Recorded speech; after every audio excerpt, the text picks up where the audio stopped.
The House Finance Committee will come to order. Will the clerk please call the roll? Stewart. Here. Davila. Sweeney. Abrams excused. Baker. Here. Byrd. Here. Callender. Glassburn. Here. Grimm. Paul is excused. Hoops. Isaacson. Geralds. John. Johnson. Here. Jones is excused. Manning. Pickle Antonio. Plummer. Ray. Ritter. Robinson. Present. Romer. Schmidt. Sims. Here. Thomas. Troy. White. Williams excused. Willis. Here. Young.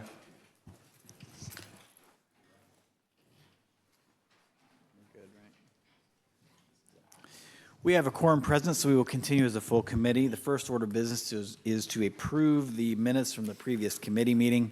Without objection, the minutes will be approved. Hearing no objection, the minutes are approved and are part of the record. I now call up House Bill 96 for its sixth hearing. We have a lot of witnesses to hopefully hear from today. We're going to start out by having testimony at 4 minutes per witness, if you could kind of adjust in your mind accordingly. Members, we're gonna roll through today until we get done with our members. Take your lunch and meetings as you need to, but we'll try to kind of shift in and shift out so we have a good core here for as much of the day as we can. Our first witness will be Jason Judy.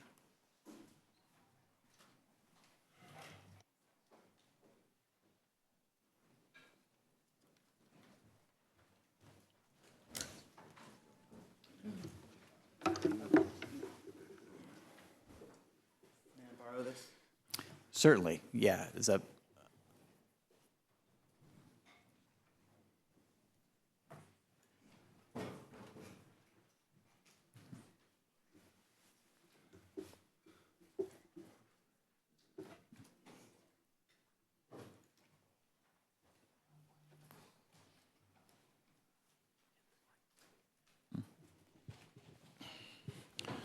Hello, Honorable House of Representatives.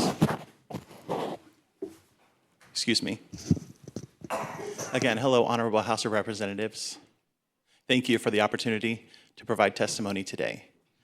My name is Jason Judy, and I am deaf-blind.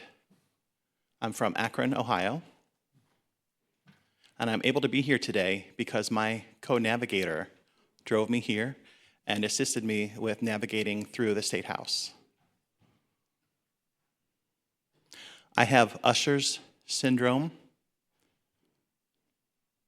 type 1, which means that I was born deaf, and then my vision declined when I was about 18 years old. I wish I had my vision. I really enjoyed watching Star Wars and playing sports when I still had my vision. Losing my vision rapidly was uncharted territory for me. And I could not find any assistance. I didn't know where to look for it.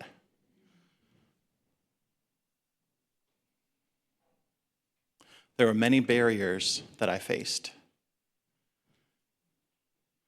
such as accessing transportation and finding employment. My hearing family tried to assist me, and God knows they wanted to, but they were busy living their own lives, taking care of their own responsibilities. So I had the support of my family a little bit for a few years, but not much contact with the outside world. Until finally, I found assistance.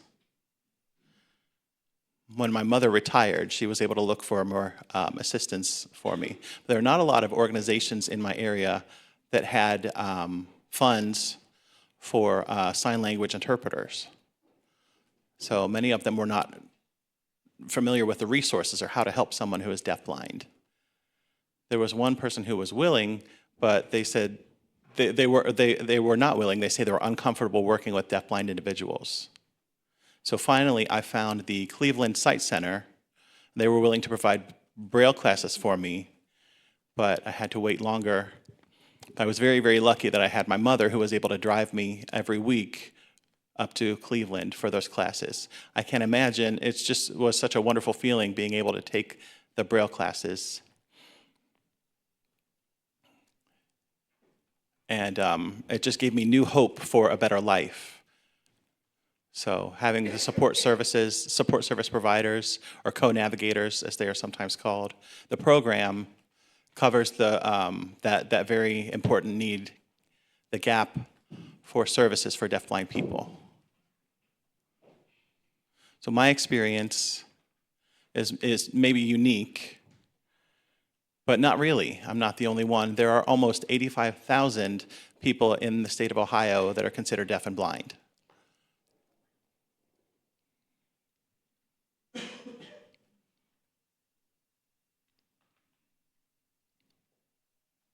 The SSP, Support Service Provider, or Co-Navigator program,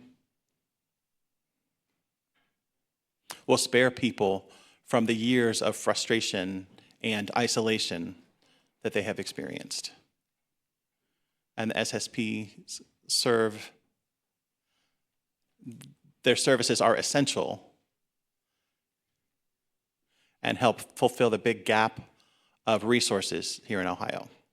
So I urge you to support the deafblind amendment,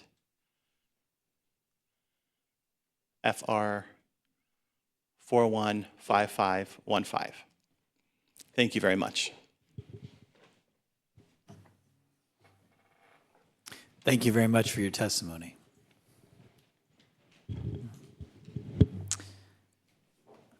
I believe we now have Janae Miller.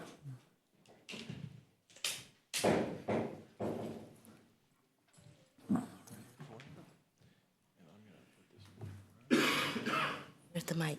Right, it's right there in front of you. Can you- It's in the pulp, or the podium. Can I, oh, I see it. Got it. Okay. Hold it.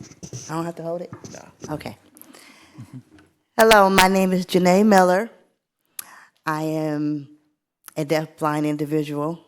I was born with rubella, which is part of the reason for my blindness. I also have glaucoma.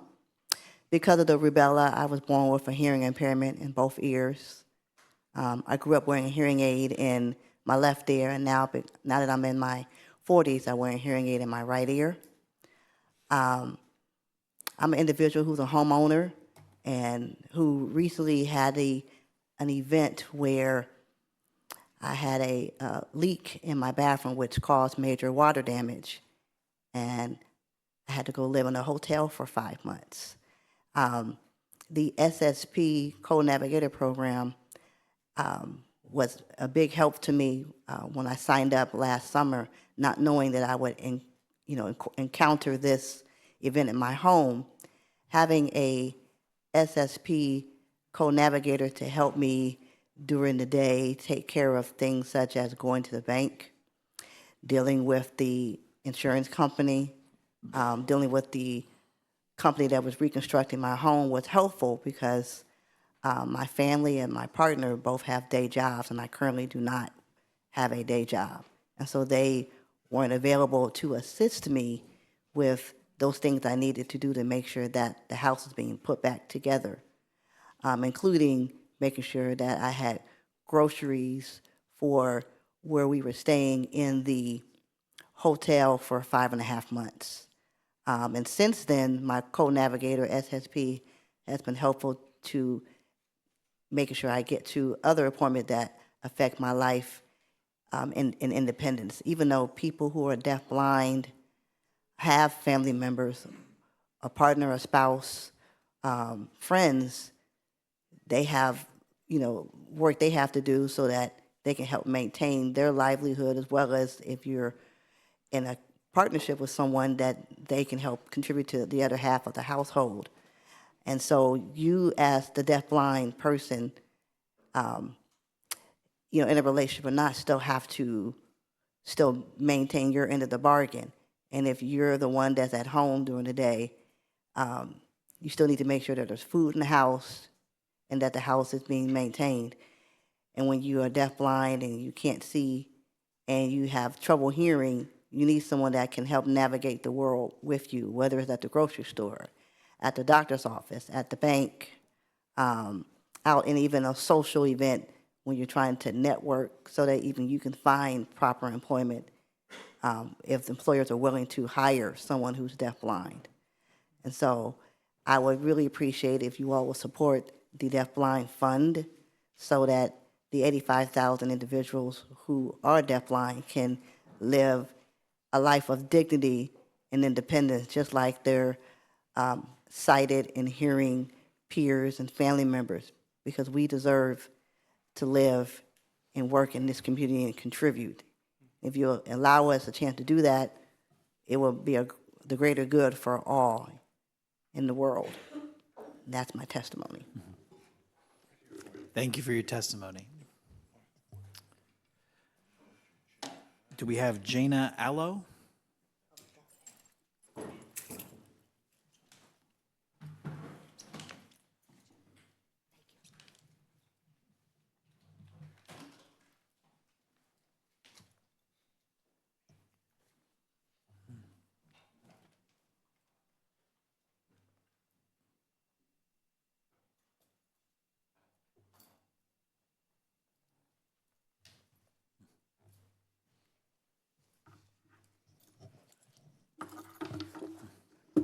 Welcome to committee.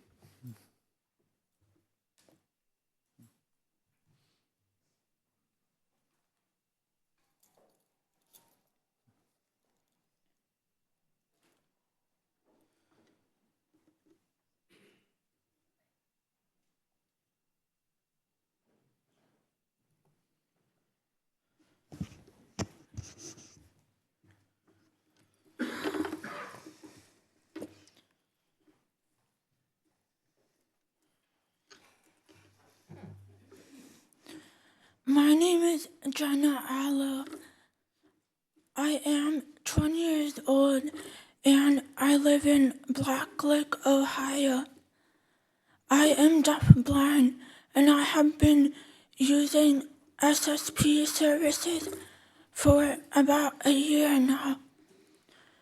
SSPs assist with transportation, mobility, and communication, but they also improve our physical and mental health. Before I had SSP services, I really struggled with my mental health. I struggled to connect with others, and I felt very alone. Without vision, I could not recognize the faces of people, and without hearing, I cannot recognize the voices of people. That has changed with my SSP, Hannah. She helps me recognize others and she helps me communicate with others. She goes with me to my support groups. She helps me practice walking in unfamiliar areas with my guide dog. She also helps me run errands like picking up my medicine from the pharmacy, buying groceries, and depositing checks at the bank. My SSP helps me get out in the world, both to achieve necessary aspects of life and to do the things I enjoy, like getting coffee and walking with my dog. With SSP services, I can accomplish everyday tasks. Today, my SSP helped me get here to the State House, navigate the building, and she helped me to communicate with others. With SSP services, I have more independence and autonomy, and that makes me feel like I can accomplish anything. In fact, I am in college right now, studying to become a psychologist.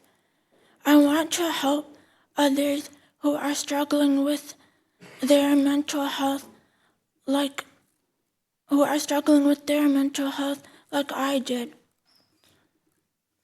I would like to share with the House Finance Committee the results of a research project conducted by Capital University. The research includes a needs assessment of deafblind Ohioans and an assessment of the Columbus Speech and Hearing SSP pilot program. The research findings showed that SSP services improve the quality of life of deafblind Ohioans. Many people who are deafblind are alone, isolated, and struggle with depression due to being stuck at home. But by giving us access and supporting us in doing basic life tasks and helping us socialize, SSPs lift us up, bring us light, and help us feel more motivated, hopeful, and independent. Please support more funding for deafblind services. Thank you. Thank you very much for your testimony.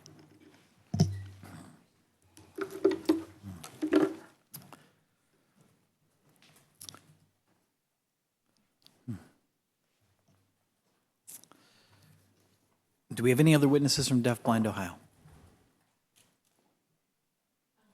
Yes, ma'am.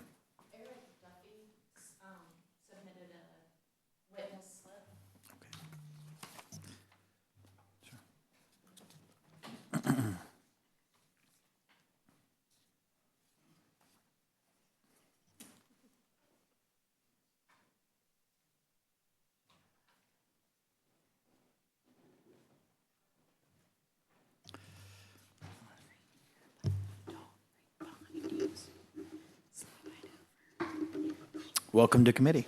You may begin. Thank you, Chairman Stewart, members of the Finance Committee. Appreciate the opportunity to be here. I am blind, but I am not deafblind. I don't know what it is like to be deafblind, and it would be easy to come in here this morning and have myself and the witnesses try to pull at your heartstrings and say, can you imagine what it's like to be deafblind? But we know the answer to that. You can't. I can't. Just as if you can't just close your eyes and know what it's like to be blind. You can think you know what it's like when you do something like that, but you don't, because you don't live that life on a daily basis. But the people that have come before this committee so far this morning live their lives as deafblind people.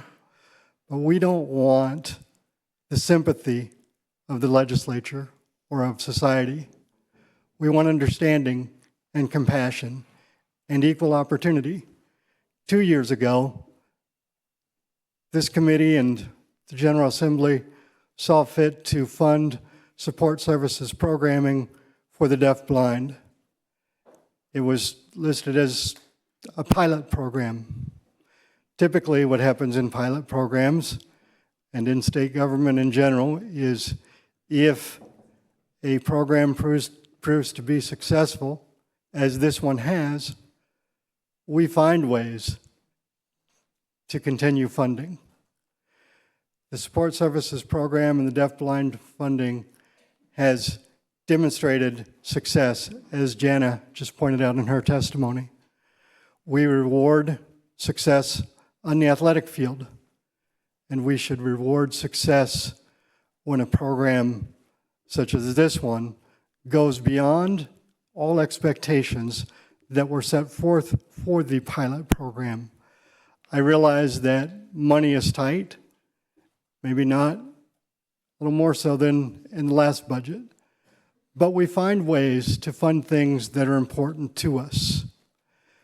So we're asking today that this committee find a way to restore funding for this vitally important program.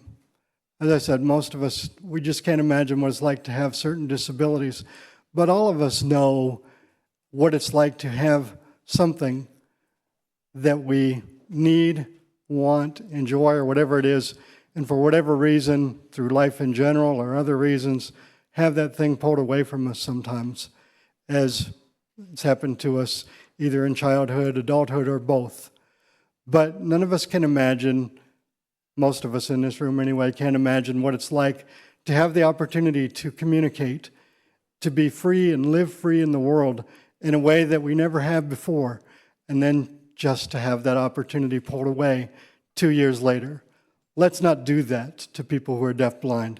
Let's find a way to fund this critical component and help deafblind people live the lives they want. Thank you. Thank you, sir, for your testimony.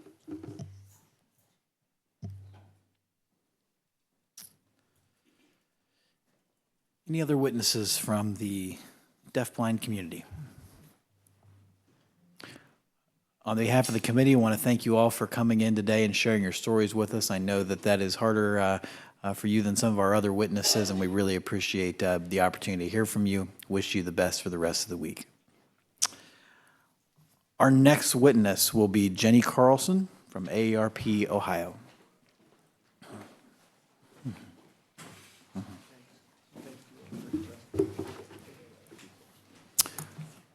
Welcome to committee. Thank you, You may Mr. begin. Chairman. Chairperson Stewart, Vice Chair Davila, Ranking Member Sweeney, and distinguished House Finance Committee members, I'm Jenny Carlson. I'm the State Director for AARP Ohio. AARP has over 1.4 million members across the state of Ohio. We advocate for individuals so that they can choose how they age and place moving forward. And so I'm here to tell you a little bit more about our organization and to advocate on behalf of Amendment 233-6, drafted by Adam Matthews.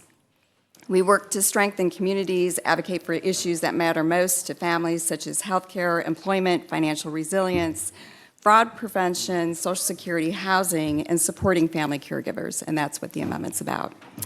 Your packets attached to the testimony provides background on our organization and outlines how successfully we're working in Ohio to support AARP age-friendly practices in businesses and communities. And I also have with me a fellow caregiver, Aberney Rayfield, who, if time permitting, would like to share her story. Her testimony is also attached to my testimony today as well. Again, I'm here to advocate for the addition of a capped, non-refundable tax credit for Ohio's working family caregivers. This is Amendment 2336. What this is about, and it's personal. Family caregiving is a personal blessing. It's a deeply rewarding experience that plays a critical role in our society. While it can require significant sacrifice, it's an opportunity to make a meaningful difference in the lives of our loved ones. We want to remain in our homes, everyone does, as they age, and communities across the spectrum. Across Ohio, 1.5 million family caregivers are helping to care for parents, spouses, loved ones over age 50. I'm a family caregiver. My 88-year-old mother lives with me. I also work full-time. Aberney has a similar experience. And so I just wanted to drill down and talk to you about the amendment and the impact on Ohio. Around 60% of family caregivers are balancing caregiver responsibilities with work. And more than 3/4 are paying on an average of $7,200 to about $11,500, depending upon the acuity of who they're providing care to. A study from MetLife estimates that caregivers lose over $300,000 in wages and earnings, Social Security income, and other retirement benefits over a lifetime. According to AARP research, and this is a recent poll, November of 2024, Ohio working family caregivers provide over $21 billion in unpaid care annually. Because taking on this responsibility typically occurs at the stage of life when someone has reached their peak performance and earning potential, family caregivers can have a significant impact on someone's long-term financial security. That is not just personal, but a significant economic factor for Ohio's local and state economies, and we want to take notice of that. So I did want to turn and give you an example, and this aligns with the amendment. On average, Women provide care to an aging relative, a loved one, at age 52. So imagine if you make $69,000 and you leave the workforce. That total cost on economy, our communities, can mean over $230,000 just for that one FTE. And that's lost tax revenue, consumer spending, GDP contributions, direct business costs. And this is, I just want to reemphasize that this is a pro-business amendment. It's supported by the Ohio Chamber of Commerce, the leaders in the Ohio women in business industries, and it makes common sense. It is evidence-based, it's means-tested. It, again, is an approach that would provide individuals making $69,000 to $94,000, those are joint filers, to be eligible. So I just want to thank you for your consideration and just recognize a fellow caregiver who has a similar experience, and thank you for your formal consideration. Thank you. Thank you for your testimony. Questions from the committee? This tax credit would be for family members who are currently providing care to their own family members. They're not getting a tax credit now under this program. They would. Is there anybody who would not qualify for this caregiver credit? I mean, other than the means tested. Sure. So under our proposal, and again, it's evidence-based, there's other states that have put this practice into place. So we're trying to catch individuals who could be at risk. They're not on government subsidies, they're working families, we know that they have caregiver responsibilities. Pocketbook issues are a concern for all Ohioans, and it's costly to be a caregiver. I can tell you, I wouldn't qualify for this tax credit, but I know many friends and loved ones would as well. Providing care, it's the best way to provide care to a relative and a loved one. So it's a reasonable approach, and it also provides support for individuals so that they remain in the workforce. As Ohio has an aging population, it makes smart business sense to provide everything that we can to help business and industry to keep people in the workforce. Other questions from the committee? Seeing none, thank you for your testimony. Thank you, Mr. Chairman. Our next witness will be Mark Henson.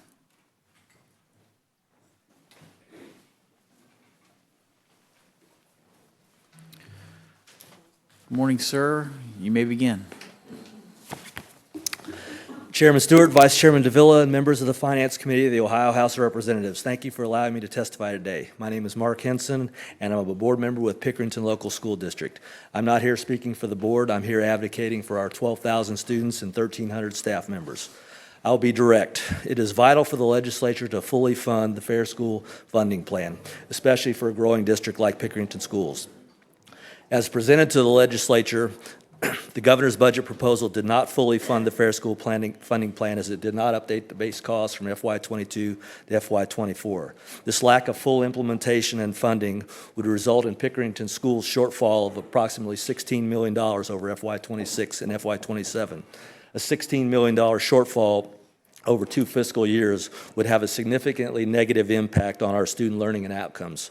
Class sizes for general education classrooms will increase, workloads for special education teachers and English learner teachers will also go up. The district will be forced to make difficult decisions that will negatively impact student performance and achievement. Eliminating staff at all levels, increasing student fees, reducing programming and non-core courses such as foreign languages, specials classes, things like art, music, gym, postponing facility and technology needs and updates, and doing away with busing high school students. Our Board of Education has embraced its role in district fiscal leadership and is already engaged in discussions about an operating levy in the near future. Again, this is primarily due to continued student population growth, 1,000 students in the last 5 years and another 2,000 students projected in the next 10 years. This lack of funding for public education is occurring while the state of Ohio sits on its own significant cash balance, rainy day fund of over $3.9 billion. I noted it on Tuesday in an Ohio Capital Journal article that the legislature only needed to apply $440 million more to fully fund the Fair School Funding Plan. If fully funding our K-12 students' education doesn't constitute a rainy day need, then I don't know what does. Education is the foundation for our economy and everything else in the state.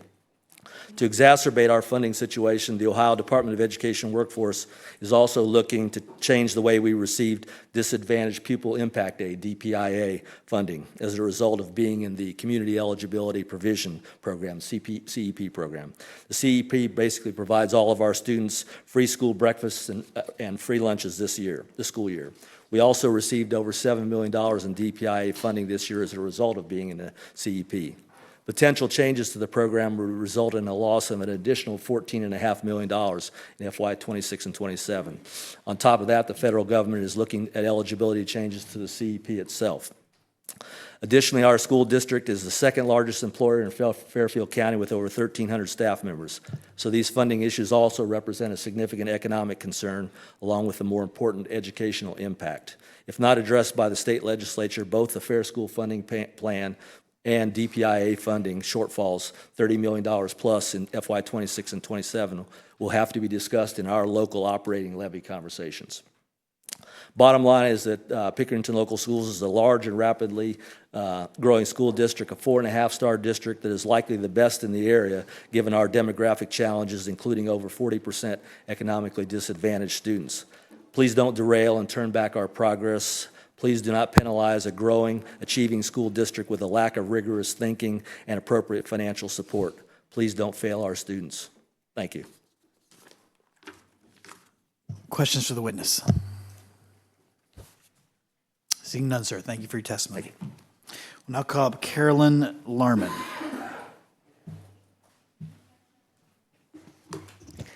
Chairman Stewart, Ranking Member Sweeney, Vice Chair Davila, and members of the committee, thank you for this opportunity to testify. My name is Caroline Larman. I'm a mother of twins with intellectual and developmental disabilities. I speak in support of 2 amendments the committee made to HB 96, and I urge you to retain both amendments in the final version of the bill. The first amendment ensures the proper training of case managers known as Service and Support Administrators, or SSAs, who work for county boards of developmental disabilities. These individuals work with families, coordinate services, and inform them about the available services. Every Medicaid-eligible individual in Ohio is entitled to a placement in what's called an intermediate care facility, an ICF. It provides 24-hour intensive care, including nursing supports. Families can waive this placement if they choose and receive services in their own homes called waiver services, which are also known as community services. SSA training requirements in Ohio law do not require SSAs to receive training on ICFs. Therefore, many SSAs are not equipped to inform families about this service.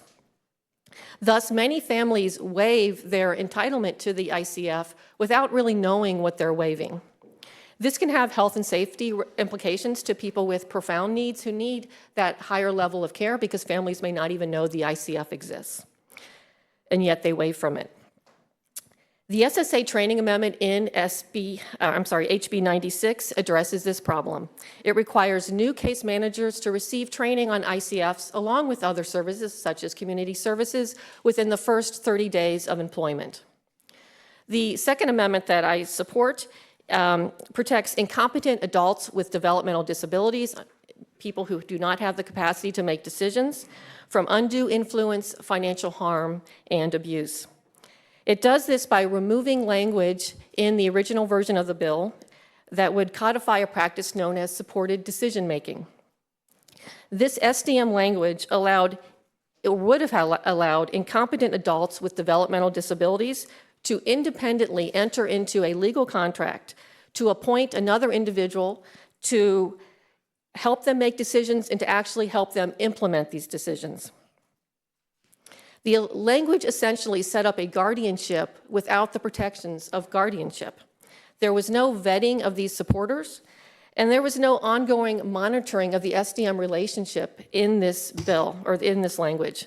By removing the SDM language from HB 96, this committee maintains protections in Ohio law which prevent the exploitation of incompetent adults with developmental disabilities.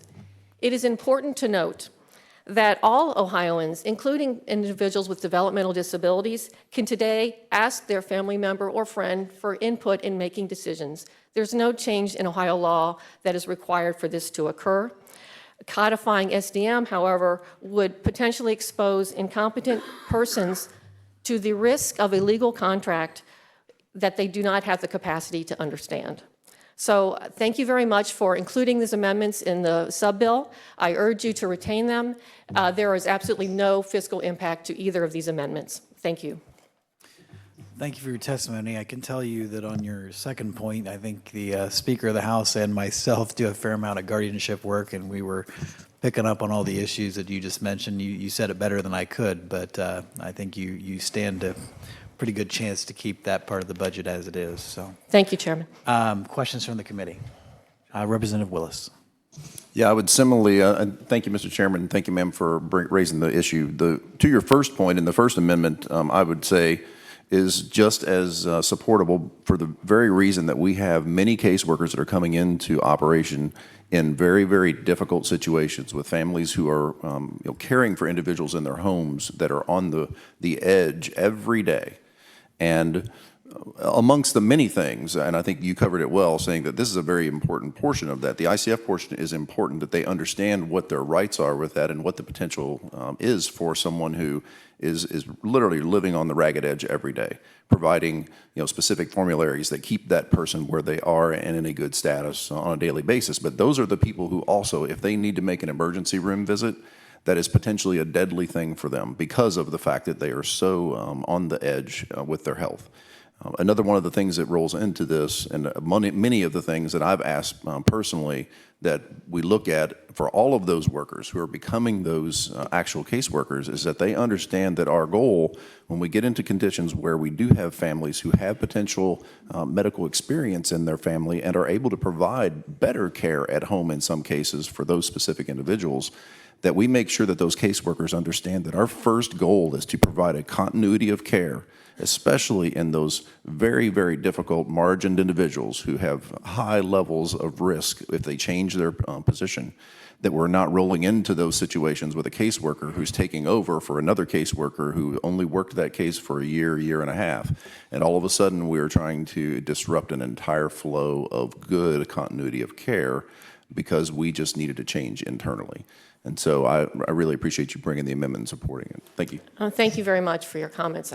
You're spot on in all those things. The families do not know. They enter this, many times they're very young. They're in their 30s, they've just had a baby. The baby is developmentally disabled. They don't know how to care for the baby, and they think that the case manager they're talking to understands everything and knows everything. And when they don't, it can be very difficult on the family. They may miss out on important opportunities. Thank you. Follow up. Majority Leader John. Thank you, Chair. Thank you so much for being here. You and I served on a committee together. Your advocacy to even help me better understand, and I have family members that are in this world. But I genuinely appreciate you've taken a personal experience and you've turned really your life into advocacy for your children and for so many others. One of the things, though, that I want to highlight, because I really want members of this committee to understand the implications of this, I was stunned when we sat through testimony last year that there is an organization, a very strong organization here in the state of Ohio, and they work throughout the country, that is working hard to do away with guardianships completely. I was stunned to find out they advertise it on their website. And can you talk about what that would mean for families who are invested in their loved ones, their children, and what doing away with a guardianship and bringing complete strangers who may not have the best interest of these children in mind, what that would mean? Thank you very much for the question. Chairman Stewart, thank you. Yes, the individuals that I am advocating for are individuals that are intellectually disabled and physically, developmentally disabled. And when I say intellectually disabled, I mean that they have mental retardation. We're not allowed to use that term anymore, but it really helps people understand the nature of the individual. And for a family member to be able to care for those individuals long-term, lifelong, it is an honor. It truly is an honor as a parent. And you know very early that this child is going to be someone that will never be independent, and you have to be there for them. Taking away guardianship, it just puts a sever in the relationship between the parent and child that really never ends, as we all know, even with our typically developing children. It's even more so with children with developmental disabilities. And to sit back and watch another person that would interfere with that relationship and keep it apart, it's completely cruel. I mean, I can't even imagine the emotional impact on families. And then it just puts people that have no understanding of that there are people that would do them harm, no understanding of that, and be completely unable to protect them from that is just be devastating and would put people at great risk. So the organization that you referred to is Disability Rights Ohio. They're the protection and advocacy agency in Ohio. They receive federal funding to provide and protect the rights of people with developmental disabilities in Ohio. This agency only believes that individuals should live in community settings. They don't understand that there are people that need higher levels of care. They also do not support guardianship. They feel that it is restrictive of rights, and they would love to do away with it entirely, although I don't know if they would admit it in public, but they do work to undermine it, and it's all on their website. Follow up? Representative Choi. Thank you, Mr. Chairman, and thank you, Ms. Larman, for your advocacy on behalf of these two very sensible additions to this budget bill. So in terms of, one of the things I hear from my local DD board individuals is in the ICFs being very short of people to staff those. I know that these particular provisions deal with training the case managers that make sure these people get in the right sitting. But, you know, I know in the last budget we increased reimbursement rates for a lot of these direct service providers. I don't know if that's helped. But in your experience, I mean, you know, we can train the case managers. We can remove some of these nonsensical provisions in the law. But do we have enough capacity? Do we have enough people to address the, you know, the frontline needs in these intensive care facilities? Well, first of all, I'm going to say I'm a parent. I don't run these facilities. I do see the impact of the policies that you have promoted in this in this assembly and past assemblies. I do know that the impact of the increased wages has made a huge has been a huge benefit to the individuals that are being served and to these facilities to be able to run, not just the ICFs, but also the community services, the people getting services in their homes. So yeah, I think it has definitely had an impact, and it is important to maintain these wages. Follow up? Other questions from the committee? Seeing none, thank you for your testimony. Thank you. Can I say one thing really quickly? I would say that it's very important to maintain congregate care in addition to the community services, because there are efficiencies in congregate care. Less people can care for more people, and so it's very important to maintain that. Thank you. Thank you. Our next witness will be Mary Wachtell from the Public Children's Services Association of Ohio.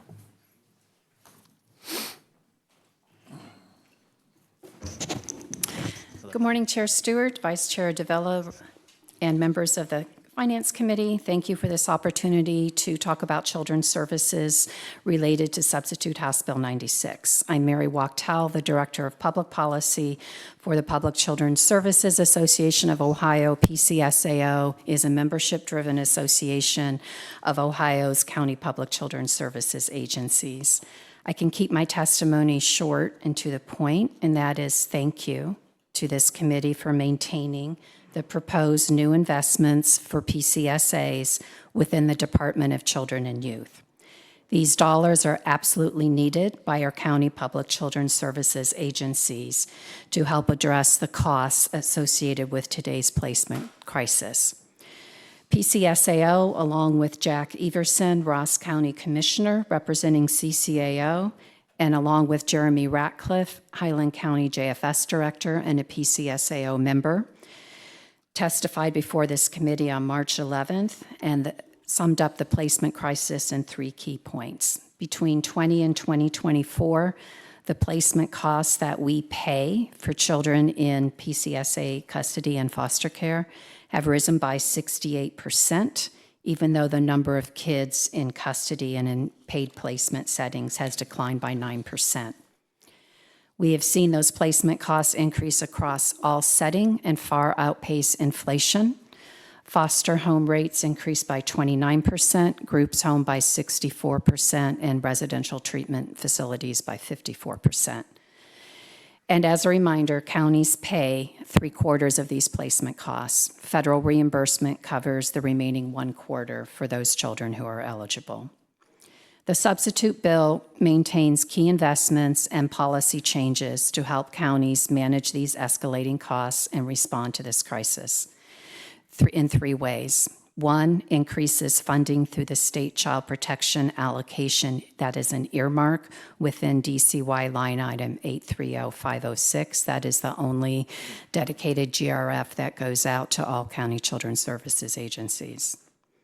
There is new policy language that allows DCY to establish a statewide process by which reasonable rates for placement costs would be identified, and that would allow counties to experience some stability in these placement costs and, just as importantly, some predictability. And finally, the bill includes a one-time investment to establish regional child wellness campuses that will provide short-term treatment and care for multi-system youth, and including, thanks to your action via an amendment, this now includes youth who are at risk of custody relinquishment, so they can go to one of these regional crisis facilities, hopefully rather than spending a night at a PCSA. So on behalf of our members and our partners, thank you to this committee for listening, responding, and maintaining these children's services priorities among the many, many competing demands that you have. Thank you, and I'm happy to answer any questions you may have, especially from the little boy. I don't know who that is, but that's so good to see. That is my helper for the day. We're having a take your son to work day. This is my son Lincoln. Yeah. So he's learn a little bit about government firsthand today. Yeah, that's great. Thank you for your work. Thank you for your testimony. It's been good working with you throughout this process. Other questions from the committee? Representative Ritter. Good morning, and thank you for being here. Thank you for what you do. As a former county commissioner, the great unknown in budgeting was always the number of kids in care and the cost associated with it. You gave us some statistics. I think it was 68% placement costs are up since 2020, 9% number of kids in placement down. What's the disconnect? Are we seeing kids that need a higher level of services? Can you talk just a little bit more about those numbers? Sure. To the chair and representative, thank you for the question, and I'm glad you pointed that out. It's counterintuitive, right, to think costs are going up at that much even though the number of kids are going down. Certainly, a lot of that is attributed to the complex needs that many kids coming into our system have. I think it's no secret that mental health needs among children and youth have been growing over the last number of years. That's not new. But it also means that youth, by the time the need has grown so great that they come to children's services, that there's often trauma, other very deep behavioral needs. Some of that certainly children experience if they've been victims of abuse or neglect, and many children that we serve are. We are also seeing, Representative, a number of children who come into our custody not because of abuse or neglect, but because other systems aren't able to serve them, whether that's because of a developmental disability, because of behavioral health issues, or from the court system. So we do see a lot of costs associated with that. We also see overall the federal 4E dollars that can help pay for placement for kids who meet those strict eligibility is going down. That is going down for a number of reasons, including, frankly, the process that the state has used for several decades now to define reasonable costs. we would say is outdated, and it means that the cost reports that some providers file with the state and then sets the ceiling for reimbursement does not reflect the real cost of providing care for those kids, especially complex kids, and that's why the policy language that we support is in the budget to help with those losses. Thank you. Follow Quick up? follow-up, Chair? Sure. Thank you. The regional wellness campuses that you mentioned, I think, are a terrific idea. Can you give us a sense of what level of care we're going to see at those? To the chair and to Representative Ritter, thank you. This proposal came from a state children's services placement crisis working group, I think I have those words right, that Director Wente convened starting in summer of 2023. That include all the relevant state agencies, state associations, local partners, many in this room. And there was a recognition that with about 6% of children who came into PCSA custody in 2023 having had to spend at least one night in a PCSA, and may I say on a side note, that I just learned recently that one of our counties in Central Ohio recently had a 7-year-old boy who slept in their agency for 2.5 weeks in their agency before they found a placement. So the proposal was to provide a short-term stabilization center, that those could be done regionally so that assessments could be done, better diagnostics, so that a better plan of care and time to find an appropriate placement. I think we envision a wide range of needs being able to be served, but that will better be defined in the process by which these are put out for proposal. Other questions? Rep. Troy. Yeah, thank you, Mr. Chairman, and thank you, Director Wachtel, for your testimony and all the good work that your association does. As another former county commissioner, obviously, we knew the importance of children's services. One of the things, though, I always heard when I was county commissioner was that Ohio was 49th per capita in what we spent on children's services. Obviously, in my county and a lot of other counties, we've not only had a children's service levy, but have had to upgrade that and add additional millage to do that. So how are we doing right now? I mean, in terms of overall, state support, because it seems so much of this responsibility has been passed on to the local level through children's services levies. I mean, are we moving up the ladder from 49th? I know we were ahead of Mississippi. Have we passed anybody else? To the chair and Representative Troy, thank you for the question. Clearly, we're heading in the right direction with the investments that have been made, particularly throughout this current administration. That statistic of 49 out of 50 was based on national data that I believe it's the Casey Foundation does. They don't publish that regularly, so I can't answer your question. I can, specifically where we rank, but I can say, as I said, that with the increased investments over this current administration, clearly we're moving in the right direction. The state share, and I'm sorry I don't have it in my testimony, I know it's on our website and I can follow up, the state share has increased, but you're absolutely right, the local share continues to be the highest contributor to the children's services system. Other questions from committee? Seeing none, thank you for your testimony. Thank you. We now call Maureen Willis, Office of the Ohio Consumers Council.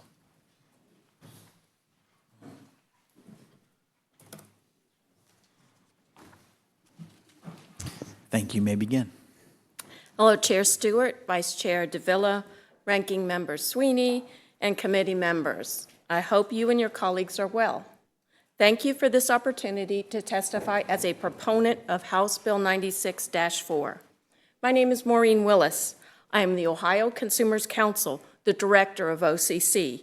OCC is the state agency that has been the voice for Ohio residential utility consumers for almost 50 years.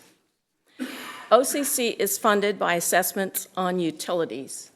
We are not, I repeat, we are not general revenue funded. Consumers paid 2.68 cents per $100 in utility bills to fund OCC in fiscal year 25. With our full requested increase, the consumer's cost to fund our agency will remain less than 4 cents per $100 utility bill. With our savings for residential consumers of $29 for every dollar spent on the agency, we are producing one of the best returns on investments in the state. For years now, we have operated the office efficiently, transparently, and in a fiscally responsible manner, creating significant savings for consumers. Our advocacy in the last 5 years has saved residential consumers $977 million. I am grateful to Governor DeWine for recommending a $585,000 increase to the Consumers Council budget for fiscal year 26 and an additional $258,000 increase for fiscal year 27. That is a great step toward restoring agency funding that has not kept up with inflation.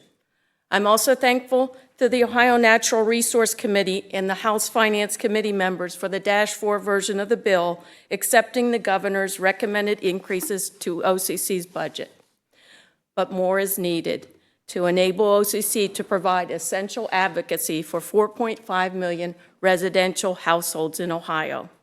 OCC requested a budget increase of $1.9 million for fiscal year 26 and an additional $165,000 for fiscal year 27. Please amend the budget lines to provide an operating budget of $8.2 million for fiscal year 26 and an operating budget of $8.4 million for fiscal year 27 instead of the lower recommended amounts. The funding will support continued and increased advocacy and education for residential utility consumers. The requested funds will restore the agency's purchasing power, which has steadily declined since 2012. Our purchasing power is important because it enables us to have adequate staffing and procure experts for very complex matters where tens of millions of dollars in rate increases are being sought from utility consumers. Most of OCC's advocacy services to Ohio residential consumers are at the Public Utilities Commission of Ohio, the Federal Energy Regulatory Commission, and the Supreme Court of Ohio. Our services include legal representation related to lawyered-up utilities. Legal advocacy on utility issues requires attorneys. It also requires technical experts such as accountants, economists, and engineers. Our services also include education and information for consumers about their utility services. OCC is also available to assist legislators with constituent issues and legislation involving residential utility services. We welcome opportunities to be helpful. Thank you for your consideration. If you have any questions, I'd be happy to answer them. Thank you. Questions from the committee? Rep. Choi. Thank you, Mr. Chairman, and thank you, Director, for the good work that you do. The last 2 budgets, I've tried to get you back to kind of where you were.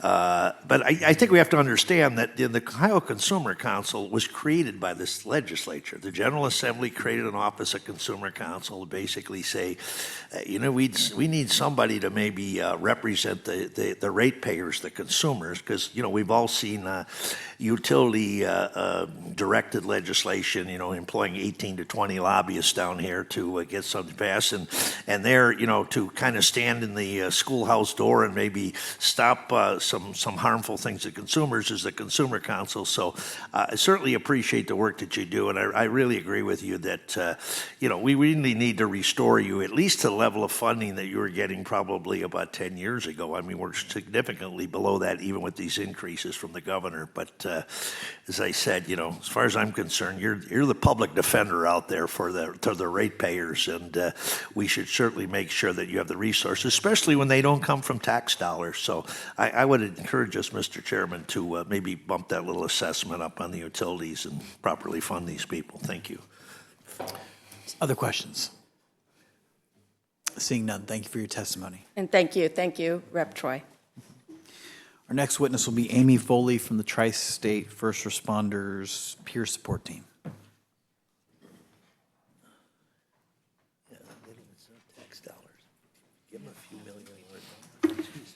So good morning, esteemed members of the committee and Chairperson Stewart.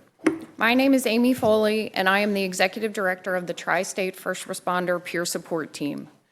Thank you for allowing me to testify about the state budget and restoring funding for our team. My written statement offers a glimpse of the many ways we support first responder mental health and wellness. I was asked by my chiefs to make the following statement. They could not be here because they are responding to the storms and other emergencies. Picture with me for a minute a stoic first responder, maybe a bit gruff, never backs down, will show up in the community to protect and serve. Now think about this same first responder dealing with suicidal thoughts, isolating themselves, most likely a gun in their hand, and probably in their mouth at times. Sadly, this is a true story, but luckily for us, someone recognized the signs and helped him access quality clinical care. He is alive today. He is telling his story at departments across the region and saving others' lives.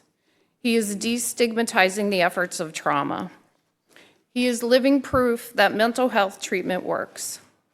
The impact on his department is one of understanding and building relationships with everyone. The impact on the community is a first responder who shows up at his best. Performing at the highest level, he is compassionate and passionate about his work, which is a benefit to the communities he serves. Our funding has a direct impact on first responders. Mentally healthy first responders have a direct impact on the communities they serve. And I'll say that one again. Mentally healthy first responders have a direct impact on the communities they serve. They are better problem solvers, they are better at diffusing situations, and they are better at saving lives. Who do you want to show up to take care of your parents when they are having a heart attack? Someone at the top of their game, or someone who's just trying to hold it together over the course of their shift? The Tri-State First Responder Peer Support Team has made accessing care one of our priorities. A few weeks ago, a chief called me. He had an employee in his office. The employee's performance had been going down over the past few months. He had a performance plan, and the union was involved. The chief called because he wanted to connect his employee with help. I had a clinician available to meet with the employee that afternoon, and after the meeting, the employee said, "I didn't know it was this easy to get connected to help." Part of our work is making sure first responders know how to access care, either on their own or with a trained peer supporter. At a time when first responders are mandated to overtime because of staffing shortages, this means that they are seeing more trauma, and responding to traumatic incidents has an impact on the brain. So what is the impact of chronic trauma? It's anxiety, depression, PTSD, complex PTSD, and the impact on their health includes diabetes, obesity, hypertension, chronic inflammation. First responders collect, on average, only 5 years of their pension. So after a life of responding to car wrecks, burglaries, domestic violence, child assault, and heart attacks, they only live 5 years to collect their retirement. The Tri-State Peer Support Team's understanding of what is needed in first responder treatment means first responders get connected to treatment and they stay in treatment. Our trained first responders recently developed a protocol with the Good Sam Hospital ER for suicidal first responders. It was used 5 times in the first week. We know what will work because we do the job. If we are not here, it will be harder for first responders to recognize when they are not well. Stigma will increase, job performance decreases, and the communities they serve will be impacted. This might look like a rude response by the first responder or an obvious lack of compassion. It will also mean increased job-related injuries and increased sick time. Recruitment and retention are also impacted by decreased mental health. Last year, during our suicide awareness campaign, 5 first responders came forward seeking help. That is 5 first responder lives saved. The cost to replace a single employee is about $150,000. So 5 times $150,000 is $750,000. Please weigh that investment out with the request for funding of $200,000. First responder mental health is sensitive, stigmatized, and complex. Cutting our budget means cutting mental health across the first responders' communities. And who will pay the price for this? Our communities, our first responder families, the departments, and most of all, first responders. Thank you for your testimony. Questions from the committee? Representative Ritter. Thank you very much for what you do. If I have my statistics correct, I think a majority of firefighters in the state of Ohio are volunteers. And I'm wondering if you've done any sort of study of mental health amongst the volunteer community as opposed to those paid first responders. So I have not collected any data on that, but we do work with the volunteer departments. The hard part with the volunteer departments is they have a full-time job. So for us, it means going in on Saturdays. It means going in the evening when they're doing their trainings. They can access any of the resources that we've developed, but I also tell them they can access their EAP through work. And sometimes they think they can't because that's work, and this is their volunteer job. I know that the majority of fire departments kind of out east, Claremont County doesn't have any, but Brown County, Adams County, there are a significant number that are still volunteer. Follow up? Other questions? Seeing none, thank you for your testimony. Thank you. Our next witness will be Mr. Pitts from People Working Cooperatively.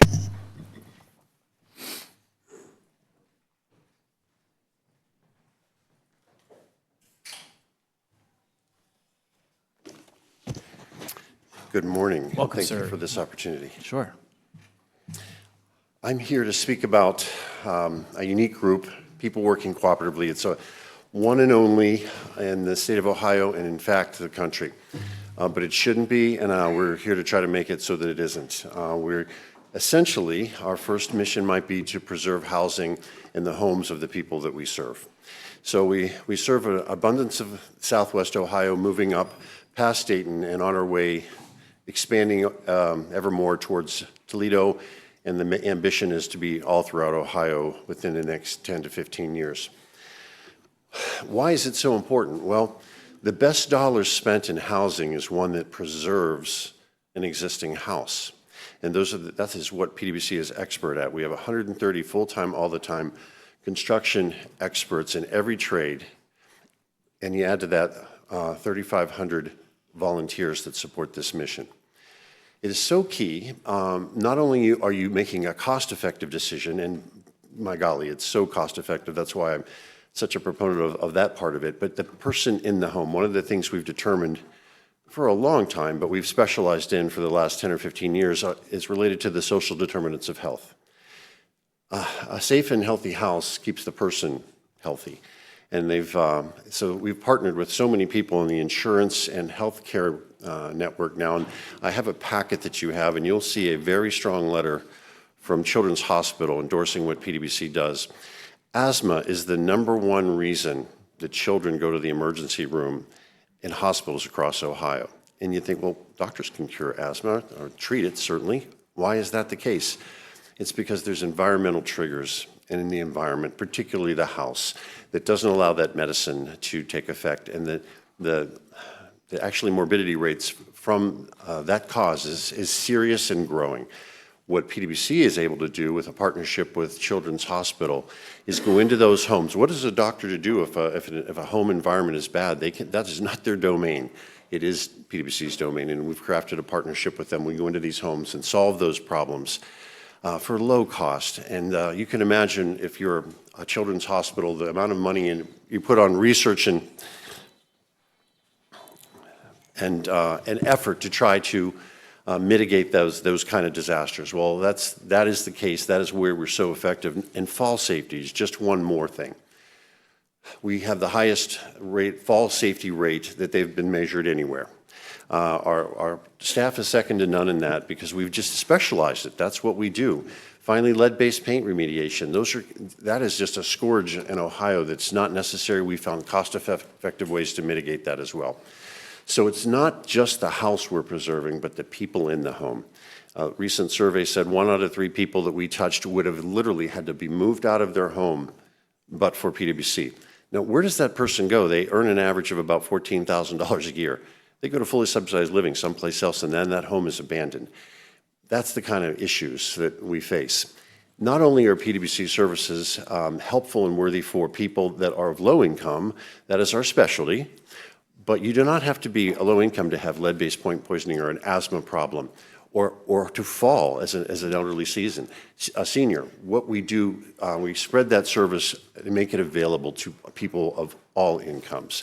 It's just one of these community assets that it needs to grow, and I'd love to have your support to continue to do that as we have an ambition to make it across throughout the state.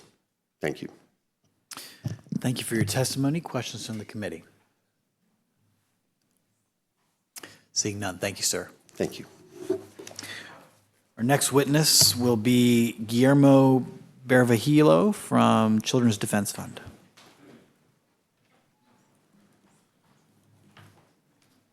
Good morning. Welcome, sir. Good morning, Chair Stewart, Vice Chair Davila. My name is Guillermo Bervajillo. I am the research manager of the Children's Defense Fund. The Children's Defense Fund has been in Ohio for 43 years.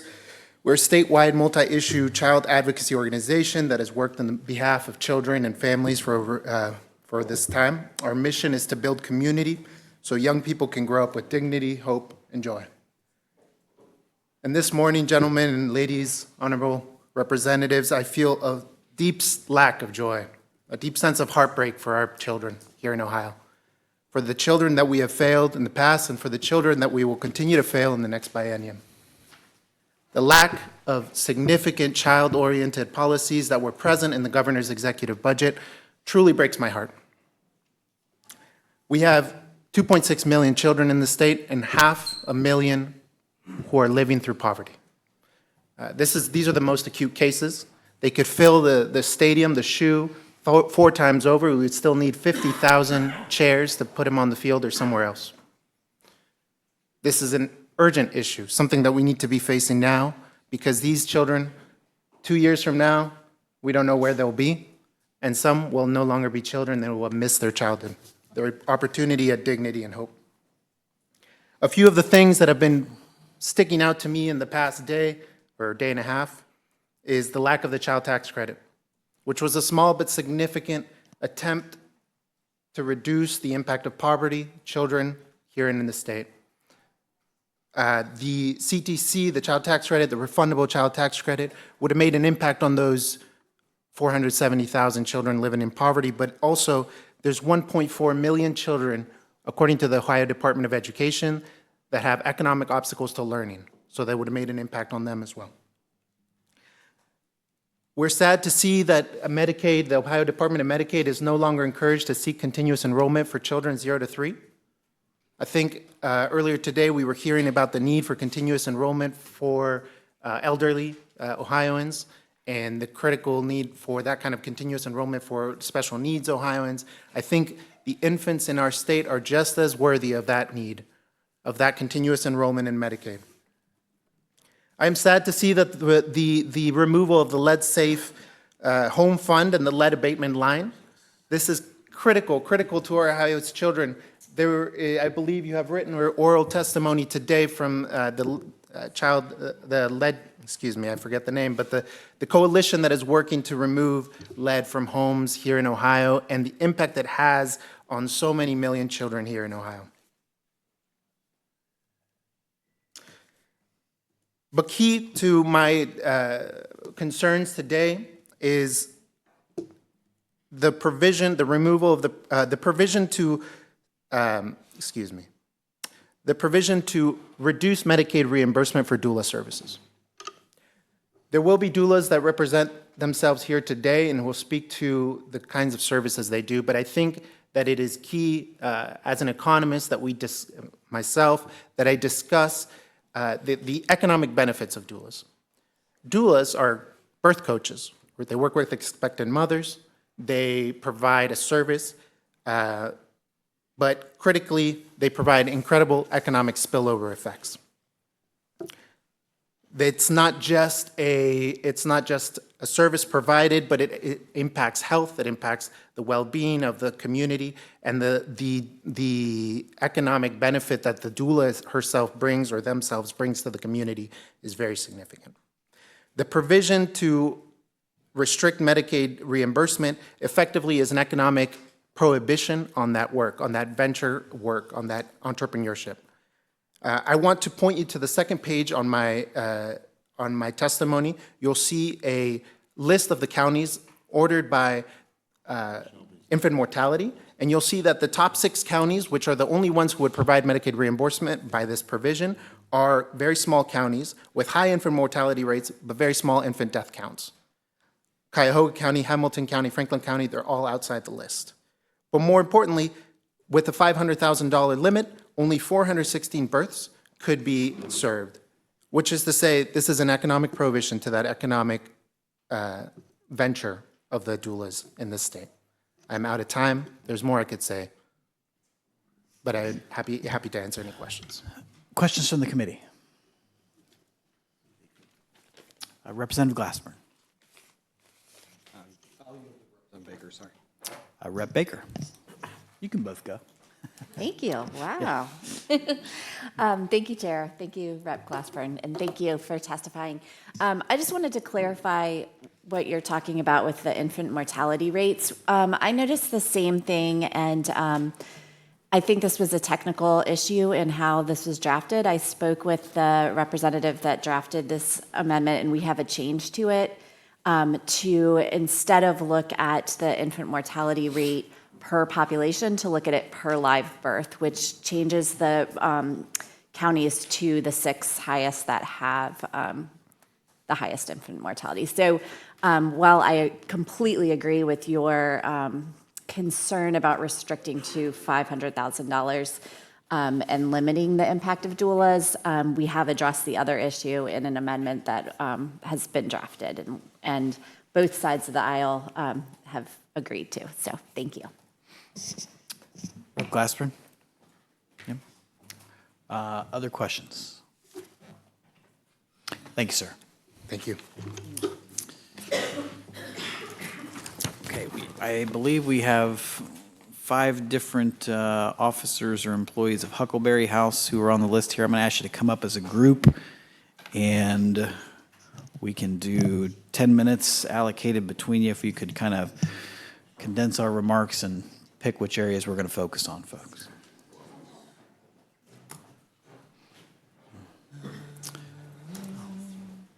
We can start with Carol Argiro. Welcome to committee. Thank you.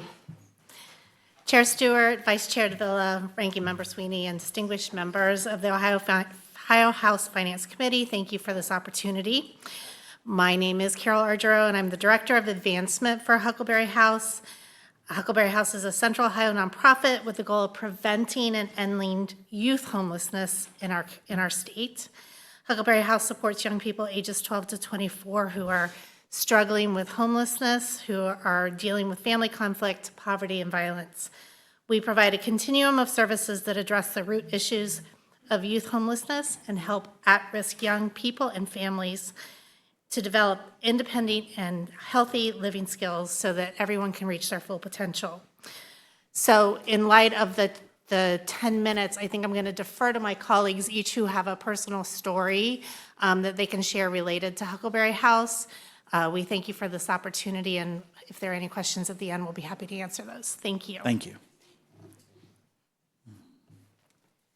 Hi, my name is Erica Schnitz, and I serve as the Clinical Director for Huckleberry House. My story is to highlight the importance of the mental health support young people receive when they're in our programming. A young person moved into our transitional living program. Upon move-in, they were employed and enrolled in school. As this young person's time in the program progressed, staff started observing changes in behaviors, including the youth not going to school or work, complaining about noise in the apartment, and staying isolated from others. The therapist on this young person's team was able to meet with him and identify the early signs of psychosis, which were affecting his overall functioning and leading to the observed behaviors. The therapist was able to provide interventions to address and manage the symptoms, and the case manager worked with the young person to connect with psychiatry for ongoing medication management. Between the services provided by our team and medication management, this young person was able to successfully move into fair market housing, return to school and full-time employment, and reduce symptoms that were impacting overall functioning. Studies show that individuals are most likely to experience their first psychotic break between their late teens and mid-20s, which is the age range for majority of our young people. And while psychosis is not present for all young people in our programs, for the ones that are experiencing it, our wraparound services allow for early intervention to address the symptoms and impact on functioning, which helps set the young person up for continued success in our program and beyond. Thank you. Hello, good morning. My name is Kyra Crockett Hodge, and I serve as the Director of Outreach and Engagement for the Huckleberry House, again, which is a Central Ohio nonprofit organization supporting young people ages 12 to 24. Huckleberry House, struggling with homelessness, poverty. I am so sorry, you guys.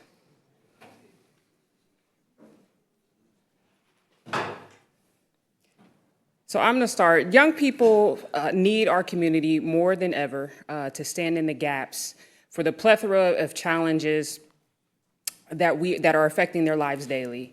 They are hurting, they do not trust, and they are choosing or being forced to try and figure out things on their own. Huckleberry House is invested in being a long-term solution to change the narrative of these young people's lives, which requires a vision beyond just providing somewhere for them to go. Huckleberry House has been standing in the gap for 55 years. But as time has gone on, due to trauma, mental health, poverty, lack of education and resources, we are witnessing that the gaps are becoming bigger and harder to fill. Huckleberry House has both the expertise and imagination to cultivate something different for young people struggling to thrive in the state of Ohio. This work is hard, yet necessary. Young people are counting on us, and we are counting on you. Thank you.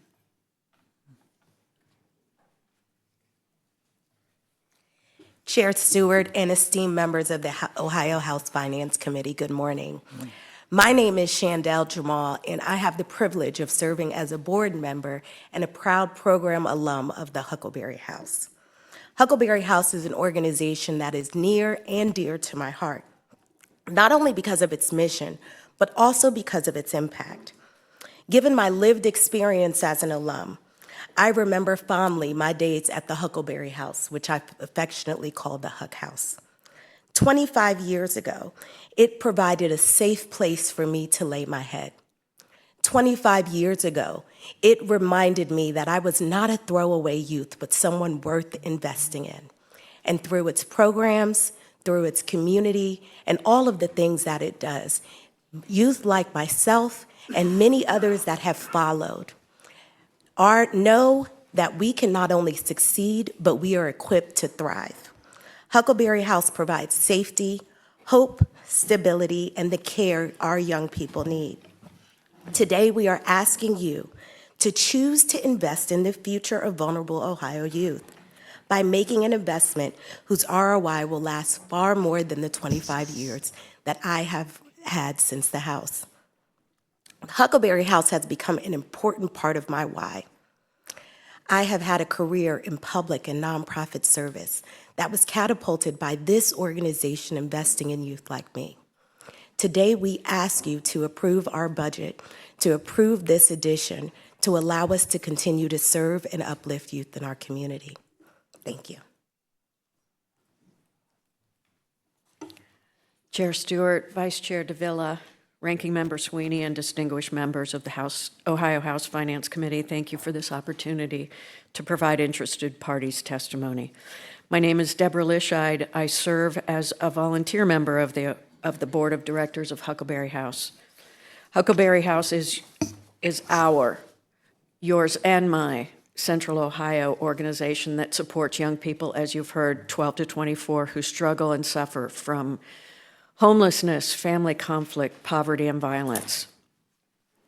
I struggle and I really shudder. I actually get chills using the words homelessness, family conflict, poverty, and violence. I experienced family conflict and violence in my home, but it wasn't dealt with. We were an upper middle class family in Upper Arlington, forcing a pretentious picture of health, piety, and virtue. I wonder if any of you have experienced such a fake front. Since 1970, Huckleberry House has provided the tools and resources, including a teen crisis program, to help our young people identify and address the root causes of their situations.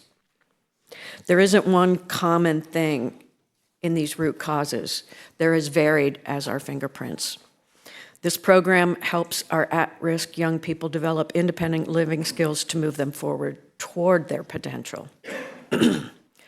Huckleberry House is advocating for a budget of allocation of $729,000, which is $365,000 per biennium. During this time of increased need and strained capabilities, this funding would allow us to build on the successes experienced in our teen crisis shelter and our transitional living program to date.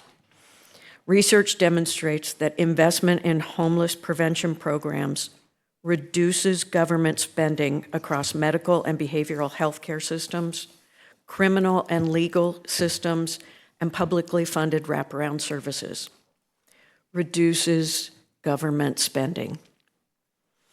15 months ago, I was granted and have been living under the protection of a civil domestic protective order as the result of felonies against me by a man who started in the system as a 14-year-old at what was then known as Buckeye Boys Ranch and is now Buckeye Ranch.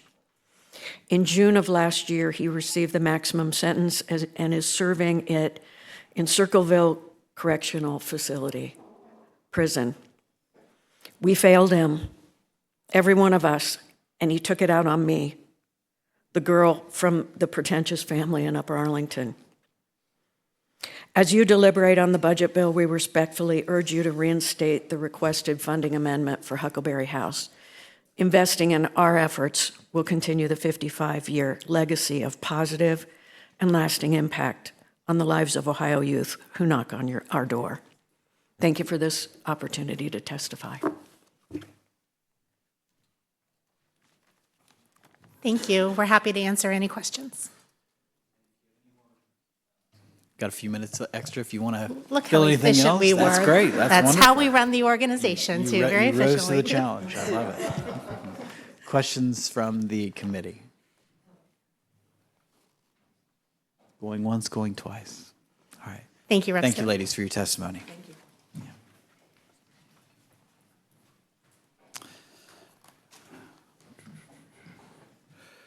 Our next three witnesses are going to be in order, Shad Mala, Michelle Brown, and Teresa Lample, and we will take Shad Mala first.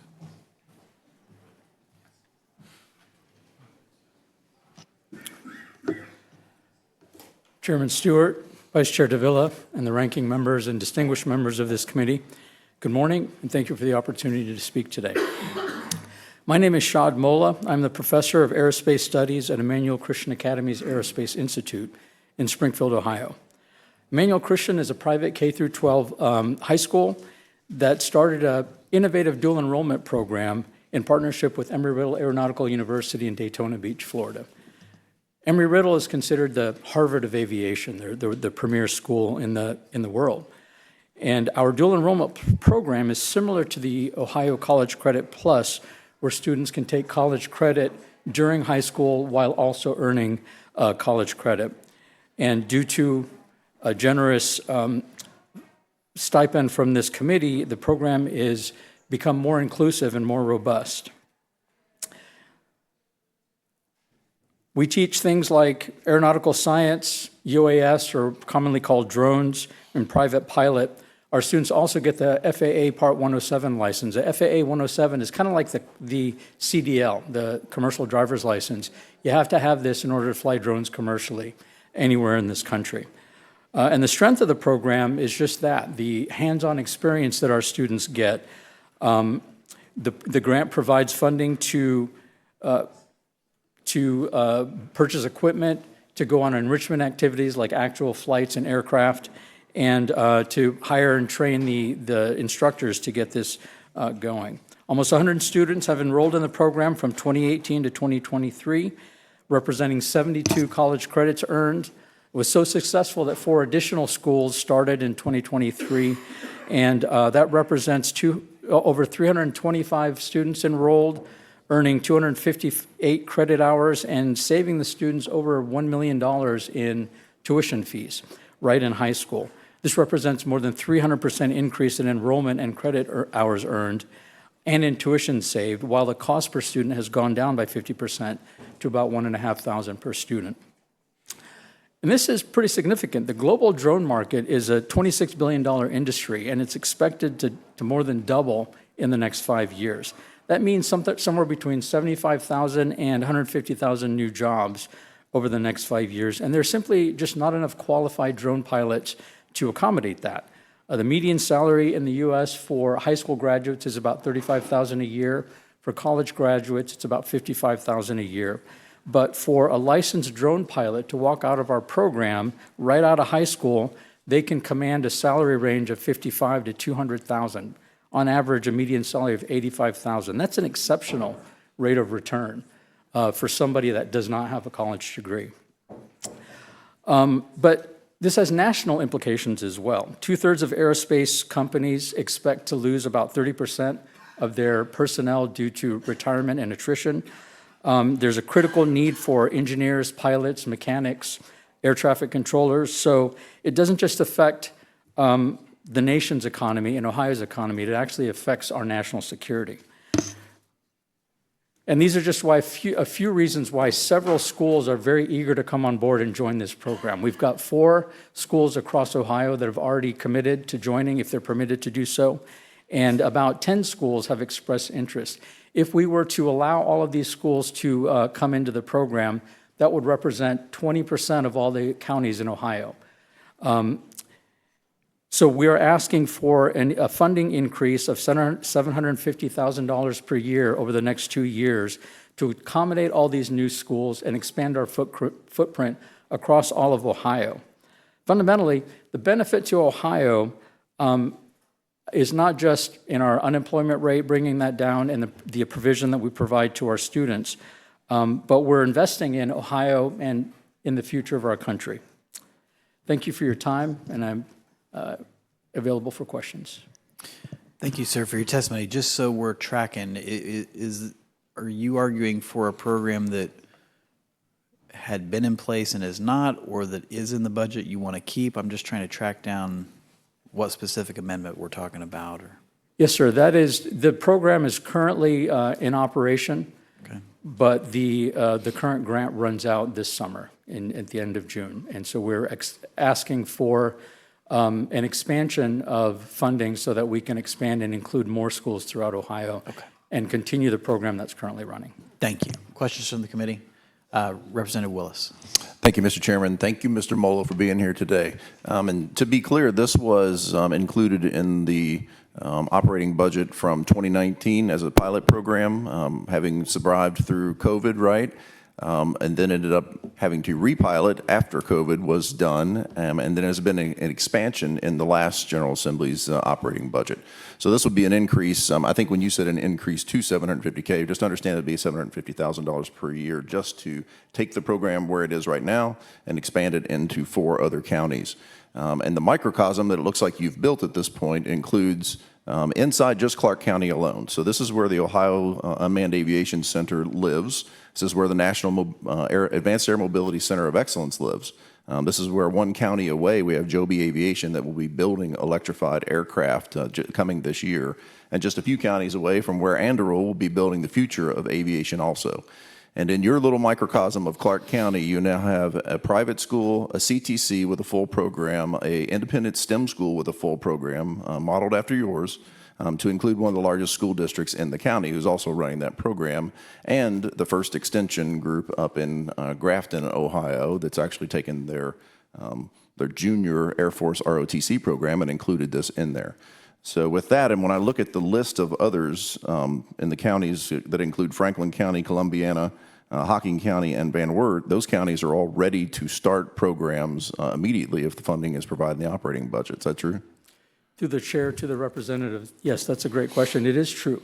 They're already starting their training. They're ready to come on board as soon as we're allowed. I'm in active discussions with approximately 10 other schools. The drone industry is in its infancy right now. They're expanding, they're growing.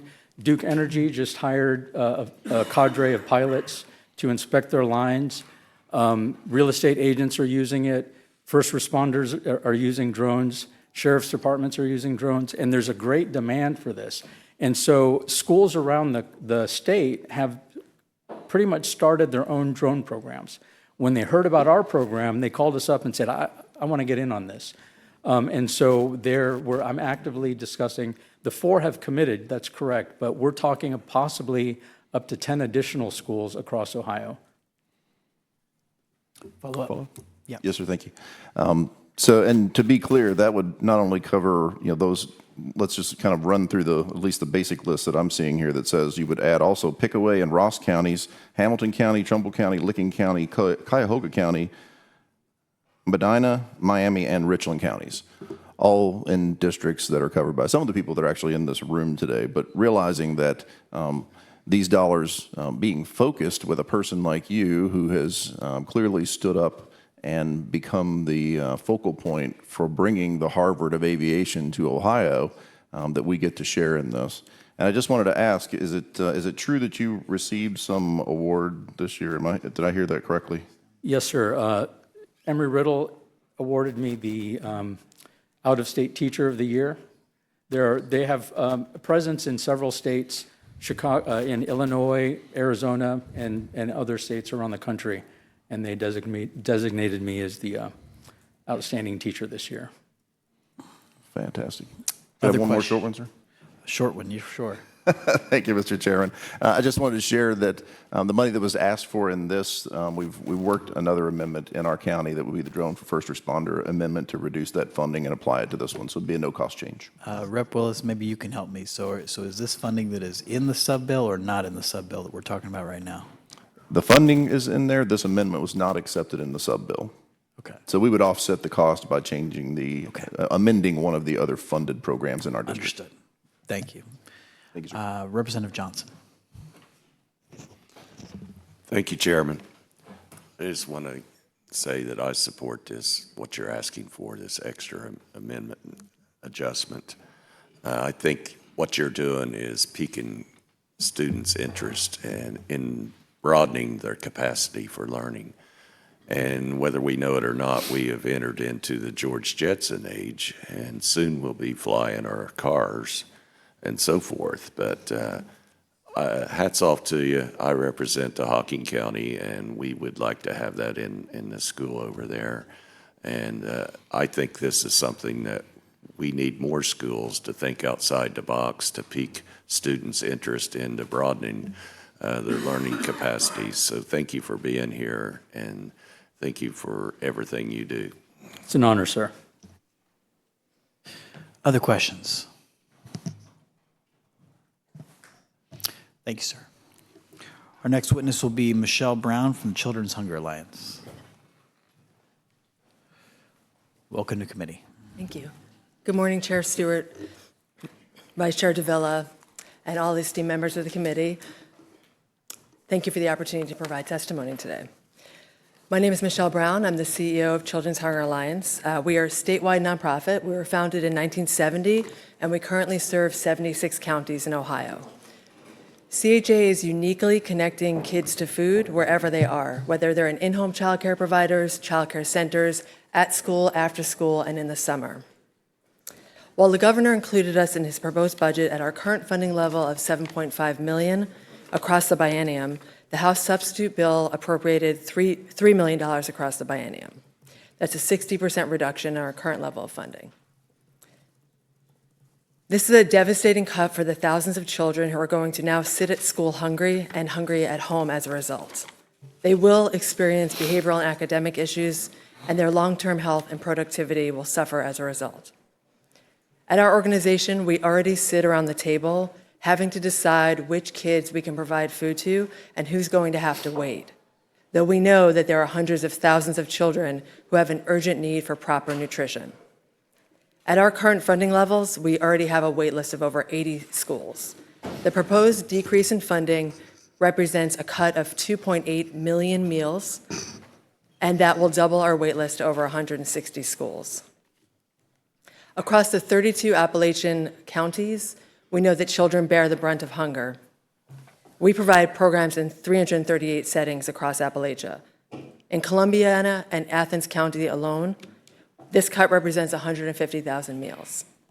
In Cleveland, we'd have to cut 15 schools out of the program, a loss of over 200,000 meals. There's no overlap between our services and other organizations who provide support to families. It's just that there's a greater need than any one organization can provide. But CHA has been a leader in coordinating services and maximizing our impact. Further, we are the most comprehensive statewide organization that's focused on childhood nutrition. We're a leader on the national stage, and we represent Ohio in that way. And the legislature has been so supportive of our work, and it stands out and has stood out for a long time. Further, as well, we have a very efficient and effective use of resources. We have a 91% direct program expense rate.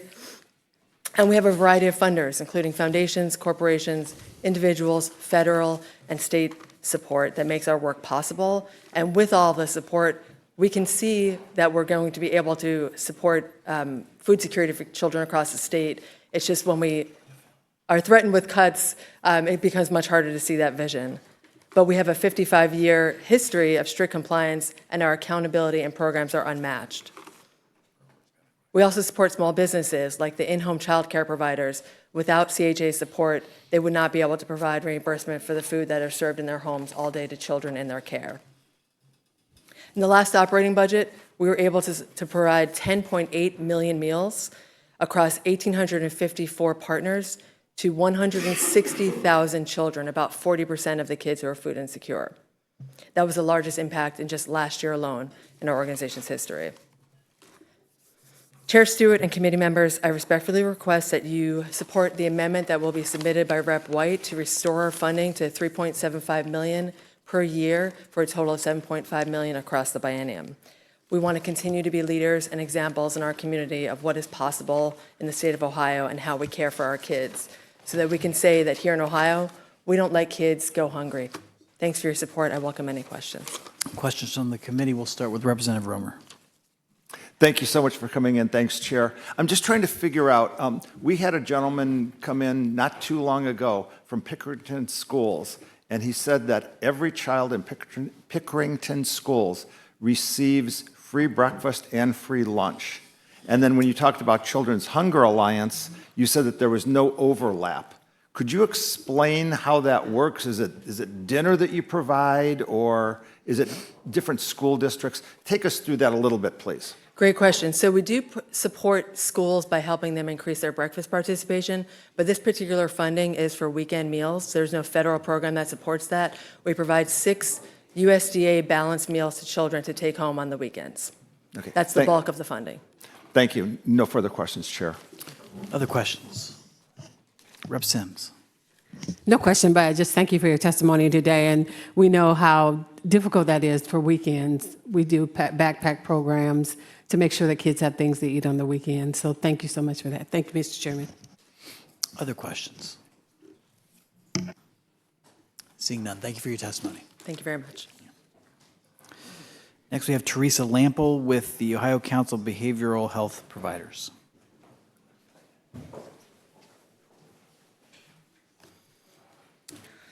Good morning. Chair Stewart, Vice Chair DeVilla, Ranking Member Sweeney, and members of the House Finance Committee. Thank you for the opportunity to testify today on Substitute House Bill 96. I'm Teresa Lample. I'm CEO of the Ohio Council of Behavioral Health and Family Services Providers. We're a statewide trade and advocacy organization representing Ohio's private businesses that provide mental health, substance use, and family services statewide across Ohio.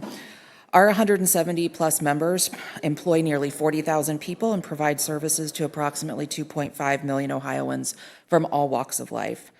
The Ohio General Assembly has been dedicated in supporting efforts to support and expand access to behavioral health, and the demand for mental health and substance use services is frankly unrelenting. And while we've made progress, we still have a long way to go to make sure people have access to the services they need.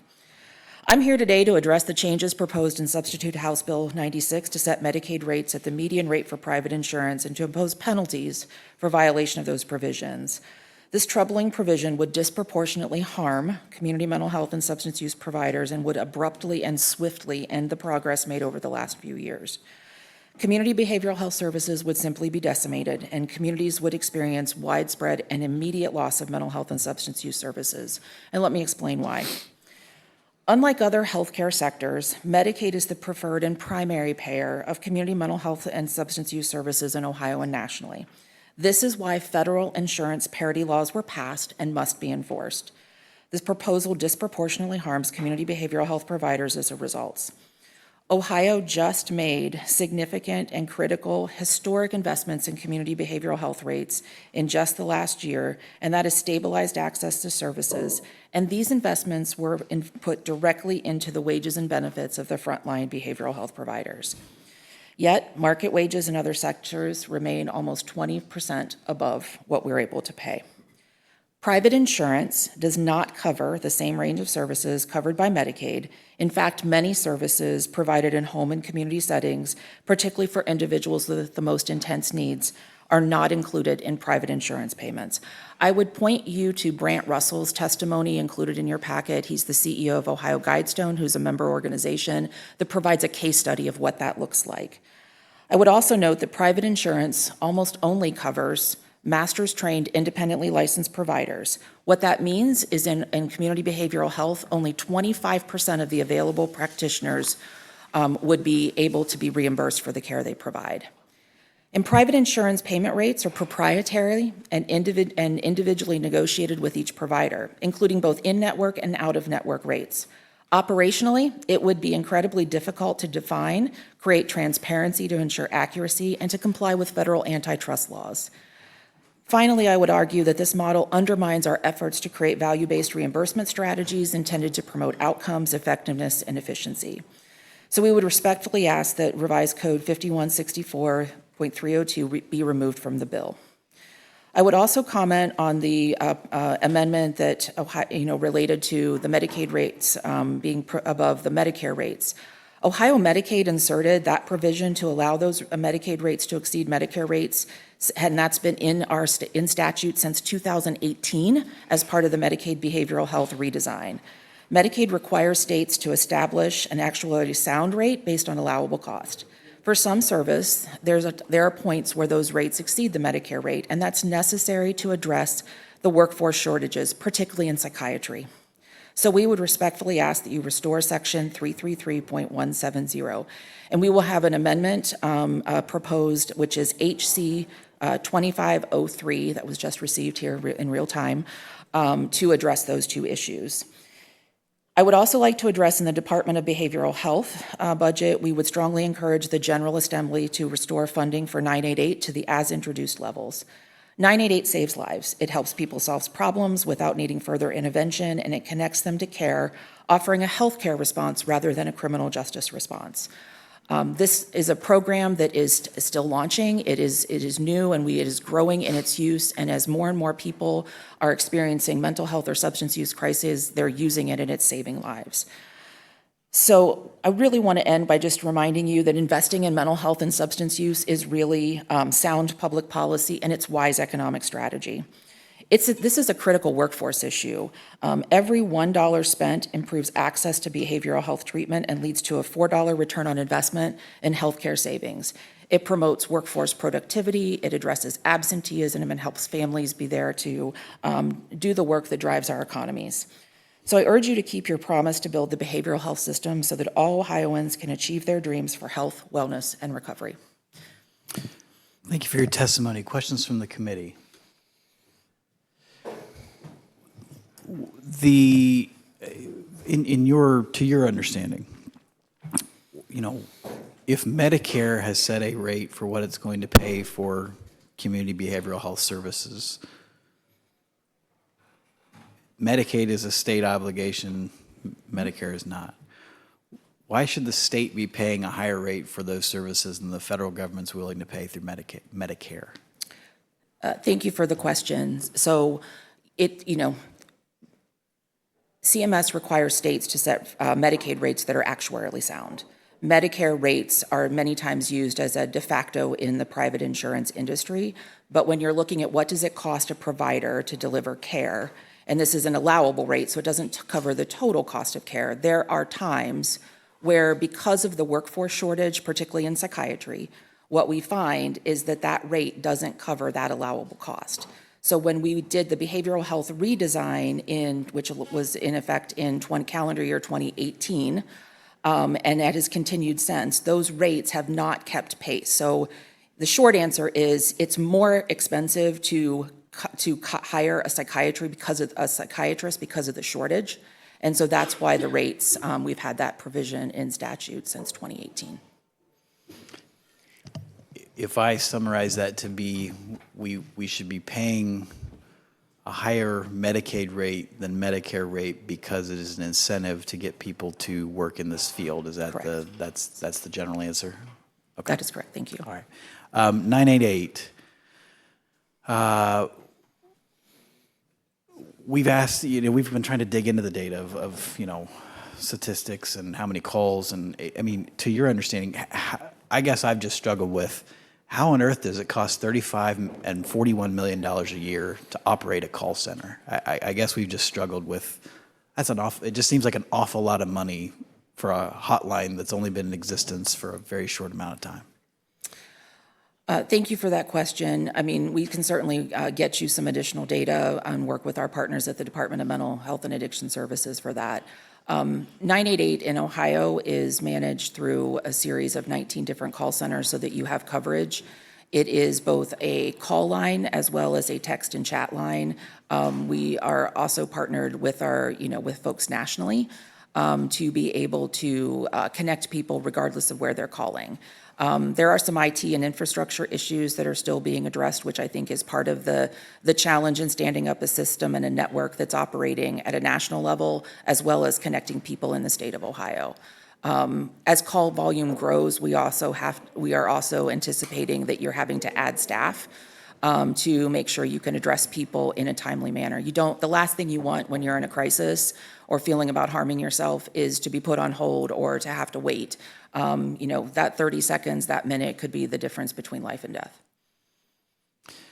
And on the median versus, is it median versus mean? Is that, what's our current process? The budget would say we go to the median. You're arguing for something else. Are you arguing for the mean, or are you arguing for something different?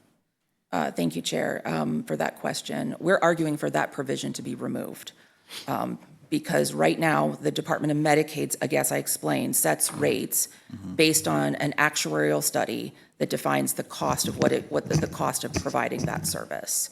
In behavioral health, because of the disproportionate impact, because private insurance historically and today does not pay for behavioral health services either in scope, meaning the coverage of care, or the range of practitioners available to provide the care. If we did this, we would see a loss of services, particularly for our folks with the most intensive needs. Private insurance typically pays in behavioral health for only office-based services. It doesn't pay for services in schools. It doesn't pay for services in community or at home. So we would lose those, access to payment for those services. They don't recognize our workforce. So the model itself does not work, whether it's a median or a mean, because the services and the practitioners aren't covered.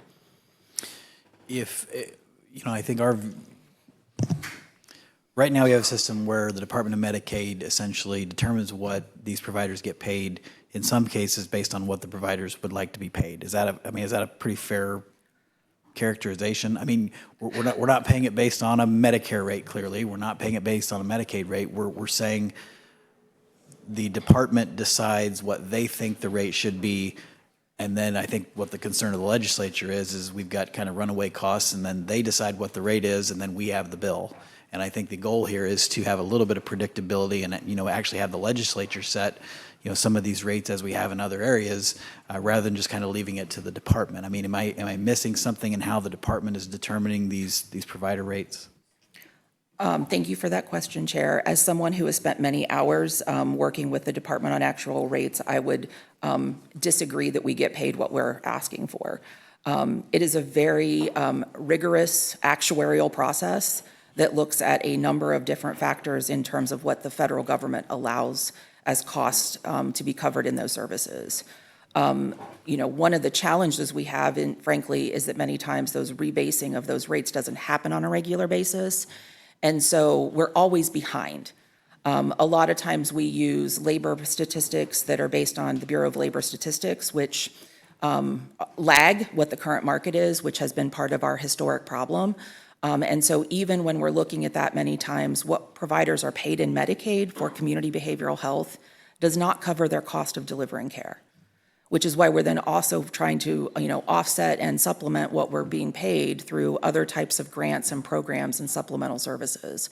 So we operate in a system where, in behavioral health, we're a lot of times, doing fundraising and chicken dinners to cover the cost of delivering healthcare to people, which doesn't happen in other sectors of the healthcare system.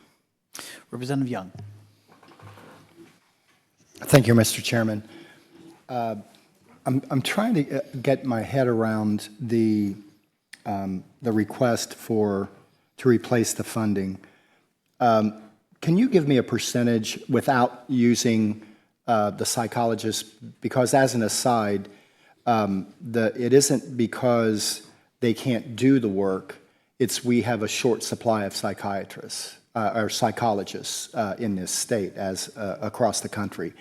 So it's a waiting line versus not being able to get someone because they don't get paid. But how much do you spend on administrative costs? Because when I'm looking at it, it's quite extensive because when you use the definition of the bloated deep state federal government and use that as a comparison, that doesn't sit well with me. But as far as the cost of how you are delivering the services, not the outside services, but the administrative cost of your organization, what percentage is that? To the chair, to the representative, we're a statewide trade and advocacy organization, so there's going to be some variability. But for the most part, the primary mechanism that we do is we pay for people. We pay for people caring for people. So from an administrative cost perspective, most of my organizations are probably in the 10 to 15% range. Some of them are less. We operate very lean organizations because we're focused on delivering care to people. And that's about what we find as a pretty standard number. Follow up? Yes. And how much do they pay you? With all due respect, I would prefer not to I answer already that know. question. So it doesn't look like it's a lean, mean fighting machine to support the people. That's all I need to ask, Mr. Chairman. Thank you. To the chair, to the representative, I would also be remiss if I didn't address that by saying that I operate in a trade association, which is not my member organizations. Other questions? Rep. Glassman. So, Mr. Chair, I think we're losing a little bit of sight here of the difference between the missions of Medicare and Medicaid. Medicare was and please correct me if I'm misstating this, Medicare is a program that is providing health insurance to seniors and the elderly, whereas Medicaid has a different mission of serving those in intense poverty, people in disability, people with addiction and mental health disorders, that those populations are fundamentally different populations. And so Medicaid has been the driver of how we handle reimbursements for rates for those populations. Am I categorizing that correctly?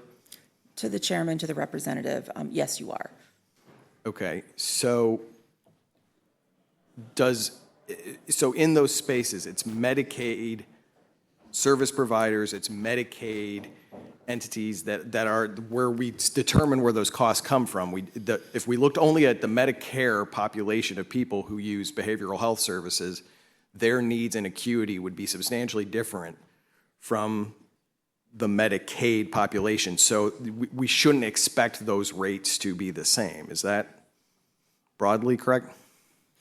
To the chairman, to the representative, yes, I would also expound on that by saying that, a number of people that we serve are dual eligibles. Because once if you have a mental health condition, you can be determined disabled. If you have a substance use disorder, you're not eligible for disability determination. So if you have a disability, then in 2 years, you're eligible for both Medicare and Medicaid. One of the challenges that come with them, similar to private insurance, is that Medicare does not have a deep or wide benefit when it comes to behavioral health. It pays primarily for psychiatry, it pays for counseling, and maybe some group and family therapy. And we've just recently added some payment for opiate use disorder. But that's the extent of the benefit. So Medicaid then ends up providing those other deeper services that support people in living in their home and being able to operate so that we're not running them in and out of the hospital or in and out of emergency rooms or keeping them out of the criminal justice system. Follow up. Thank you, Mr. Chair. Rep. Baker. Thank you, Chair, and thank you for being here. Okay, so I'm going to switch over. I think that was helpful in helping me think through the Medicare comparison. Can we talk about the private insurance comparison to Medicaid? Do we even, on an operational basis, do we even know what the median private insurance rate is? And do private insurance companies provide that level of information for us to calculate the median provider rate? So to the chair, to the representative, thank you for that question. That is actually one of our largest concerns is commercial insurance, private insurance, those rates are proprietary. Even providers aren't, typically allowed to share them with anyone else. That's part of their contract. And so how we would set a median rate and know what that is in a way that was fair, transparent, and accurate would be a very significant challenge. I also think there are questions around, antitrust provisions where you're looking at rate setting that would become a very big challenge. And then the biggest challenge in behavioral health, again, is they don't recognize 75% of my workforce who's delivering care today, and they don't cover many of the in-home and community-based services that we provide, which is what keeps people stable, living in the community with their families, able to work and be, part of our society. Thank you. Follow up? Sure. So that was one of my biggest concerns is I don't even actually know what this means, but the general gist is that private insurance, if you look at the whole system of services that we provide to Medicaid population, in an effort to have a community where people are able to be successful, able to be housed, able to work, if we look at that whole population, so much of that isn't covered by private insurance. And so if we're going to take a median, there's a likely impact that median value is going to be nothing. Or, so this is a hard question to ask, but knowing we don't have a number of what a median means, just our gist of it's going to be real low. Because if we factor, I'm a biostatistician too. So if we calculate a median with tons of zeros, this is going to take us to a super low number. What would our community look like if we decrease Medicaid funding for all the services to that hypothetical super low number? Super hard question, sorry. You know where I'm trying to think. To the chair, to the representative, no, I appreciate that. And that's, it is an unknown, but what I will say is when I talk to my members who do accept private insurance for the services they cover, those rates are typically anywhere from 50 to 70% of what Medicaid pays. And so if you took that and you took a median, understanding that you have value-based payment options today, where we're incentivizing quality. And what this is it's a regression to the mean, which means we're no longer focused on quality and we're no longer focused on outcomes. We're focused on a financial model, which is frankly one of the challenges we've had in behavioral health for a very, very long time. It's why we have a federal parity law that we're still working diligently to implement, because we discount brain health over the way we pay for every other physical health. So, if I break my arm and I get, we know what that costs, we know what the pathway is, but we don't pay the same way and we don't treat behavioral health the same. So there's been there's been a stigma, frankly, around this for years. So, in talking with my members and in looking at this, if they had to lose access to 75% of their workforce and take rates that are, let's say 60% of what Medicaid pays, I don't know that any of them would survive. And I don't say that to be, the sky is falling. That really is truly a very deep concern, because the only way that they can save money is to lay off staff. And when you lay off staff, you're not serving people, because this is all about people caring for people. And that's, at the end of the day, what matters. Is I want to make sure that we're doing things that are helping the people of Ohio, live healthy lives. We can prevent suicide, we can prevent drug overdose, and this just takes us in the wrong direction. And that's frankly what I care most about. Other questions? Seeing none, thank you for your testimony. Thank you. Next three witnesses will be Jamaica Gilliam, Will Petrick, and Jacqueline Bathus. Is Jamaica Gilliam here? Jamaica going once? Okay. Will Petrick.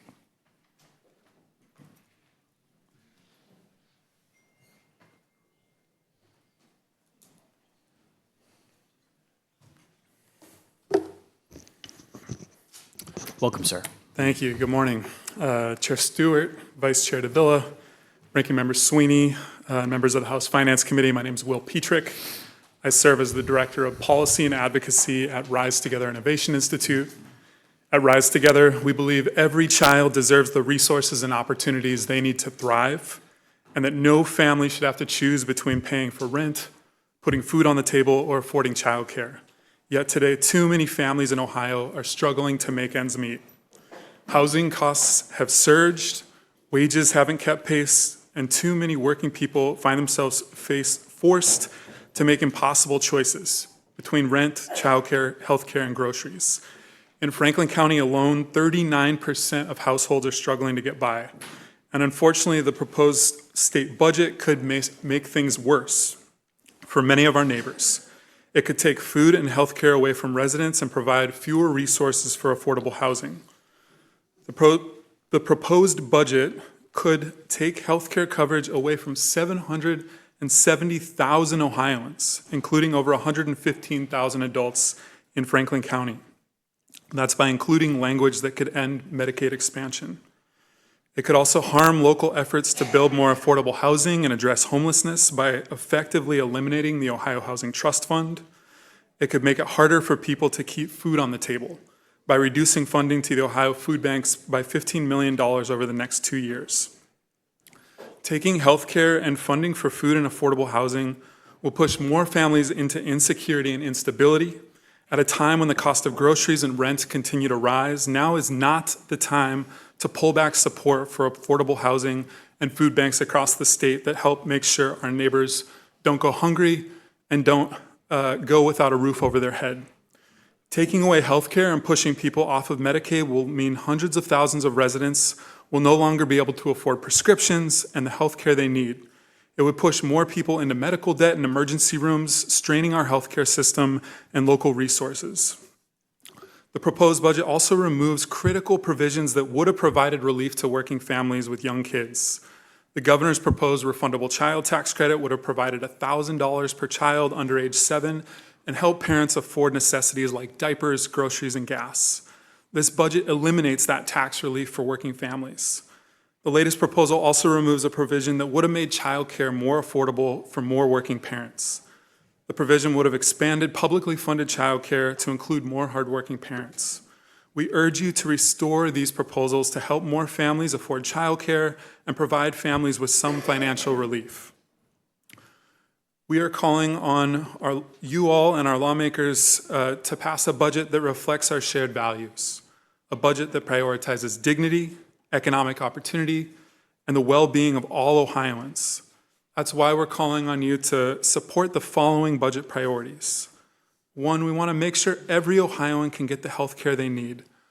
Please remove the trigger language and protect Medicaid coverage for as many Ohioans as possible. We hope you'll help families put food on the table and keep food on the table by fully funding the food banks in Ohio. We hope you'll restore funding to address homelessness and build more affordable housing by restoring the Ohio Housing Trust Fund, restoring tax relief for families who most need it by restoring the refundable child tax credit, and finally, restoring the governor's provision to help more families afford childcare.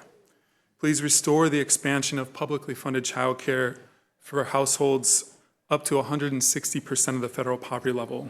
The choices you all make will shape the future of our region and our state, and we urge you to pass a budget that truly supports the dignity and economic security of all Ohioans. Thank you all for your service and your time, and welcome any questions. Questions from the committee? Rep. Troy. Thank you, Mr. Chairman, and thank you for your testimony. Yeah, certainly we're concerned about the trigger language on the Medicaid expansion. I mean, I think that was a decision. I remember the time I was president of the County Commissioners Association, and our board unanimously endorsed Medicaid expansion because it was a great idea for Ohio. So what about if, I know the concern is that, well, the feds start to pull the plug. The problem with the language is if they drop 90% down to 89%, we're out. Is there an area in there where you think there's a compromise where we can say, well, if the feds pull out like 50% of the match rather than, they're going to only reimburse 50 cents rather than 90 cents on the dollar on this, is there a point where you can understand what the action of the state may be in that regard? Chair Stewart, Representative Troy. Fundamentally, again, our mission at Rise Together is we want everyone to have the resources and opportunities they need to thrive. And so when we think about this issue, Governor DeWine in his State of the State talked about really wanting everyone to be able to have, in order for Ohio to reach its full potential, all of us need to reach our full potential. And so in order to have that foundation to reach your full potential, there are several pillars, right? So there's a pillar of we all need health care, we all need a decent wage, we all need a roof over our head, we need groceries, we need childcare. What the current language does is basically rips out that health care pillar from 770,000 Ohioans. And not only that, that's $13.5 billion flowing into the state, again, 90% of that funded by the federal government, to support people being able to go to the doctor, to support people getting the health care that they need. And so what I'm urging you all is rather than locking us in to just automatically push 770,000 people off of health care, let's have some flexibility. So depending on what the feds do, which we don't know, we can change the language to protect healthcare coverage for as many Ohioans as possible. And so going back to that foundation, we don't need to lock ourselves into just automatically pushing 770,000 people off of healthcare coverage. Follow up. So on the Housing Trust Fund, and I guess the question I have, maybe you can answer it, maybe the chair can, but if I recall, we have a surcharge on recorders fees at the county level, which is directed to the Ohio Housing Trust Fund. So if that fund is being wiped out, I guess the question is, does anybody know where that money is going to go to that's being collected at the county level at our county recorders offices? Chair Stewart, Representative Troy, I know that there are other housing advocates in the room from Ohio who I think would be better positioned to directly respond to that question. I think, again, for our mission of just making sure people have the resources they need to thrive, we think that needs to be restored, and that the Ohio Housing Trust Fund is supporting different projects all across the state to support more affordable housing for people, to support efforts to address homelessness. We know even just in Franklin County, I have a stat here. So just in Franklin County, the median home price has jumped 54% since 2017. The rent has increased 47%. And we also know 7 of the 10 most common jobs in Central Ohio don't pay enough for a renter to afford a 2-bedroom apartment. So the Ohio Housing Trust Fund and those resources that are going to support affordable housing are critical, again, to the well-being and stability of people in Ohio. Yeah. Other questions? Seeing none. Thank you, sir. Thank you. Our next witness will be Jacqueline Bathis.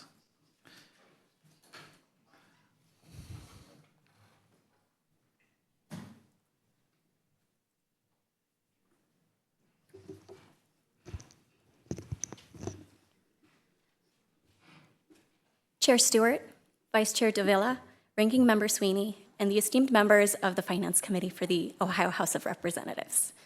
Thank you for allowing me the opportunity to testify today. My name is Jackie Bejas, and I'm a parent in the Pickerington Local School District. I'm here today in support of fully funding Ohio's public schools and to ask for your votes in favor of the Fair School Funding Plan.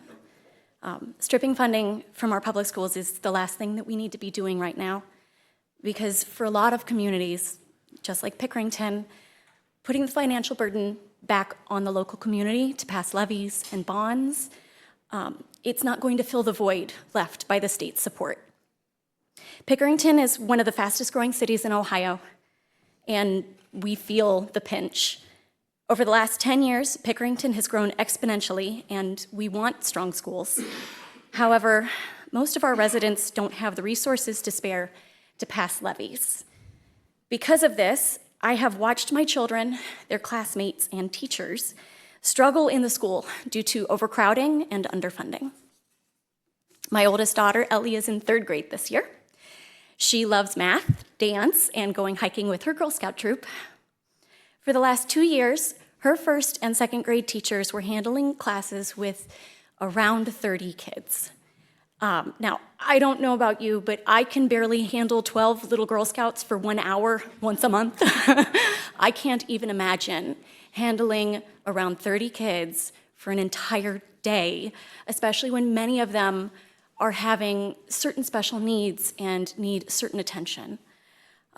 Sadly, in 1st grade, Ellie's teacher put in her 2 weeks notice right before spring break.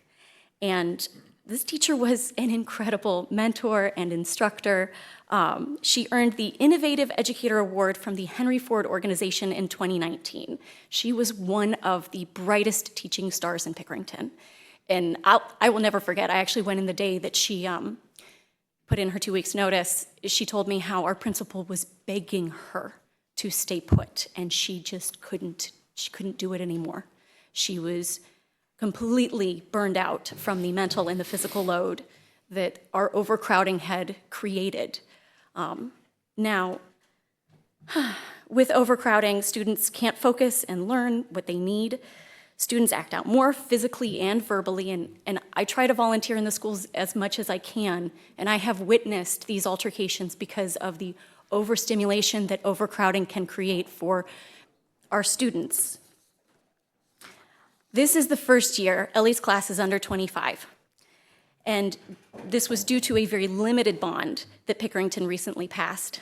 Our schools were able to hire a few new teachers, but after speaking with the school board member that you spoke with this morning, I learned that the 80 teachers that we had just hired with the limited bond that we were able to create, if this funding is stripped, we will have to let go of around 160 teachers. So it will decrease the amount that we just increased and then some.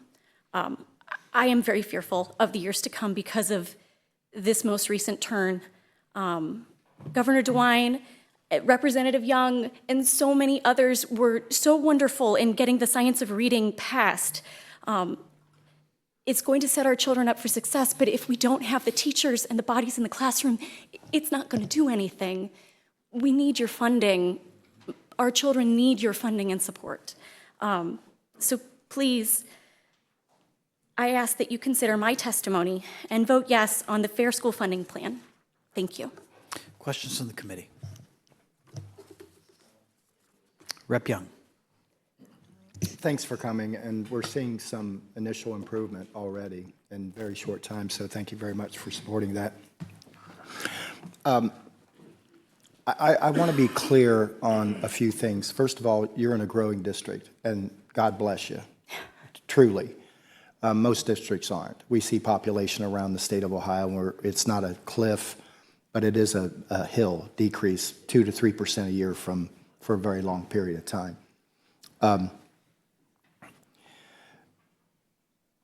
In essence, the governor cut school funding in his budget.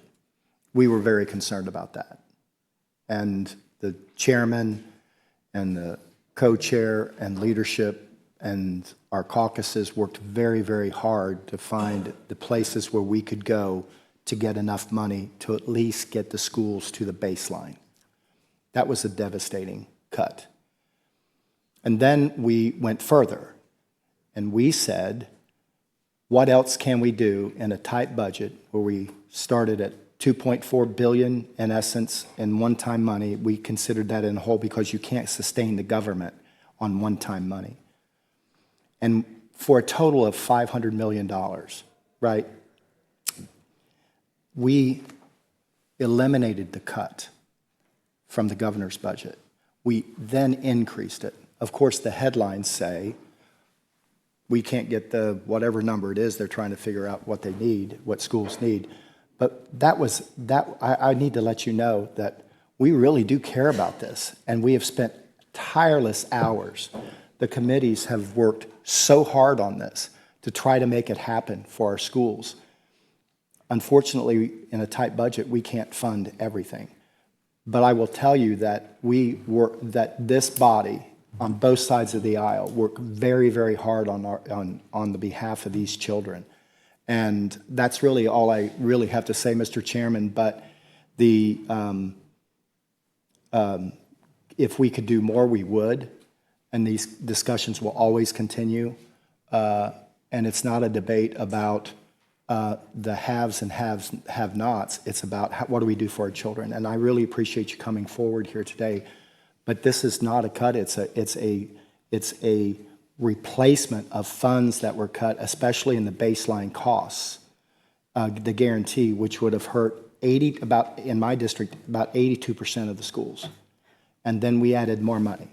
So I would ask you to at least understand that we are trying and we're doing the best that we possibly can at the moment, unless people can come up with an idea where we can find additional money. But thank you very much for coming. Thank you, Chair. Other Thank questions? you, Representative Young. Rep. Isaacson.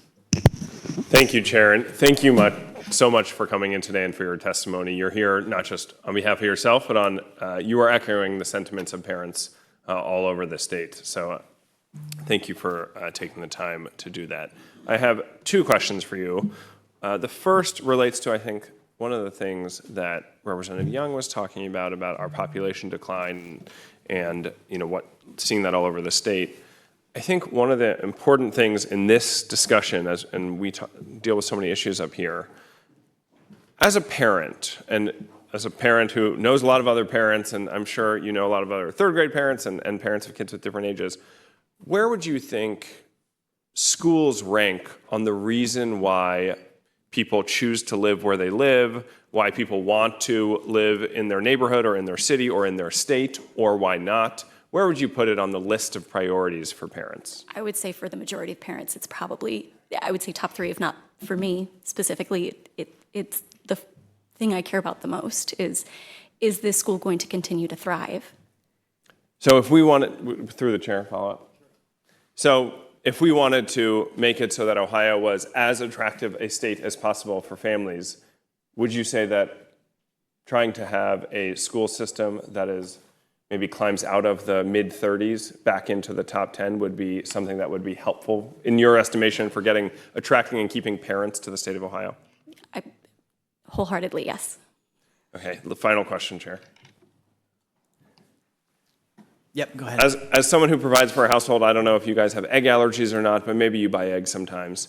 So you might have noticed that $1 to buy eggs today doesn't get you as many eggs because the price of eggs has gone through the roof. So would it be fair in your knowledge of just how, regular buying power works? If you have $1 today and it costs way more to buy the things that you used to buy with that $1, is that functionally, effectively a cut in what that $1 is worth? Yes. All right, thank you. I just wanted to make sure that we were all on the same page about what we're dealing with. Thank you so much. Other questions? Thank you for your testimony. Thank you. We'll next have, is Leanne Gutierrez here?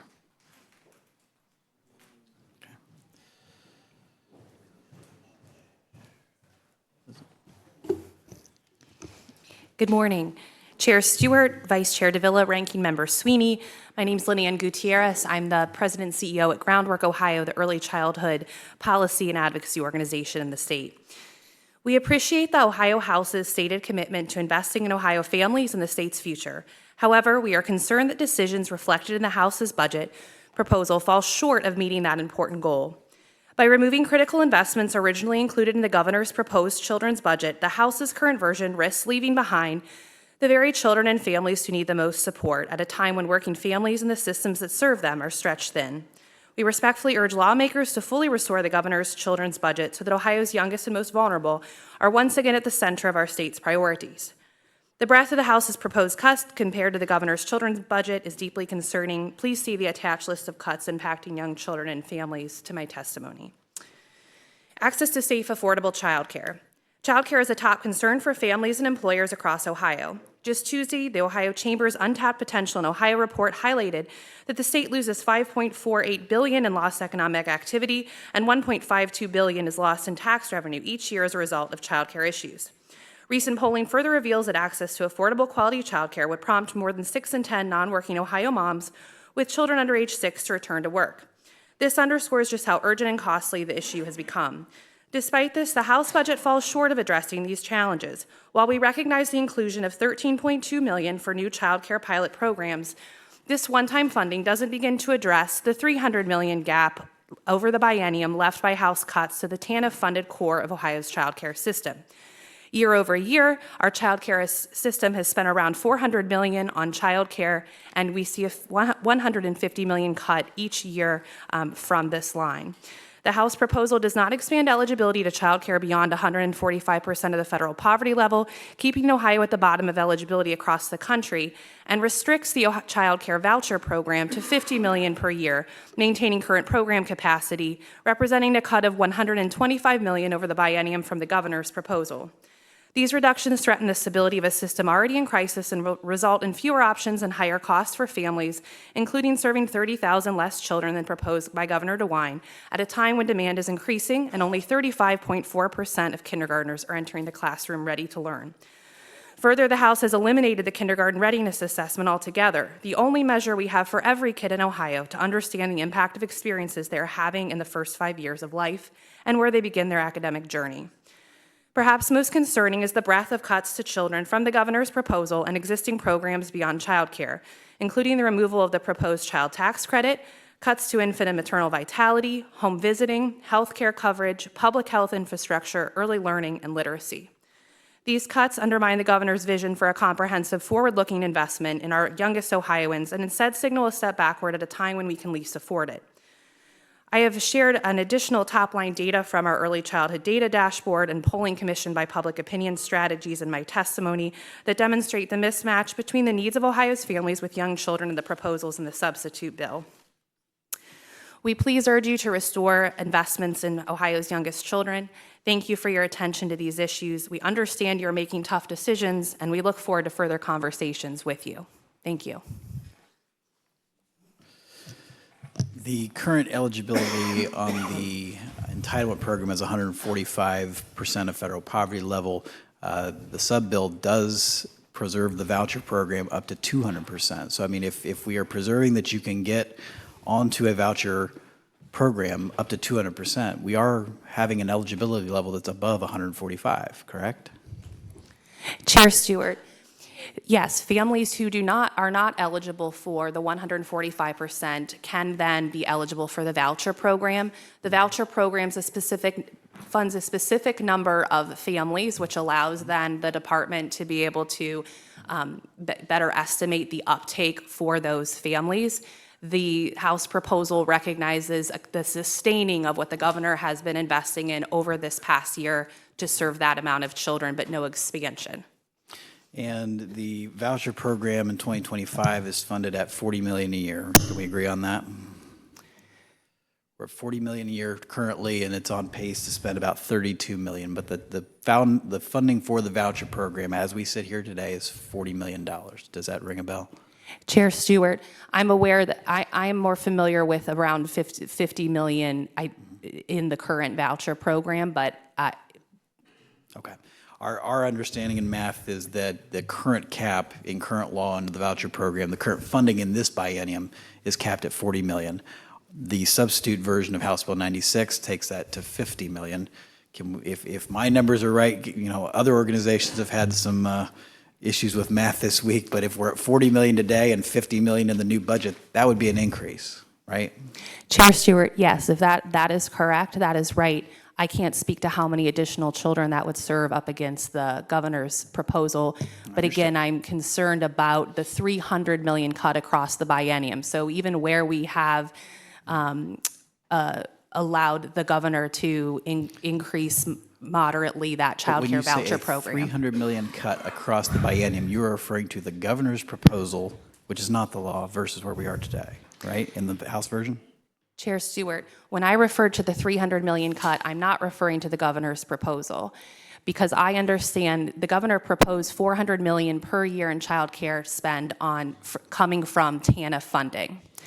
My understanding from the department is that that same $400 million reflects actual spend year over year on the child care system. So cutting $150 million from that TANF line then results in a system that's contracting by $300 million. Other questions? Bride, sorry, Rep. Sweetie. That's fine. We've been having too many informal conversations. Sorry about that. Thank you for being here today, and thank you, Chair. Within these discussions, while I think it's important that we don't react before anything of some of these massive changes that could happen from the federal government, but I think it's important to acknowledge some of the things that have been happening in this space. And specifically, from my knowledge point, it seems like the way that we have over the past, I don't know how long, I would say probably a decade or so, and the way that we have used TANF and purposely not using that, it seems like those are the types of programs and dollars that the government or the federal government is taking away. I've heard of concerns of people within this space of if we don't spend those dollars, we could lose them. And I think that is my understanding as to why the governor decided to allocate all of that was available and also to get closer to this goal. So the question is, do you have any concern that if we don't actually use the TANF dollars, that they could in fact go away, which would be different than how, you know, that is a substantive difference as to why we should use those dollars. And then just I think it's really important to contrast what Ohio is doing compared to every other state. And if you can tell us, I know that in terms of the publicly funded childcare, last time I looked, we were at 50th. So if we continue to be at 50th by returning to normal, I don't think that's anything we should be proud of. So just the concern of if we don't use the TANF, that it could go away, because we've seen this happen with other programs within this space. And then two, could you just give us some context of how we compare to other states in terms of affordability and access to childcare? Chair Stewart, Representative Sweeney, the state of Ohio receives the same amount of TANF funding year over year from the federal government since 1996. Much of the child care TANF dollars now are derived from one-time TANF underspend. That has been a problem over the past decade where TANF has been underspent. It's been set aside for childcare as in recognition that expenses have increased, but it's been an ongoing problem that I know you all have recognized, and we have too. There is certainly, ongoing evaluation concern at the federal level whether or not the TANF block grant would change. That wouldn't impact the one-time underspend, but would impact the ongoing money that continues to flow to our state. I'll be in DC Tuesday talking about all sorts of things around childcare, including certainly that concern.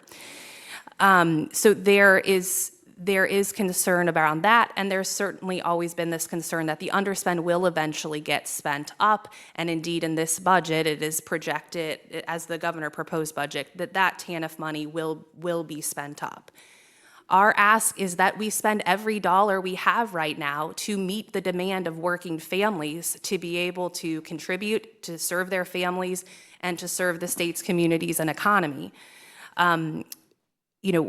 We are continuing to monitor the Child Care Development Block Grant.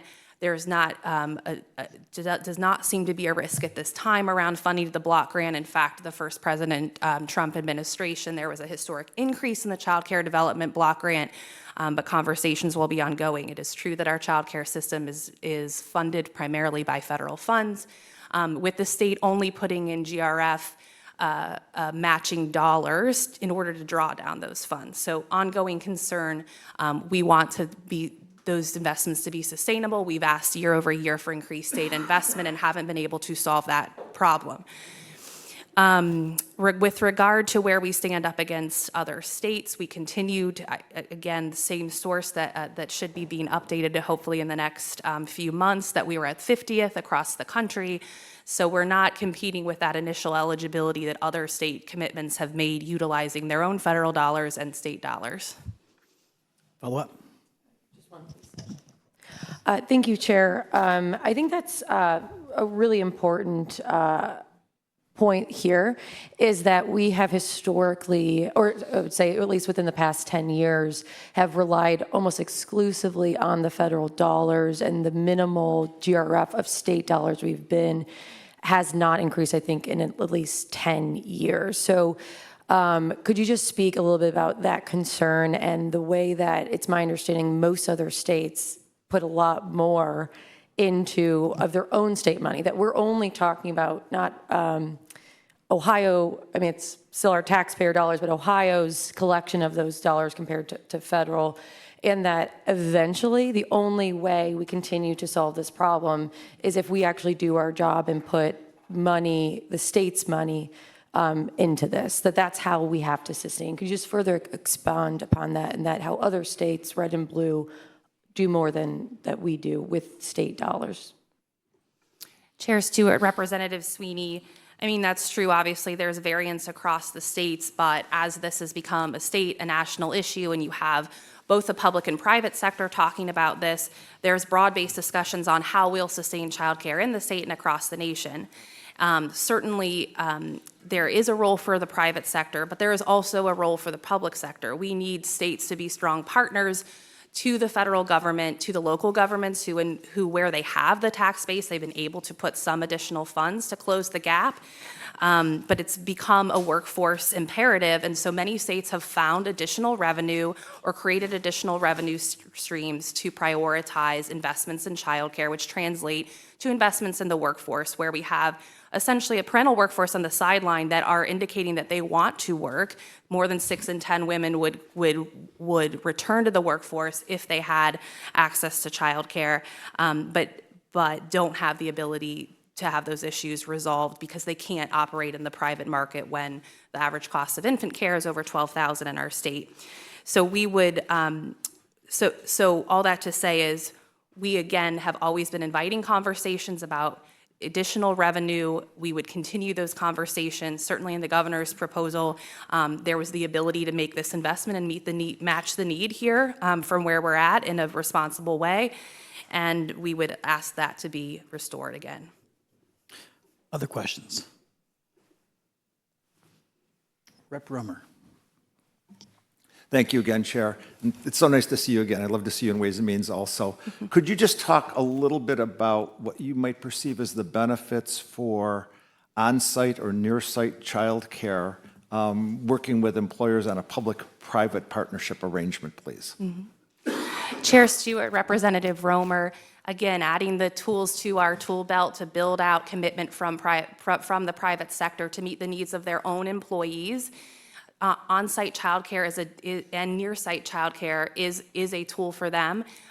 It can be very intimidating and costly. As you all have learned more about the childcare business itself, many businesses might not want to get into the business of childcare, and they need the support and partnership to be able to understand and then sustain when they see that return on investment. So the tools that have been presented in various testimony around the public-private partnerships to incentivize those on-site or near-site childcare and the partnerships with existing childcare providers in the community are an important tool in the tool belt. Okay. Thank you so much. I appreciate your advocacy on our House Bill 41 with Representative White. Thank you, and no follow-up. Thank you. Speaker Pro Tem Manning. Thank you, Chair. I appreciate it, and good seeing you today. I think it's been about 15 years that I have been working on infant mortality. Shocked when I came in and we were 49th out of 50 states. I mean, I can't imagine losing my child in the first year. We've managed to get that up to, I believe it's 42 now. It's still quite not where I would love to see it go up to be the middle. So talk to me a little bit about what we can do to help with infant mortality and what we're not doing. Thank you, Chair Stewart, Representative Manning. We were really pleased in the governor's proposal to see investments in infant vitality that really reflect the wins that local communities are seeing. For example, in the Cincinnati community, they have significantly decreased their infant mortality rate, and that's really been attributed to collaborative partnerships between the healthcare system and the women who are birthing these babies in their community, talking together and holding each other accountable to positive outcomes, and when there are negative outcomes, they can understand how to respond to those. So we would like to see the House consider restoring fully the infant vitality line in the budget. Secondly, home visiting has been a really important tool to partner with parents of babies, and certainly in addition to the prenatal period of time to combating infant mortality. We know that among low-income families who are having babies, that only about 8.8% of 0 to 2-year-olds have access to home visiting right now. And so we'd like to see the governor's investment to increase access to home visiting. There was a $22 million investment in fiscal year 27 that was pulled back by the House be restored.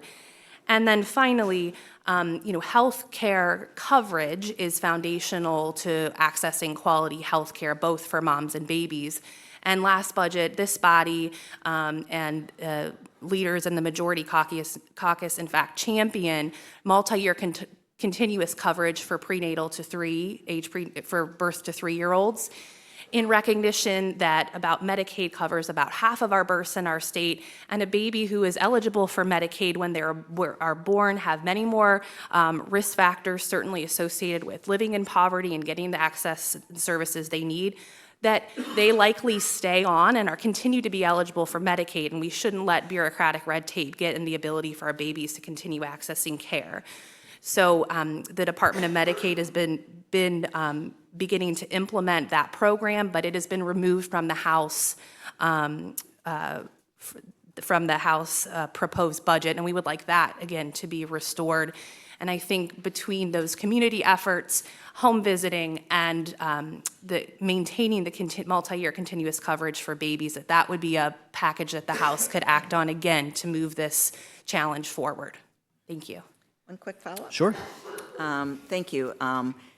Turning to childcare, I happened to be with someone from the chamber last night, one of our dear friends, Rick Garfagna. Sat with him for a little bit, and he was just telling me about we're losing a lot of dollars. I believe he said $5 billion, that's with a B, lost economic activity because we are not funding childcare, where we can not only get moms going back to work that want to work and businesses that want those moms, but also getting children off to a good start by being in a quality daycare. So if you would just talk a little bit about that, because he also mentioned the tax that we're losing by not having these people work. And it was like 1.5 billion. So it's quite a lot of money that we're losing. And I know hearing from businesses all the time, we need more employees. If you could talk about a little bit about what we could do in childcare, maybe finding a compromise or something like that to help these families out and help Ohio out. Sure. Chair Stewart, Representative Manning, that's right. It's the Untapped Potential in Ohio report. The Chamber worked with the U.S. Chamber Foundation to look at this analysis in Ohio, and particularly to get some updated data, which finds that we are losing more than we have before. 5.48 billion in lost economic activity, and then 1.52 billion in lost tax revenue. And it occurs to me, while I know it's not a one-for-one, if you actually invest in childcare, then perhaps you could pay for childcare because of that revenue coming to our state. Families want to work. Families are making very tough decisions on whether or not it pays to work, which is why we've been advocating for increased state investment to help stabilize the childcare system in Ohio and also expand it. So we obviously are asking for the governor's budget to be restored, as I've stated already, but I think that any additional children that we can access through the voucher or through the entitlement are working families that need that access to care because they cannot operate in the private market. Again, in Franklin County, the most recent quote I got, my daughter is in the Rife building, but the most recent quote I had was $1,900 a month that I just got of a wait list. And I said, no, thank you, I finally found somewhere. But that is just an overwhelming expense. Most families are working and they can't then afford that. Dramatic quality of life for middle class and higher middle class families, but for low income families, it's the difference between working or not, period. Thank you. Other questions? Seeing none, thank you for your testimony. Thank you. I want to ask, just in case he was taking a walk, is Jamaica Gilliam here by any chance? All right, that's twice. Our next three witnesses will be Nicole Marshall, Khadijah Torian, and Marie McCausland. And if Nicole Marshall is here, welcome to committee. Thank you, Chair Stewart, Vice Chair Davila, Ranking Member Sweeney, members of the House Finance Committee, and thank you, Representative Pickle Antonio, who's one of our 4 state representatives that covered various parts of our school district. This is not an easy thing to do. I know you guys have very long days being here and you hear from everything, and I think I've been about ready to cry a few times today just with some of the things that we've heard. I'm going to share some stuff, just numbers, because I'm the treasurer of the school district in Westerville, and I know that that's what is expected of me with my job. So our student demographics, we have about 15,000 students. We employ about 2,000 people in our school district, in our community, and we have 16% special education, 23% gifted education, 11% English learners, and we're still considered a wealthy suburban school district in Franklin and Delaware County, Ohio. Over 64% of our local operating revenue comes from our local property taxes. We have seen our cash balance grow. We are not on the 20 mil floor. We are subject to tax reduction factors from House Bill 920. We've seen our cash balance grow because we've worked very hard to get us to a place to where we don't have to severely gut programs for our students. In 2011, we had to move a payroll from the end of the fiscal year to the new fiscal year due to cash flow issues because we failed an operating levy. We just failed an operating and bond levy last November. We had intended to use some of our cash balance in conjunction with a bond issue to address some of our needed facilities needs. And when that bond issue failed, we now need that, and the operating failed, we now need that cash balance to help sustain our operations. We're deficit spending significantly as we've seen reduced revenues. We lost $4 million in state foundation formula funding this year, even though we gained over 100 students on the formula count. And I spent, from 2005 to 2012 working for the state auditor's office. I know Auditor Faber has been here advocating for his budget to this committee and how important it is to protect the public tax dollar. I worked during the time of the recession, the 2008 recession, 2011, and I worked with school districts that were criticized for not having adequate fund balances in fiscal watch and emergency projects. That was my job. That's what I did with local government services. And I find it extremely ironic now that I'm hearing comments about schools sitting on $10.5 billion. My district had $161 million in a cash balance in the end of the last fiscal year. We had plans for that cash balance. I've worked with a finance committee made up of local community members, parents, business owners, Rotary Club members, lots of folks from around our community to develop a cash balance policy that triggers what we do when our cash balance gets to a certain point one way or another. We do not support the addition of looking at our cash balances and reducing our local taxes. We will continue to have to go back to our voters over and over again, and they're tired. I grew up in poverty in Scioto County. Public schools changed my life. I was hungry, I was neglected, I was abused. I would not be standing here today if it wasn't for my public schools. Please do not do this. Please, I'm begging you. I'm a parent, I'm a taxpayer, and I believe wholeheartedly that we have to support our public school system, and I don't appreciate the creation of an extremely inefficient education system in Ohio for our taxpayers. I'm happy to answer any questions you have. Questions from the committee? Rep. Glassburn. Thank you, Mr. Chair. So on this issue of the questioning of the cash balances, I think this is one of those where we might be running into a fundamental misunderstanding of how the school, not just the Fair School Funding Plan question, but how school funding works in Ohio. There seems to be roughly 3 trigger events that get more money to schools, either for schools on the floor or in their inside millage. It's when there's a reappraisal once every 3 years. That's not annual, every 3 years. There's the event of the state doing its budget, so every 2 years there's the chance of more money. And then there's when you go to the ballot. So if we switch to a system that on an annual basis says you can't have more than 25%, or even a different arbitrary number, we're ignoring that these systems are different phases in that are not annualized. They're coming in at different points. And so as far as you having to manage money, can you speak to why you would need to have reserves that are looking towards what used to be the 5-year forecast was the golden standard of how we looked at everything? Why your reserves need to contemplate the entirety of the 5-year forecast, not just this year, and then next year, not just that year, and then just the following year, et cetera. Could you talk about the timing of how these pieces work? Yes, through the chair to the representative. Thank you for the question.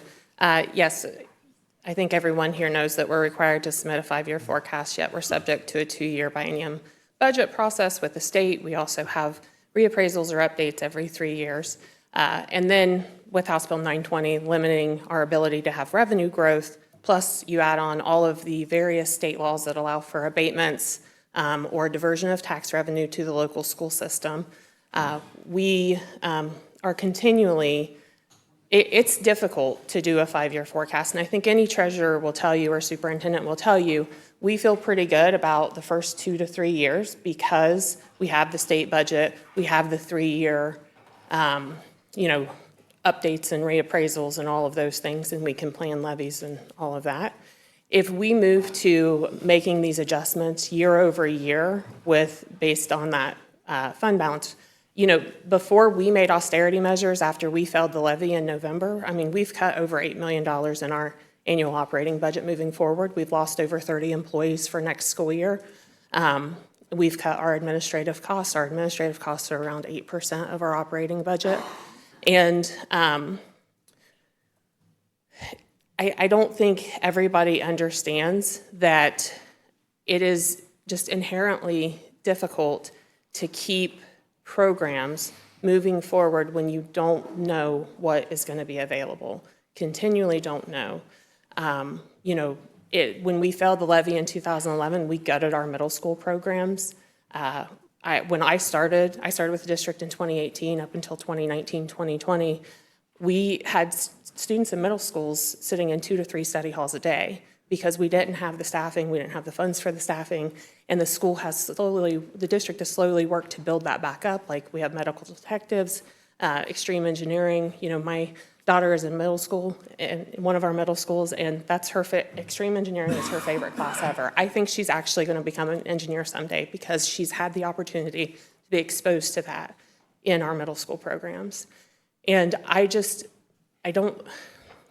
can't emphasize enough how hard our people work, and to have to reduce 30 positions for next school year and know how much more that's going to put on other people, because somebody is picking it. It's not like we had 30 people that were standing around doing nothing all year, right? Somebody is picking that up. So it's inherently hard to plan with the finances and what that means. I'll also mention that our cash balance is currently generating us about $8 million a year in interest revenue for our operating fund.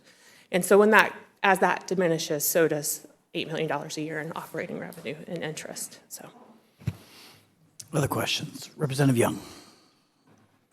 Thank you very much. And it's really important to see your emotional plea and that commitment and passion. I really do appreciate that. This committee feels very, very challenged in this situation. I mean, it's just tough. And we're working the best we can. And I'm not apologizing. I'm just telling you what the reality of it is. I have an amendment that, because I was on the tax study committee, and where we saw some of the major issues, and I'm glad that you identified one of them, and that is the requirement for a 5-year projection. And the amendment will cut it to 3 years, which coincides with the appraisal process, your school contracts, the auditor's review for fiscal watch, 3 years, and it will give one full budget cycle with some ability to look and see what's trending in the Ohio House and Senate and the governor's budget as well. So my point is that we are thinking through this, and it's one of the most serious things that we do besides childcare and food and everything else that we're trying to do here, higher ed. How do you feel about what I just stated as far as that amendment is concerned? Through Chair Stewart to the representative, thank you for the question. So I do think, like I said, it's inherently difficult to plan, especially past the 3rd-year mark because of how our funding system works. I also know that there's various laws around certifications, and when we can sign, like we couldn't sign a long-term contract, which also results in additional costs if we can't sign long-term contracts because of our negative cash balance out of that 5th year of our forecast. And so not just bargaining contracts, but all of our contracts where we work with vendors. That's the first that I've heard that that's been introduced as an amendment, and so I would have to think about that and get back to you on it. Just my gut reaction is that I think that that makes sense given how we are funded. I can tell you based on the sub-bill, the House's sub-bill, we would be in fiscal watch with the 25% clawback, anything over 25% clawback in our district in that 3rd year. Like that would immediately put us in fiscal watch. Follow up. The proposal's been vetted through many individuals, including treasurers, ESC representatives, principal, superintendents, and the legislature. This is one step that can give us a better perspective, as well as you and the school districts. Thank you, Mr. Chairman. Representative Schmidt. Thank you, Mr. Chairman, and thank you for your testimony. I need to get a better understanding of your concern about cash flow in the future. When you already know in the future, you can estimate what your property taxes are going to be, the revenue coming in, and what your levy revenue is coming in. Am I correct on that? Through the chair to the representative, thank you for the question. So generally, I would say yes, but as we see additional legislation come down year over year, as in regards to tax abatements, tax diversions, Board of Revision settlements, Board of Revision changes, all of those things, we've seen significant variances in some of our revenues other than what, if we just let property taxes work the way it was supposed to work, I think it would be much more predictable because I know how to do that math. What I don't know, like, for example, we just had, we lost about, I think, $900,000 this year because of something with AEP, with the tangible personal property taxes. And, you know, that's all secret up at the state, so I'm not really sure why and what happened with that, but that's the reality of what we experienced. But I would say generally, yes, to your point, I should be able to plan for that if there's not additional changes. Follow up. Okay, so you, outside of some abnormality like the ADP clawback, you already know what you're getting, but you talk about a failed levy. Well, a failed levy means you didn't get the revenue, you never had the revenue. So now you're saying that you have to go into your rainy day fund because you had a failed levy.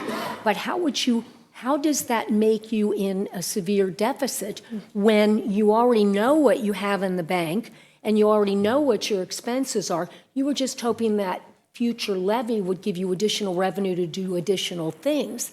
So I don't understand why you're concerned about how much you have in your rainy day fund and the ability to use it. Just help me understand that so I can make the best choice in this. Through the chair to the representative, thank you for the question. That is a great question, and I apologize if my testimony was confusing. We lost $4 million this year in state foundation formula funding. That's helped create our deficit spending. We have increased needs. We see inflationary increases just like the rest of the world. And so when our revenue isn't increasing at that same inflationary rate, that also adds to our deficit year over year. Yes. So I had hoped that our levy would have passed, although I'm not allowed to say that when I'm on the clock, just so you know. But I had hoped that our levy would have passed. And when it didn't, we immediately went back to our buildings and departments and asked them to find savings where they could, and looked at positions to restructure and realign going into next school year to help keep that deficit down. Final question, sir. Thank you. Okay, so you've got this rainy day fund, and if you don't get your levy, you want to hold on to that fund to limp you through, but it's only going to limp you through so much because it can't do it into the future. At some point, that rainy day money is going to draw up. So absolutely. That's why I'm confused about your concern with holding on to a rainy day fund, which no matter what's in the pot, if you don't adjust your spending, it's going to end. Am I correct? The rainy day fund. Through the chair to the representative, also a great question. Thank you for that.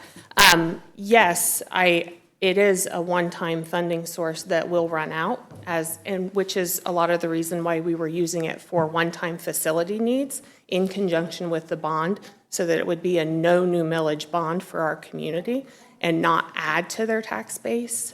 We had another bond issue that was falling off that we could generate a certain amount with, and we were taking some of that rainy day fund to use towards those. We were also looking at implementing one-to-one technology for our school. We still don't have that in our school system for nearly 15,000 students.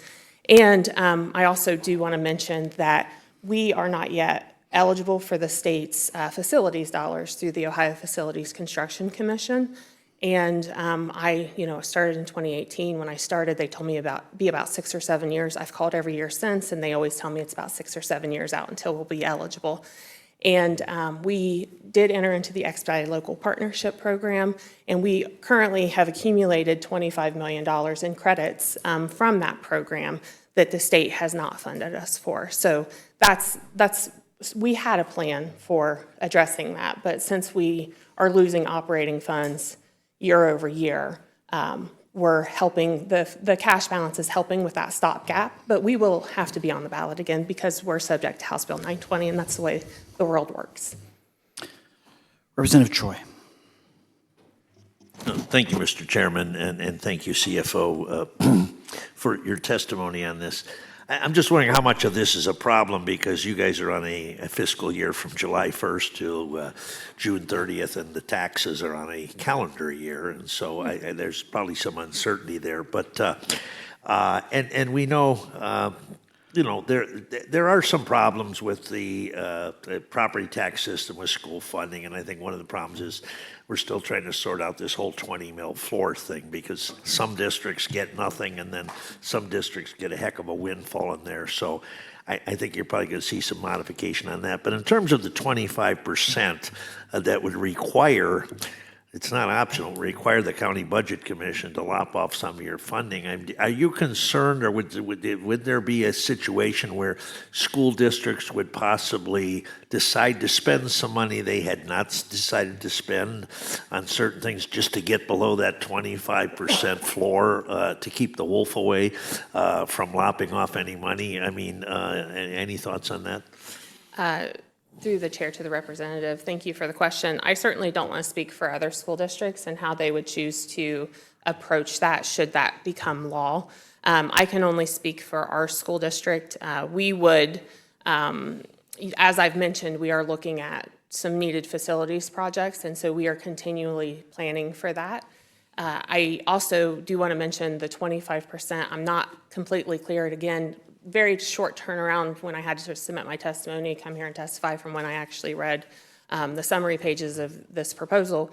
But, I think the rollback for all of our local tax levies went away for all new levies after 2013. So I'm not sure how that 25%, anything over 25% clawback would work. If that means that we'd have to pass new levies, which means they would be 12.5% higher for our local property taxpayers. I'm just not sure how that mechanism works, but I can't speak for what other school systems would do. I can only speak for myself. We're going to continue to thoughtfully plan regardless of what the legislature puts in front of us. Mr. Chairman, one follow-up. Yeah, and thank you, Mr. Chairman. I was on the Tax Study Commission with Representative Young, too, and I know I asked that question, too, about the 5-year planning and kind of got mixed answers, as to whether or not we should get away from that or not. But so on this 25% or above lop-off, we've told, we've heard from some people that, taking that away, that reserve away, might impact the school's bond rating, especially if down the road you're looking at floating some governmental low or non-interest bonds, et cetera, for new school construction. Is there a number, if we can maybe compromise here and say maybe 25% is the number, if somehow we might get that up to 30 or 35% or something before the Budget Commission comes in, with the chainsaw? I mean, is that is there some room there for a compromise, maybe a little bit higher number in terms of what the lid on the reserves you would be able to carry over before the Budget Commission gets involved? Sure. Through the chair to the representative, thank you again for the question. It's true. One of the reasons why schools have such high, local governments in general, have such high bond ratings is because of the reliability of our local property taxes, because that's what our bond issues are based on. And our ratings reflect that, which keep our interest rates down, which saves everyone money.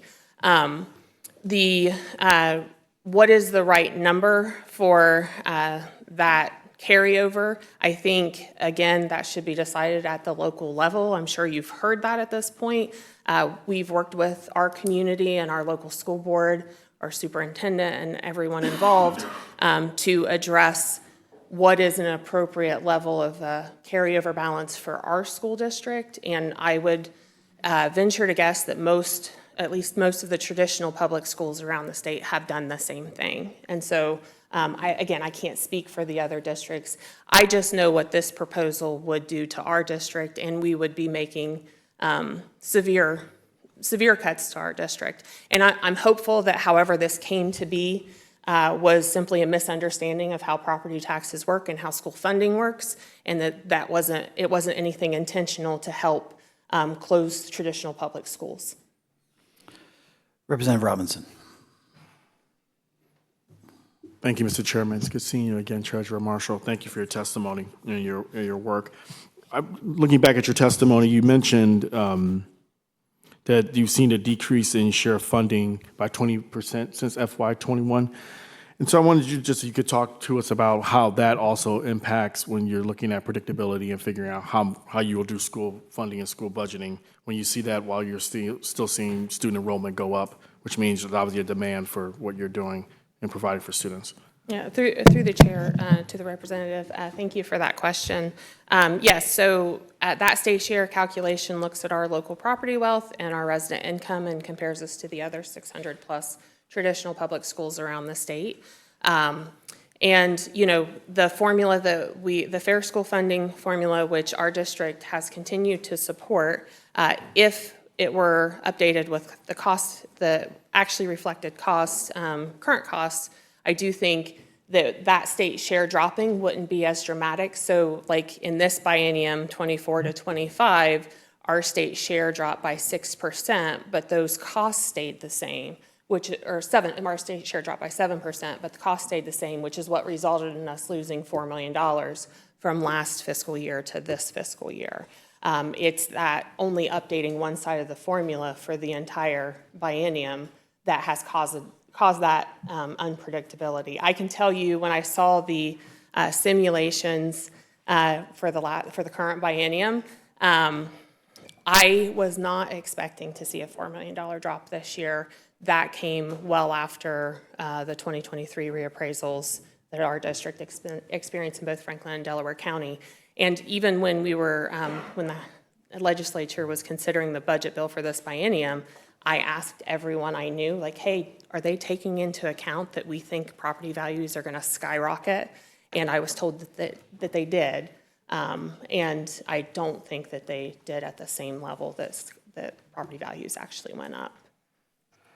Follow-up. Well, thank you, Mr. Chairman. Thank you for that. And so just as a follow-up to that about the Fair School Funding Plan, if I understood you correctly, you mentioned that actually was providing, especially with the phase-ins, the predictability that you needed. Mm-hmm.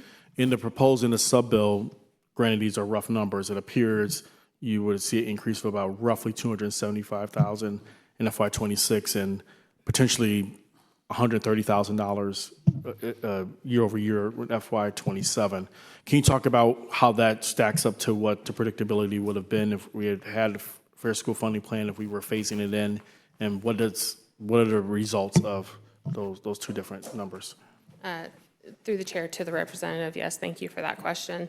I think having a mechanism in place where we can all do the math and know the math behind it is always going to help with predictability. I think, I was part of a lot of different subcommittees that helped inform the Fair School Funding Plan through OASBO and other associations.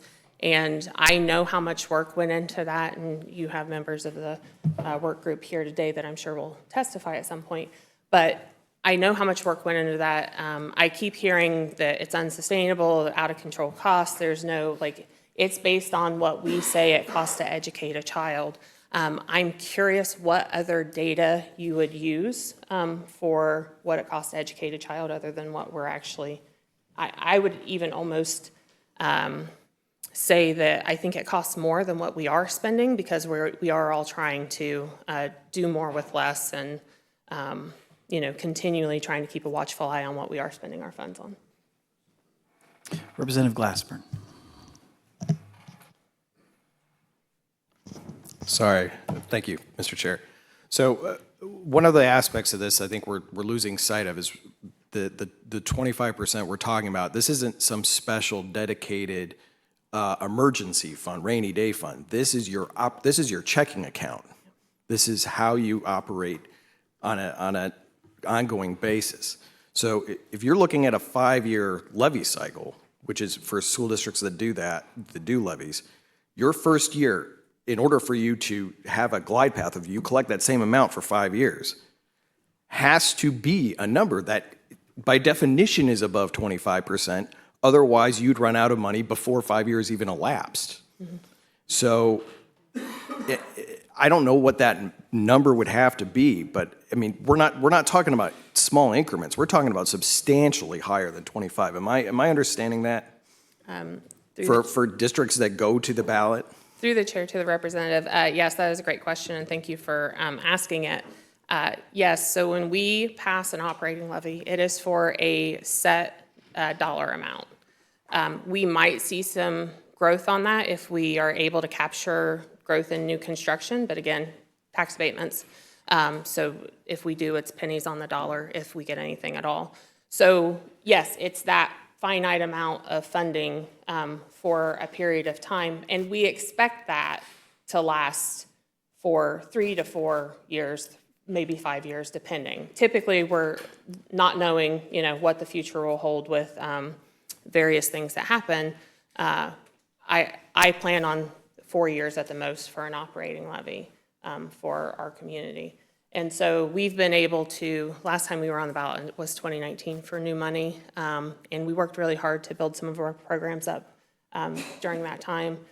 And, we were back on in 2024, not successful. We will have to be back on in the future. But that is like Treasurer 101 course, that a levy only generates so many dollars, and that has to last you for a finite period of time. Follow up. Thank you, Mr. Chair. Just briefly. So we've talked about 25% being the minimum for that AAA standard for a bond issuance, but I think we've also not looked at the below levels of that. Of 0 to 10 for Moody's is junk status. Mm-hmm. If you try to go to your community for a bond issuance with junk status of the bond, I mean, what kind of issuance cost do you know the difference would be versus that AAA rating? Through the chair to the representative, it would be a much, much higher percentage rate than what we're paying with high-valued bonds.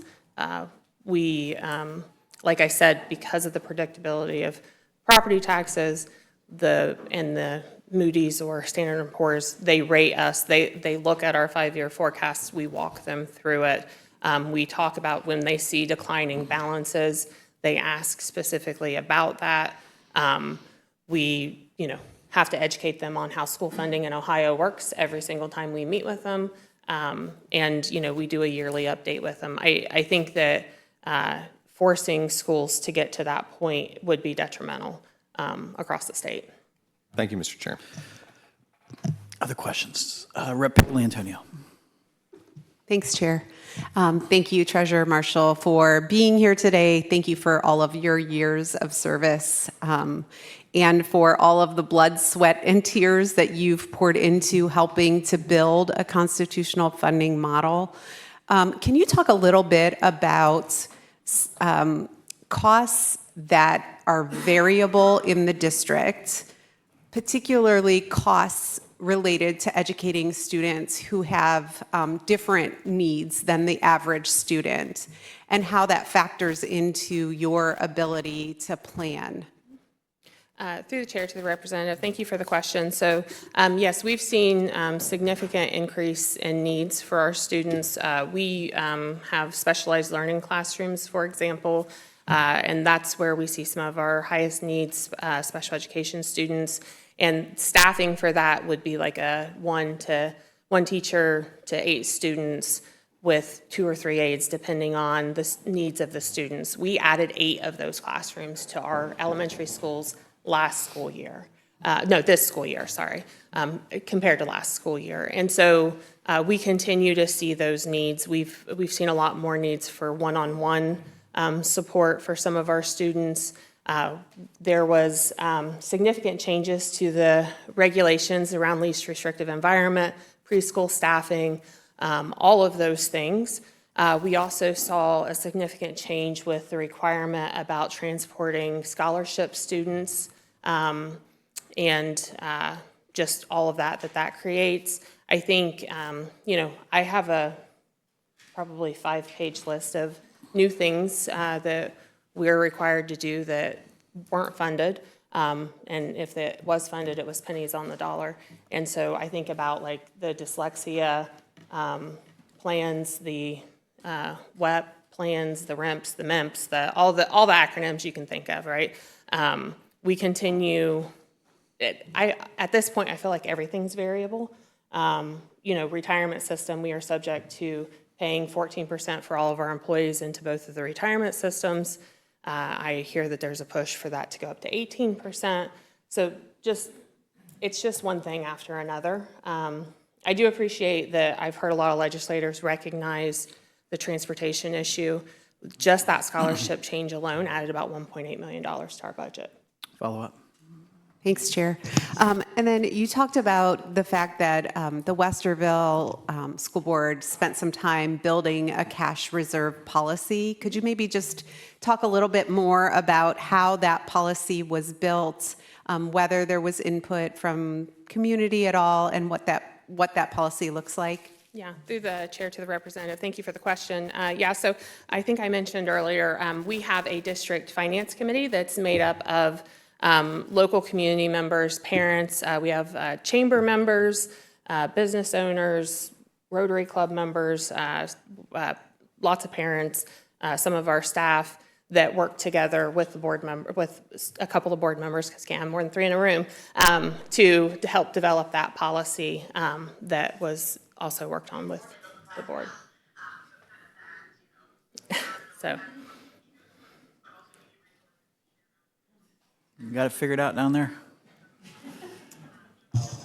One last follow-up, Chair?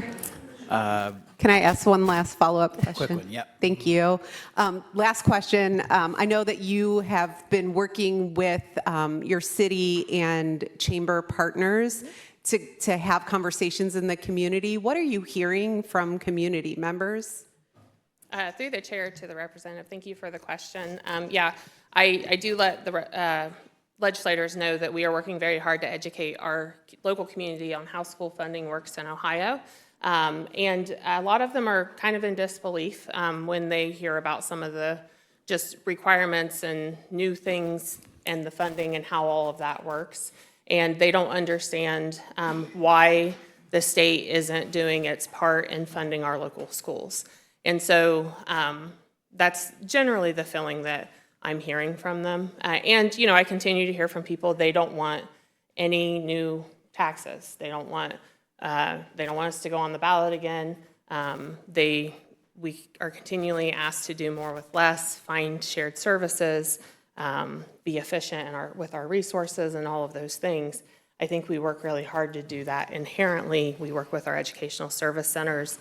We're part of consortiums, and so that we can have buying power together. There's a lot of ways that we work really hard to do that.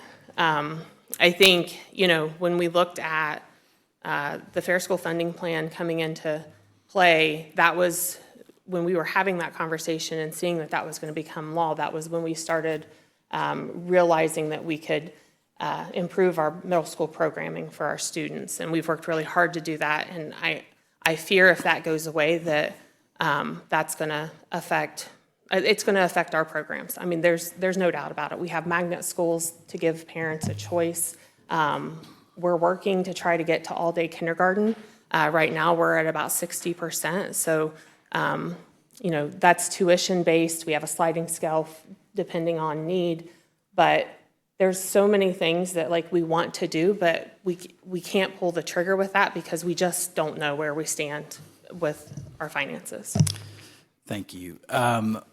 Last questions will be from me. So just to kind of level set a little bit here, the state's rainy day fund is statutorily capped at 10%. I think we're at about 8% carryover balance in our rainy day fund.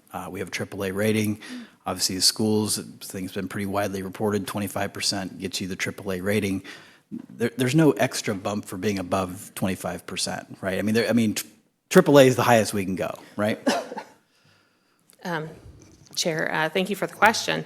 AAA is the highest we can go, but I don't know how much time you've spent in a Moody's or Standard & Poor's rating, but they do look at our overall projections and our trend for our fund balances.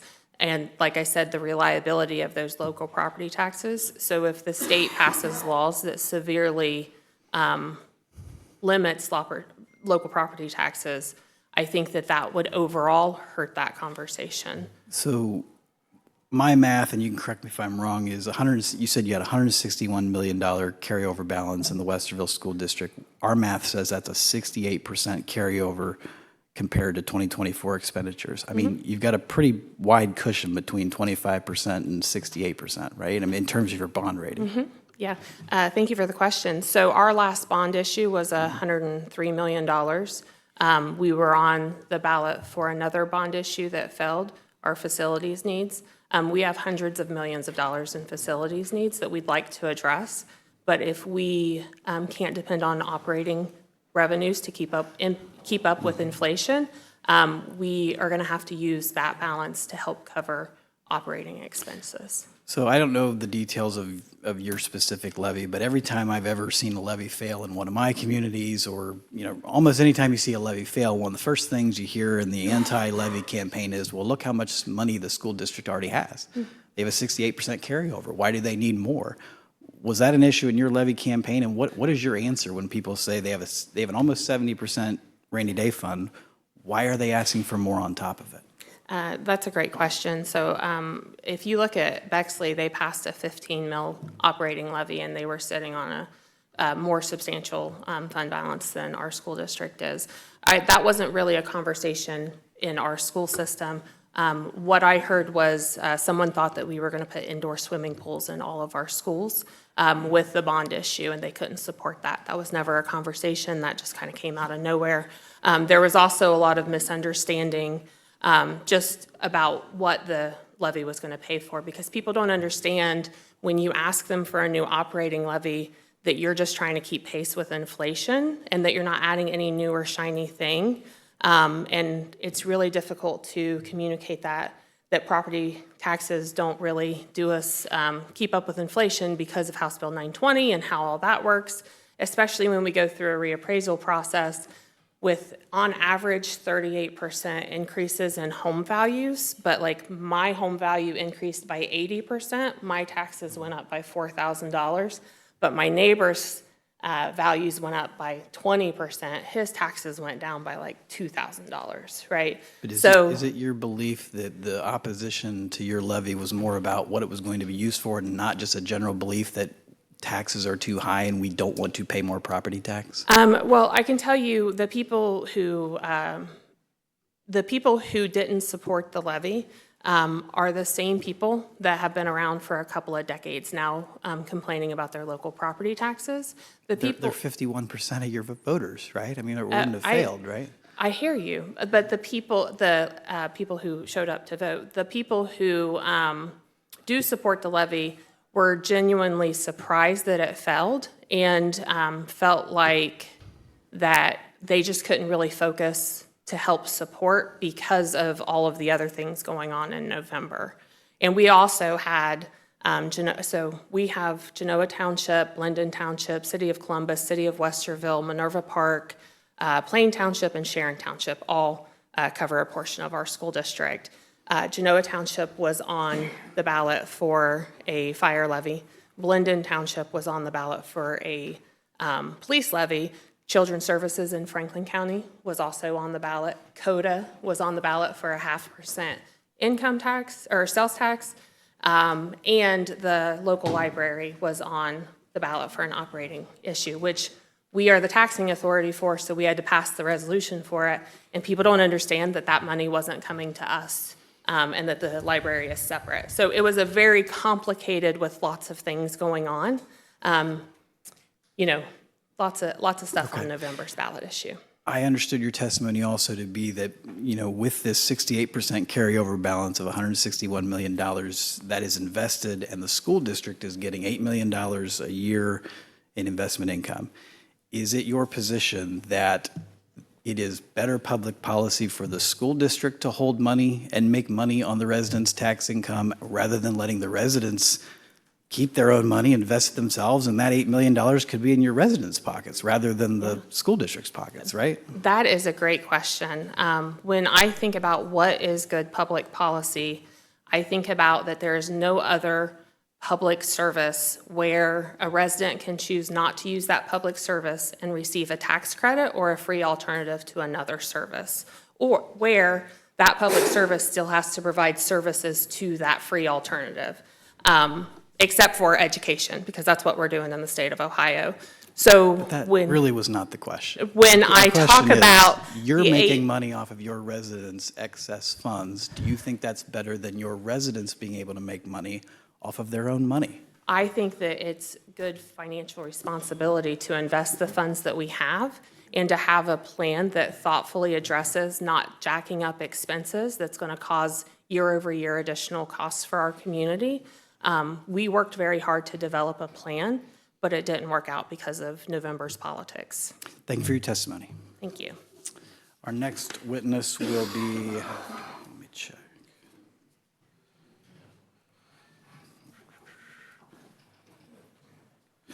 Our next witness will be Mark Meckham. And then we're going to have Khadijah Torian and Marie McCausland. Is Mark here?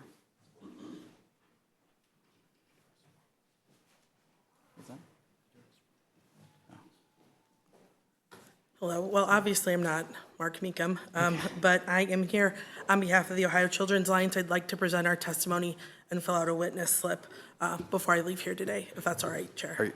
You swapped with Mark Meckham? Yes, sir. Okay, gotcha. Chair Stewart, Vice Chair Dovella, Ranking Member Sweeney, and members of the House Finance Committee. Thank you for the opportunity to offer testimony on House Bill 96, the executive budget proposal for state fiscal years 26 to 27. Like I said, my name is not Mark Meckham, and I'm not the CEO of the Ohio Children's Alliance. I'm Kate Rossman, and I'm our manager of policy here. The Ohio Children's Alliance is a statewide nonprofit advocacy organization which has been instrumental in developing and improving Ohio's system of care for kids and families for over 50 years. Our focus is on child welfare and behavioral health, working through partnerships with a network of 90 community-based organizations, as well as advocacy coalitions, foundations, and state agencies. The Ohio Children's Alliance is very grateful for the substitute version of House Bill 96, which maintains many critical investments for kids and families, particularly in regard to foster care and multi-system youth. We believe that these investments, made and maintained by the House, reflect a meaningful commitment to empowering our families and communities. However, we remain concerned about two policy provisions in the substitute bill that could dramatically interfere with the governor and legislature's goals related to kids, families, and communities. First, substitute House Bill 96 proposes a radical change to how Ohio's $400 million foster care program is contracted and paid for by local agencies. While the rate card language may appear to promote consistency, it introduces new bureaucracy that could have severe unintended consequences. It imposes a top-down pricing model that could set rates below the actual cost of care, particularly in rural communities and regions serving high-needs youth. It also has the potential to destabilize the provider market by creating a new layer of regulations without solving the underlying cost drivers.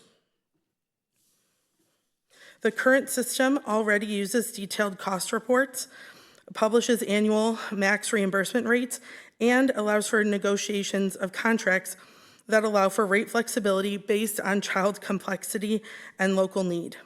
A one-size-fits-all rate card established without stakeholder input will not improve transparency. It will eliminate the flexibility that counties and providers rely on to care for kids with the most serious needs. Now, we do believe that there's ample opportunity for reform in this area.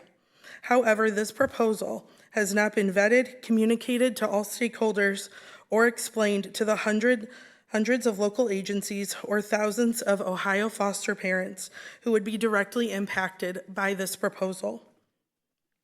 Considering that this would be the most significant reform to foster care in over 20 years, we believe it's imperative to include the input of family caregivers and local agencies before decisions are made.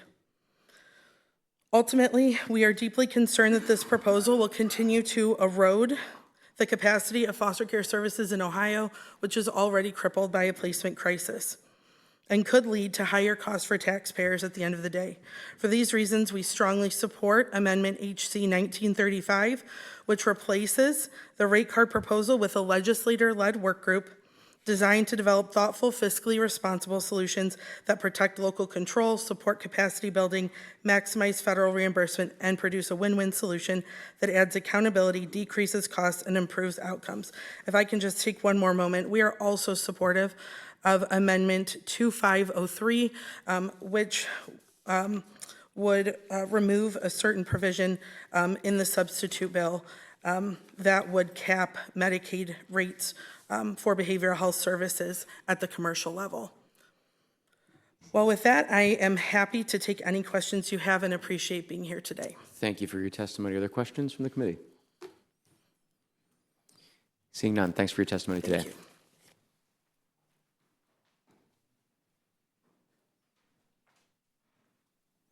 Our next witness is Khadija Torian. She's not here today. Not here? Okay. And next is Marie McCausland. Thanks. Hi. And Khadija, she works at Celebrate One, so she was unable to make it in person today. And Jamaica, she had a family issue, so that's why she's not here today. So I just wanted to share that. You can represent the group then. Yes. Very good. You may proceed. So Chair Stewart, Vice Chair Davila, Ranking Member Sweeney, and members of the House Finance Committee, thank you for the opportunity to provide testimony today. I came down from Solon, so I'm a constituent of Representative Robinson. My name is Dr. Marie McCausland, and I serve as the chair of the Doula Advisory Group for the Board of Nursing. I'm a certified doula, certified lactation consultant, and two-time survivor of childbirth.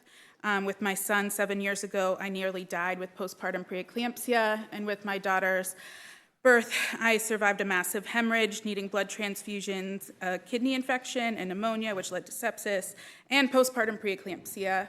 And I had a doula for my second birth, Poppy, and I believe that she helped me survive.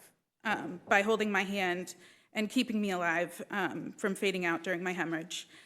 Every mother in the state deserves a doula, but the doula coverage cap in this budget bill could leave mothers and babies empty-handed.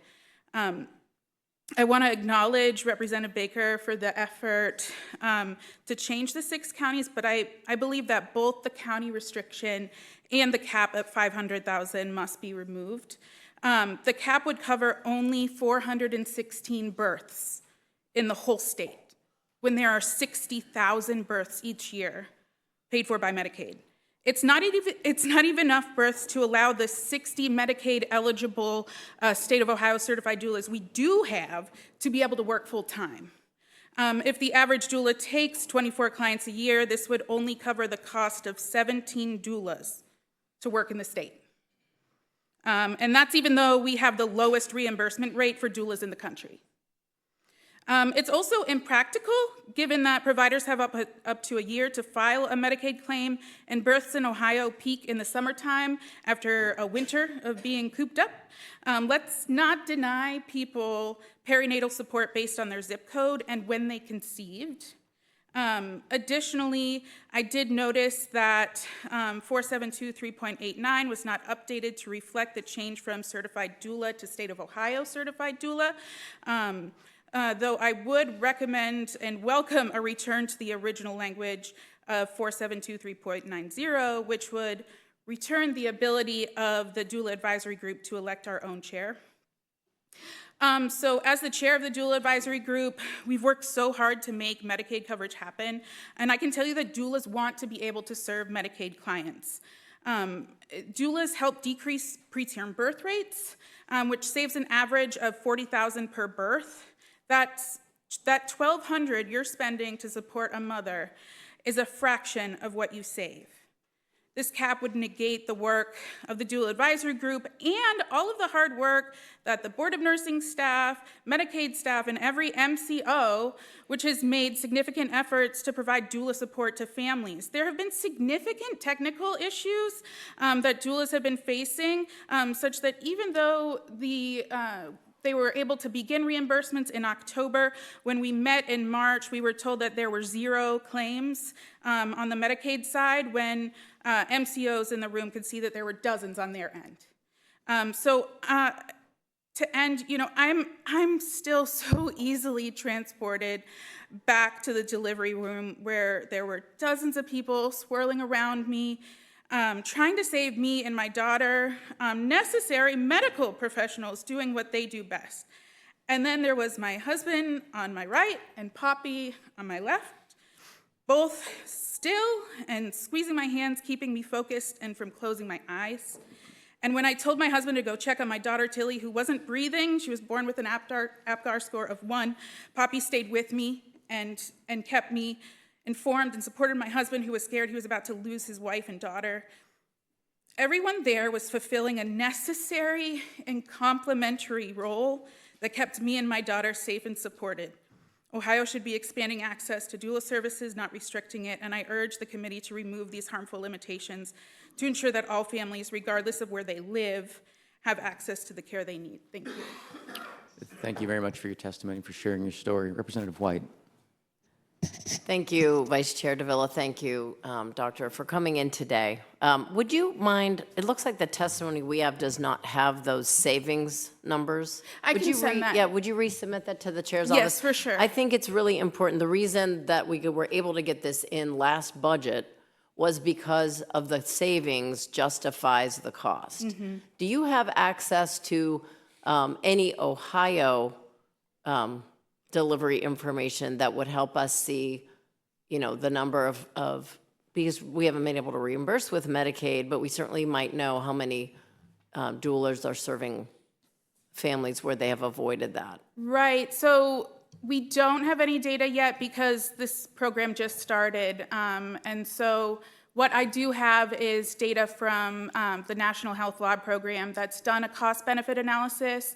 And so it has, average savings rates based on, decreased preterm birth rates and also decreased C-section rates.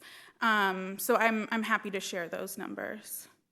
Thank you. And Vice Chair, may I have a follow-up? Yes, okay. please. And so, Doctor, would you tell me also, in terms of the other states that have implemented it, are you aware of cost data that they have collected? I know the department did some research on this as well. Right. I don't have that in the back of my mind right now, but I'm sure I could easily share that with you. I would say that our program is very different than any other in the nation. People are not looking to Ohio for how to structure this program. We're the only one that's underneath the Board of Nursing, and it's created some kind of significant issues, but that doesn't negate, all the hard work that they put in to try to get, these technical issues fixed with Medicaid, get, the certification up online on e-license. There's still a lot of problems with e-license, but, if we have this cap, I mean, it's as if we did it all for nothing. Other questions? Representative Baker. Thank you, Chair, and thank you so much for your testimony, and I completely agree. I just wanted to address that one miscalculation we fixed, but there's more to fix, I agree. Can you talk about, so this program just started, do we know how many doulas have signed up? Right, so the latest numbers that we got in our March meeting that there was 158 State of Ohio certified doulas and 58 that have contracted through Medicaid so far. We don't know how many actually, because it's a multi-step process, which is, so you have to get the certification, and then that allows you to ask for Medicaid reimbursement. And if you, once you contract with Medicaid, you can then go on to contract with the MCOs. I'm not sure what the numbers are on the MCO side, but I have talked with a large group from CareSource, and they really want to be able to support their families with doulas. The biggest issue is getting people kind of on board with the state certification, and because there have been, like I said, so many kind of issues in the process. But even though there's these issues, we want to keep it going forward. We want to keep the ball rolling in the right direction. We don't want to prevent this from going further. Follow up? Yes. Okay, so 100 and something certified, 58 certified through Medicaid, but and this has all happened like in the last year? Since October. Since October. Are they receiving reimbursement now? At that time, in March, no.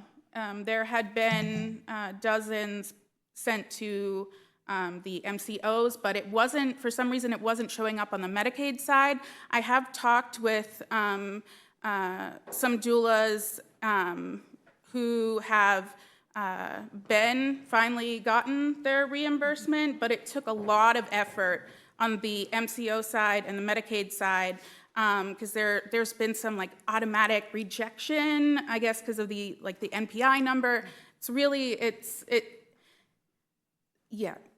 been really difficult. One more, Chair. So I think my point in that question is that since October, we've figured out the system, we figured out how they get certified, we're figuring out the payment, and now with this cut, we would go from this 100 or 58 doulas signed up to only being able to pay 17, and all the work of the past year of setting up the process, we've spent money for nothing, not to see if there's an impact. So from my perspective, we've spent that money in the past year to get this system set up.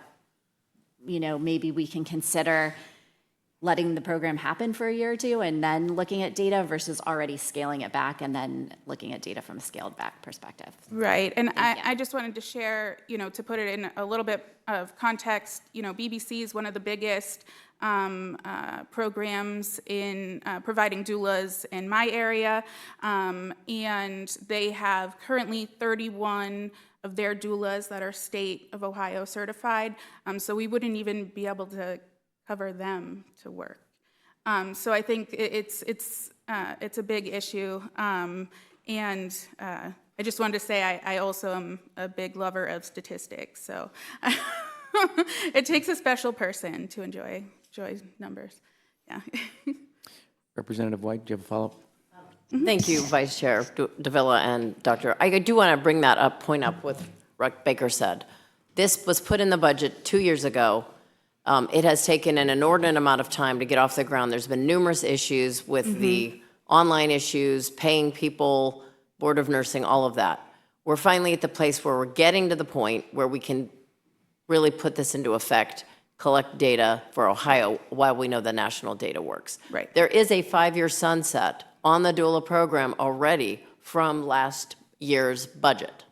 And so I would also urge my colleagues to allow this program to be tested, at least for a few years, and see if the business case in Ohio, which we have expected and what brought the program to Ohio, will prevail. So thank you for your time. I just wanted to clarify, it's got a 5-year sunset already. Right. So thank you. Thank you. Thank you for your testimony. Thanks. Our next witness is Leah Warner from the Corporation for Supportive Housing.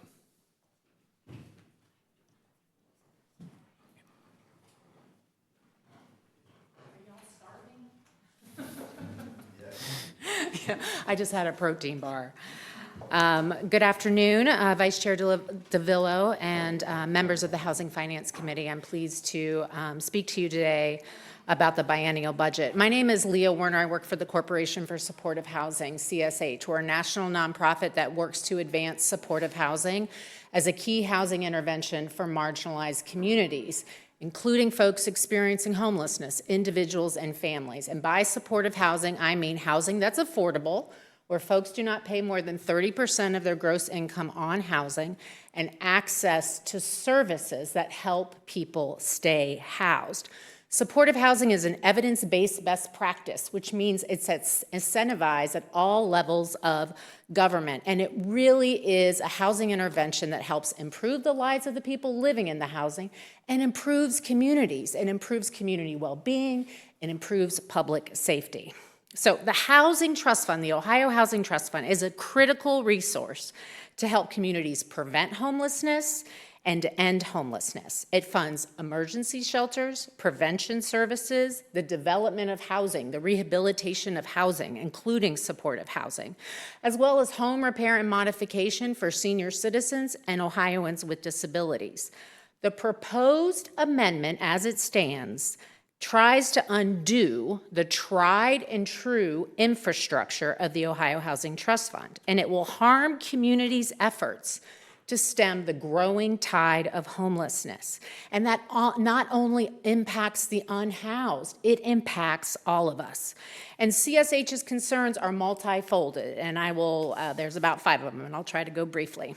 Equitable distribution. The reality is 50% of the revenues that are collected at the county level have to go back to rural and suburban counties. Many communities in Ohio receive more in Ohio Housing Trust Fund dollars than they send to Columbus in the fund. So it assures that equitable distribution. Shockingly, homelessness is on the rise. And why is it on the rise? Because of the inaffordability housing crisis in Ohio. So in a time when homelessness is on the rise, why would we chip away at this tried and true infrastructure to generate funds to really take care of the full spectrum of preventing homelessness and helping people who are homeless? The receipts for the Ohio Housing Trust Fund are down because of high interest rates, slowing of the mortgage market, right? So these fees, the fees that are assessed at the local level that come from the recorder's office are down. So the maximum capacity of the trust fund is $65 million. Where are we at right now? $41 million, which means there's a $24 million gap, marking the second lowest year since the Great Recession in 2009. The proposed changes makes the Ohio Housing Trust Fund more inefficient because then the administrative burden is at all of these local county levels. And many of these counties are not equipped to handle housing and homelessness resources in this manner.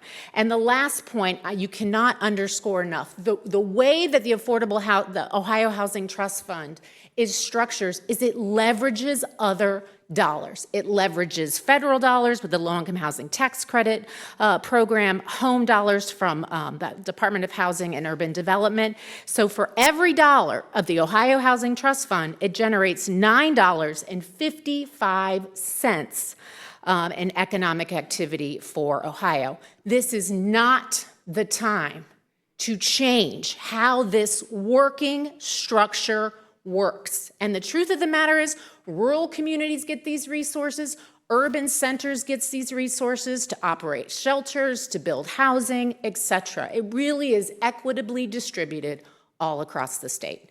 And I welcome your questions, if you have any. Thank you for your testimony. Other questions? Representative Glassburn?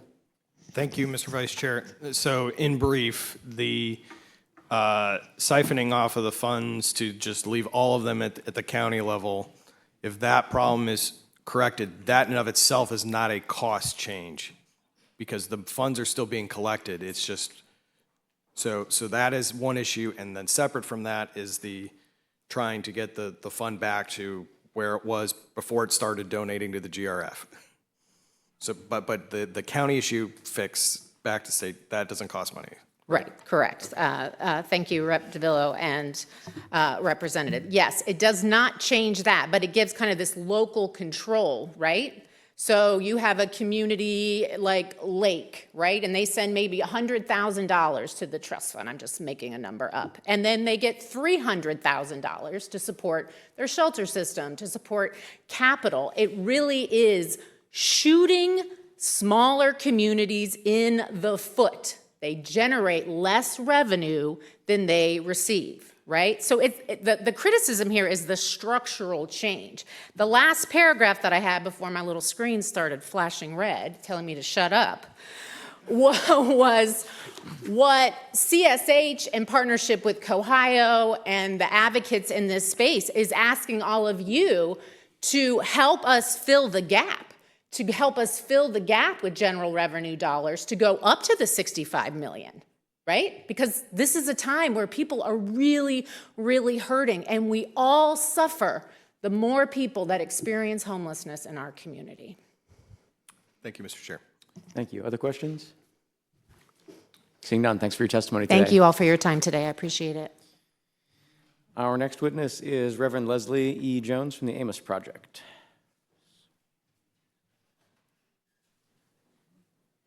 Reverend Jones. Next then is Greg Lawson from Buckeye Institute.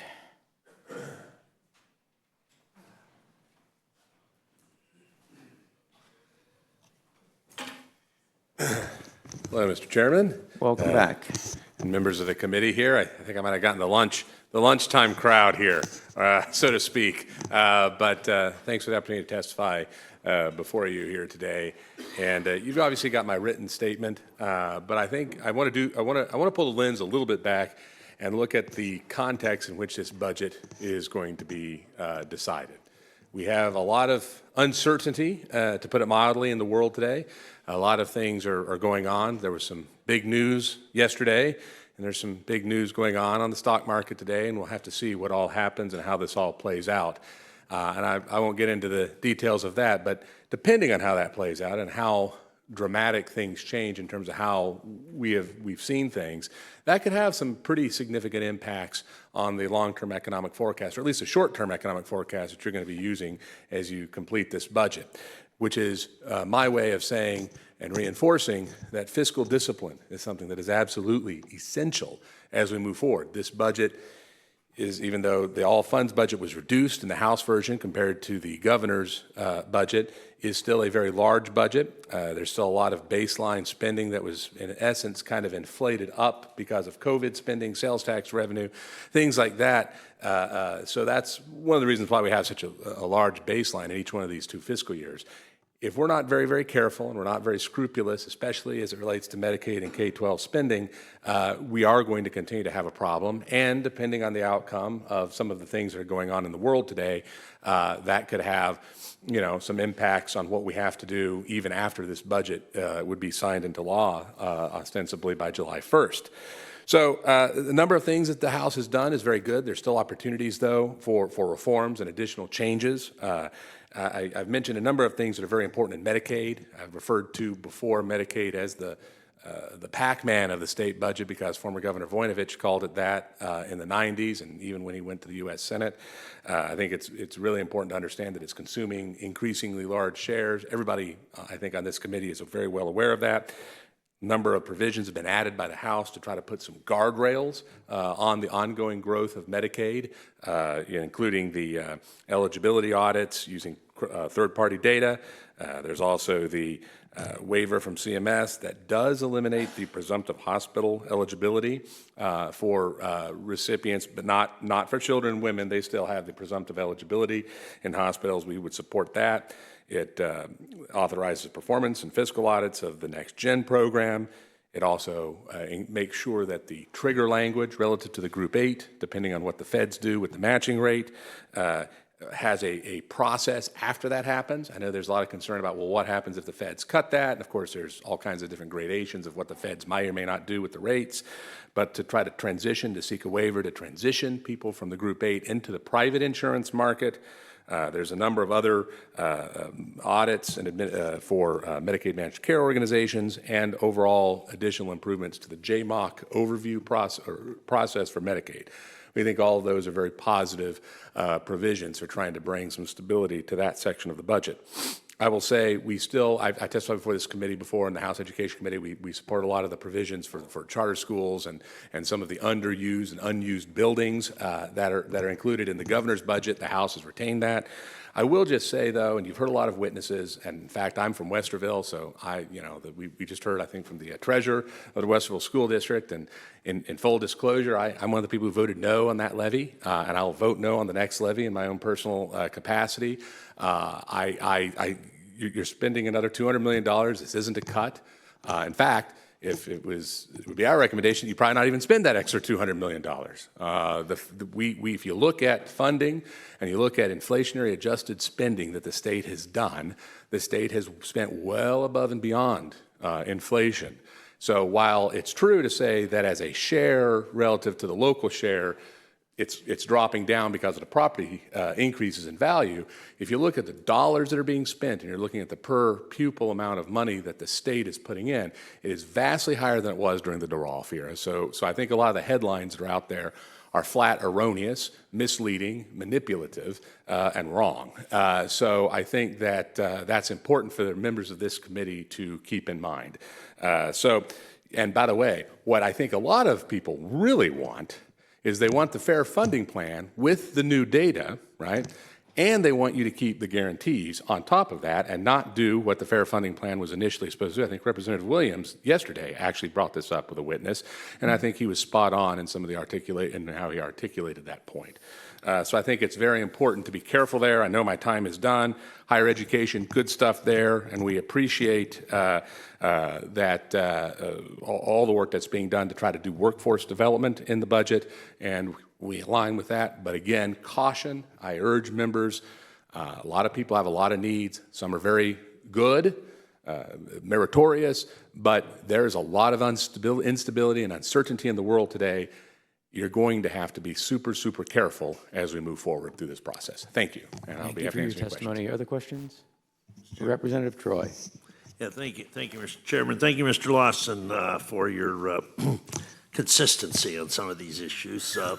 But you've commented that you're not a big fan of tax expenditures. I know you talked about the property tax and the schools and all that. Don't you think we could kind of lower all of these costs if somehow, any taxation, the broader you make the base, the lower you can keep the rate? I mean, what's your feelings? And I know the school superintendent from Wester, your school district, mentioned it. The various tax abatements, whether they're TIFs, whether they're CRAs, whether they're remnants of enterprise zones. I mean, you basically are shifting the burden to more of the residential tax. I mean, is your organization in favor of kind of eliminating a lot of this so that we can broaden that base and keep these rates lower? Thank you, Representative Troy, and through the chair. Short answer is yes, and we've written to that effect for several years, and we'll continue to talk about that as we continue to debate local government reforms and things to do with the property tax. There's no question that when you do a lot of abatements, especially in Ohio where we have the municipal income tax, where a lot of abatements lend itself to jurisdictions getting income tax revenue, which doesn't always exist in other states. That's a peculiarity of Ohio that really doesn't exist in a lot of other states in the way it does here in Ohio. And it's a problem. You're carving out, you're turning the tax base into Swiss cheese, and that means that everybody else that's remaining in to raise the same requisite amount of revenue have to pay relatively more. I think that's a problem. I think we need to put at least some guardrails on some of that in order to ensure that we don't continue to carve that out, because I do think that is a problem. The best taxation is actually to tax more things, but to tax it at a much lower rate with the broad base. And I think one of the challenges Ohio has is we tend to carve a lot of things out of the tax base, then we cut some taxes, which, look, we're for tax reform and things like that, but the key thing, though, is when we were carving things out, and as I put in my Piglet book, we had some tax expenditures to look at, and we would certainly advocate some of those at the state level, but we also would support putting some guardrails on some of these local ones. Further questions? Seeing none, thanks for your testimony. Thank you. Our next witness is Evan Calicote from the Ohio Farm Bureau Federation. Thank you, Chairman Stewart, Vice Chair Davila, Ranking Member Sweeney, and other members of the House Finance Committee. Thank you for the opportunity to submit comments regarding House Bill 96. The 2026-2027 operating budget includes many opportunities to help agriculture in Ohio continue to be the economic driver it is today. My name is Evan Calicote, and I serve as the Director of State Policy for the Ohio Farm Bureau. We would like to highlight or support for a few different provisions in the budget that promote Ohio agriculture and strengthen our rural communities. Since 2019, with the leadership of Governor DeWine and the General Assembly, the H2 Ohio program has played a crucial role in retaining nutrients on fields that provide farmers additional tools to be stewards of Ohio's waterways. To encourage participation amongst multiple groups in H2 Ohio, the agricultural community, university researchers, soil and water districts, conservation, and environmental groups all formed the Ohio Agricultural Conservation Initiative, or OACI. Through this collaboration and OACI certification program, farmers' conservation practices are assessed and proposed practices are reviewed to ensure their completion to secure funding. Consequently, over 3,200 farmers and 2.2 million acres have been enrolled in the Western Lake Erie Basin and H2 Ohio to date. These investments in farmers' best management practices have proven to be a significant success.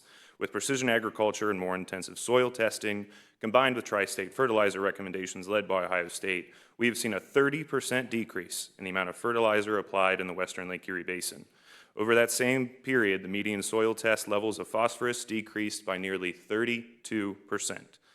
All of these acres in the Western Lake Erie Basin are currently managed by farmers through voluntary nutrient management plans, or VNMPs, which not only help reduce the phosphorus load entering Lake Erie, but ensuring the vitality of Ohio's water quality for generations to come. While we are optimistic that this trend will continue, it can only do so with the continued technical and financial support provided to Ohio farmers under Governor DeWine's H2 Ohio initiative. We humbly request that the funding levels for H2 Ohio across all relevant agencies be restored to their as-introduced levels so that we can build on the significant progress we have made thus far. Ohio Farm Bureau greatly appreciates the continued investment in the Brownfield Remediation Program in the latest version of House Bill 96. This program helps secure previously unavailable sites that already have much of the surrounding resources and infrastructure necessary for a variety of development and encourages that development away from farmland, and we applaud this provision. Ensuring that our youth have access to the best educational opportunities is essential for preparing them to be vital members of Ohio's workforce. Agricultural education and career technical programs are a vital component of those opportunities, and we humbly request the following line items being increased to help prepare the next generation of our workforce. We support increased funding for the Agricultural Fifth Quarter Project, additional funding, which was about $1.2 million over the biennium, which would total $2.4 million for that project. This project allows school districts to apply to the Department of Education for grants each year to help fund stipends for agricultural educators who often spend much of their summers assisting students with their supervised agricultural experiences at reduced or no pay. We also support an amendment that would restore OSU Extension and Ohio Agricultural Research funding to their FY25 levels. These help support 4-H, which is one of the greatest opportunities for impact with the general public for agricultural education, as well as the Ohio Agricultural Research and Development Center. We'd also support increased funding for the animal health programs and poultry inspection line items to help the Department of Agriculture and their dedicated staff work tirelessly to run all the testing during the HPAI outbreak, which has been devastating for our local farmers and their communities. These additional funds will ensure we can respond and prepare effectively should recent trends not continue. That is mostly the end of my written comments, and we appreciate all the work the House has done so far in crafting a budget that will allow Ohio agriculture to remain the economic driver of our state, and we'd like to thank them for their leadership of this process. I'd be happy to answer any questions at this time. I think I was only 2 seconds over.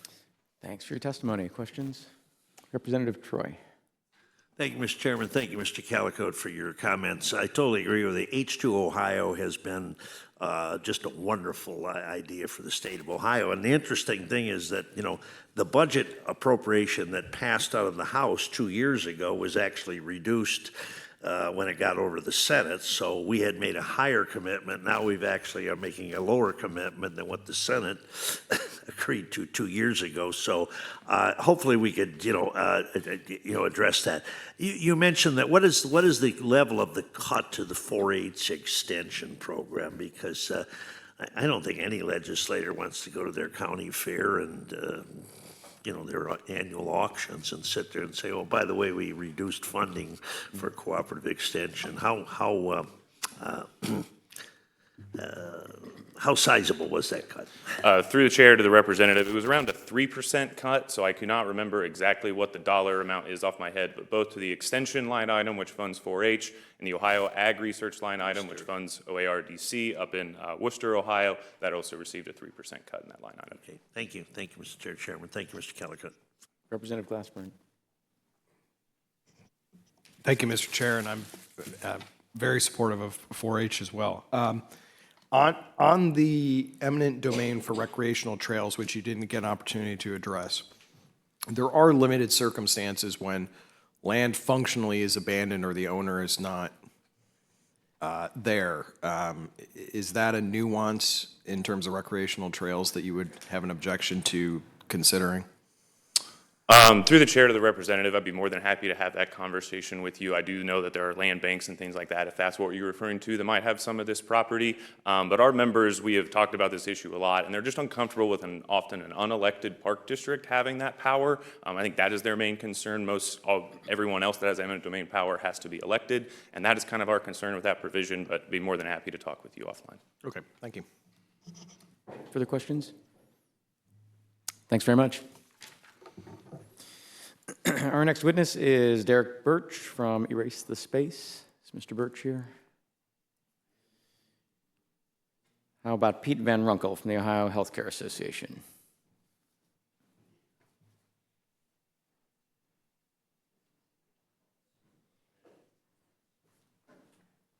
Welcome, sir. Thank you. Good afternoon, Vice Chair Davila and members of the committee. I'm Pete from Ohio Healthcare. We represent long-term services and supports providers. And I'm here today to talk with you about one specific provision in the substitute version of House Bill 96. First, though, I'd like to thank all of you for your incredible efforts in putting together this sub-bill and moving this process along, and also for taking out the language that was in the governor's budget that would have penalized or prevented skilled nursing facility operators from leasing from real estate investment trusts. That was a major improvement. The issue that I'm here to talk with you about is private rooms in skilled nursing facilities. So in last year's budget, or 2 years ago's budget, the state of Ohio, through the legislature and the governor, established a state policy for supporting private rooms for residents in skilled nursing facilities, and specifically Medicaid residents who make up close to 2/3 of the people that live in skilled nursing facilities. They did that, you all did that, by creating a Medicaid reimbursement incentive to the skilled nursing facilities to provide private rooms. This worked really, really well. We now have 28,000 private rooms online. The program really just started in December of last year. But we have 28,000 online, occupied by residents. They may be Medicaid residents, they may be other payer types, private pay, Medicare, and providers are billing the state Medicaid program for the add-on for those people who are Medicaid. The add-on is only paid for Medicaid recipients who are residents who are living in those rooms. So the problem with the sub-bill is that there is a cap that was inserted on the number of private rooms of 5,000. Now bear in mind, we already have 28,000 that are approved. So this cap appears to us to be perhaps created through a misunderstanding of the numbers. We've heard that perhaps there's lack of information about how many rooms there actually are out there and how many of them are occupied by Medicaid residents. But that's the concern we have. This would require basically pushing people out of private rooms that are already in them. It would require providers who have made expenditures and given up beds to create private rooms, would take away the benefit that they got from that, of being able to get the incentive. So we speak in support of an amendment for the omnibus. It is 2259, HC 2259, that would set that cap at a reasonable level, 30,000 beds or 30,000 rooms. That corresponds with the number that is currently in the legislation from 2 years ago, $160 million cap. That basically, according to the Director Corcoran's testimony in the Medicaid committee, equates to the number of beds, the number of private rooms we have now, plus a couple thousand. So that number is what we think is the correct number, accommodates the existing private rooms, which are great for residents' quality of life, great for their quality of care. They're not as exposed to communicable diseases. They have privacy, they have dignity, and we think this program should be expanded, certainly not contracted in a very extreme manner. So, thank you, and happy to answer any questions. Thank you very much, sir. Questions? Representative Troy. Yeah, thank you. Lost your mic there, Rep. Troy. Didn't the governor's accountability and nursing home reform task force, wasn't one of the recommendations that we move to more of these private rooms to improve the quality of life in our nursing homes? Mr. Vice Chair, to Representative Troy, yes, I was a member of the task force when it existed, and yes, we did discuss that as a very valuable thing for our seniors in Ohio. I know if I had to go to a skilled nursing facility tomorrow, God forbid, but if I did, I would sure like to have a private room, especially if I was going to be staying there for any length of time. So it's a good thing for the people of Ohio, for our seniors, and it's something that the governor strongly supported. Obviously, this General Assembly the previous General Assembly strongly supported. So we feel like that needs to continue. Thanks very much. Other questions? Seeing none, thank you for your testimony. Thank you. Our next witness is Tim Johnson from Ohio Poverty Law Center. Welcome, sir.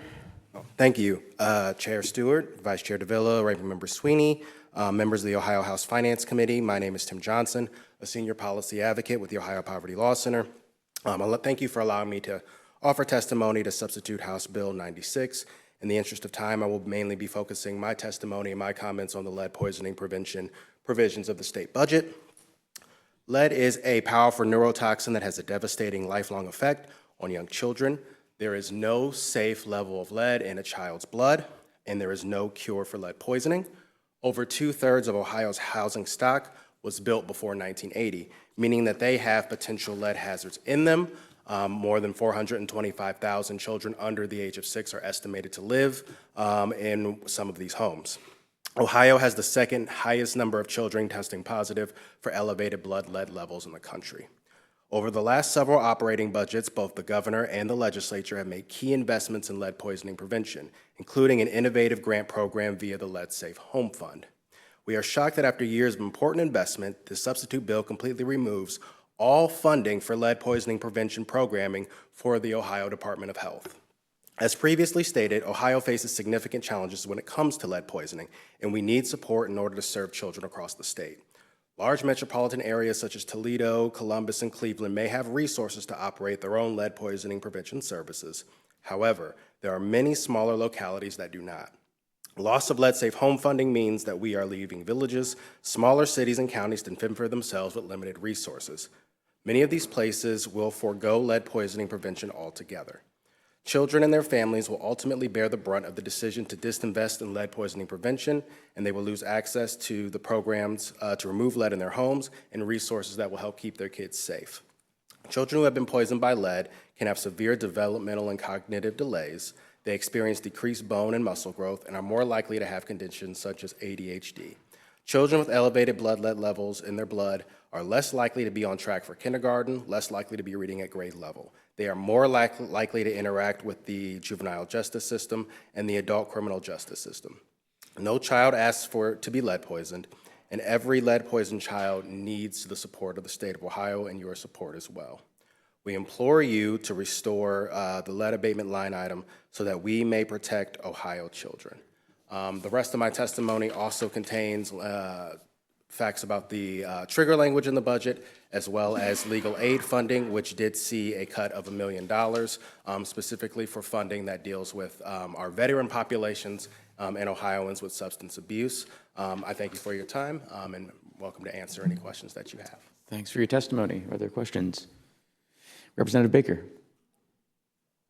Thank you, Vice Chair, and thank you for being here today. Can you walk us through some of these things I'm not as familiar with? So it's helpful if you can walk through what it actually looks like. So a kid gets diagnosed as having lead poisoning, and what do your services do? Through Vice Chair Davila to Representative Baker. So right now in the state of Ohio, when a kid gets lead poison, and that's one of the things that we are really working on, is trying to do things before a child gets lead poisoned. But the way it works now is once a child is lead poisoned, an investigation is done into the location, into where they were poisoned, whether it be their home, whether it be a child care facility or someplace like that. Once the investigation is done and the source of lead has been identified, then the property owner has a certain amount of time in which to remedy the lead hazard in the home. And if that's not done under a certain amount of time, the location can be placarded, and then it is no longer able to be used for somebody to live in or to operate out of. And so there is money from the state of Ohio that goes, or there was before the cut, that goes to lead investigation. So that's people to do the investigation once a child has been lead poisoned. There is also money that goes from the Department of Health to localities to do lead testing. So that way, people are able to find out whether or not their child has elevated levels of lead in their blood. And so there's a loss there. And then there is the Lead Safe Home Funding, which is a grant program that looks at communities in the state of Ohio that either don't have lead poisoning prevention programming within their community, or have a small lead poisoning prevention program that they're looking to expand, and then helps them be able to do that. That is primary prevention focused, which means that it gets to the lead poisoning hazards before a child is poisoned. So we're not waiting to be reactive. Instead, we're proactive, and not using kids as our canary in the coal mine. And the funding for that was eliminated in the budget. Yes, please. Thank you. Thanks. That's helpful. So I agree with the primary prevention and trying to identify places that lead poisoning might occur, or where lead paint or lead sources currently exist, and remedying those before poisoning.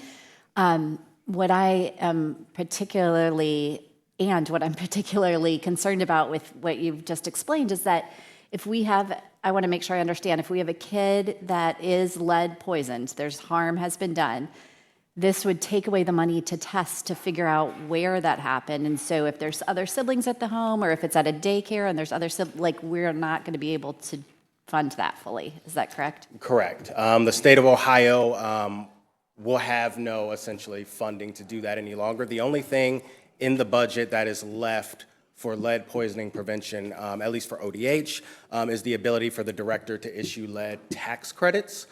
There was a provision in the state budget that increased actually the amount that can be used as a lead tax credit up to $50,000 a year, and that remains in the budget. So, if somebody has a home and they want to apply for a lead abatement tax credit, they're welcome to do that. But any other funding that ODH normally uses to do any of its lead poisoning prevention services in the state budget was removed in the sub-bill. Other questions? Rep. Ritter. Mr. Johnson, thank you for being here. I recently learned that a family that I know well is going through the lead abatement process. We all know that it's bad for kids, it's bad for adults, but can you put a little flesh on those bones and tell us what's the effect of lead poisoning? Sure. So there are a number of, I am so sorry, through Chair Stewart to Representative Ritter. There are numerous side effects to lead poisoning prevention, and not every child will experience all of them. But you are talking about kids who are not reaching developmental milestones if they're very young and they get lead poison, such as they're like a baby. Kids are not gaining weight at the right level. They are not talking when they're supposed to. They're not walking when they're supposed to. Their shapes, their colors, words are significantly more difficult for them. Some of them may be hyperactive in ways that they don't understand. Some of them will get to kindergarten and things will be far more difficult for them than their peers, and they won't be able to figure out why. A lot of them will not get lead tested until much later in their life, after people have exhausted other options for why they may be experiencing delays. They are, because they can be more hyperactive and they can be more aggressive, they are more likely to interact with places like the juvenile justice system when they're kids. They're more likely to interact with the adult criminal justice service when they're older. There is a study that Case Western Reserve actually did about the downstream effects of lead poisoning, which I can give to the chair's office to distribute to the members if there's interest in that, that really just follows throughout a child's life all the different speed bumps and blocks and obstacles in their way. If they become lead poisoned as a child, they're more likely to need public benefits when they're older. And so there is a both fiscal cost, because if they're behind in school, they may need special education or certain remedial services, and there's a cost associated with that. It costs, when we house kids in the juvenile justice system, and then again when they're older in the criminal justice system. But there's also societal loss too, and the loss of the potential that child could have if they had, either had the lead hazard taken care of before they were poisoned, or if the people were able to get to them early and get them early intervention services. So there's a significant cost, and it can be very detrimental to children. Thank you, sir, for your testimony. Thank you. Our next witness will be Jory Novotny from Ohio Association of Food Banks.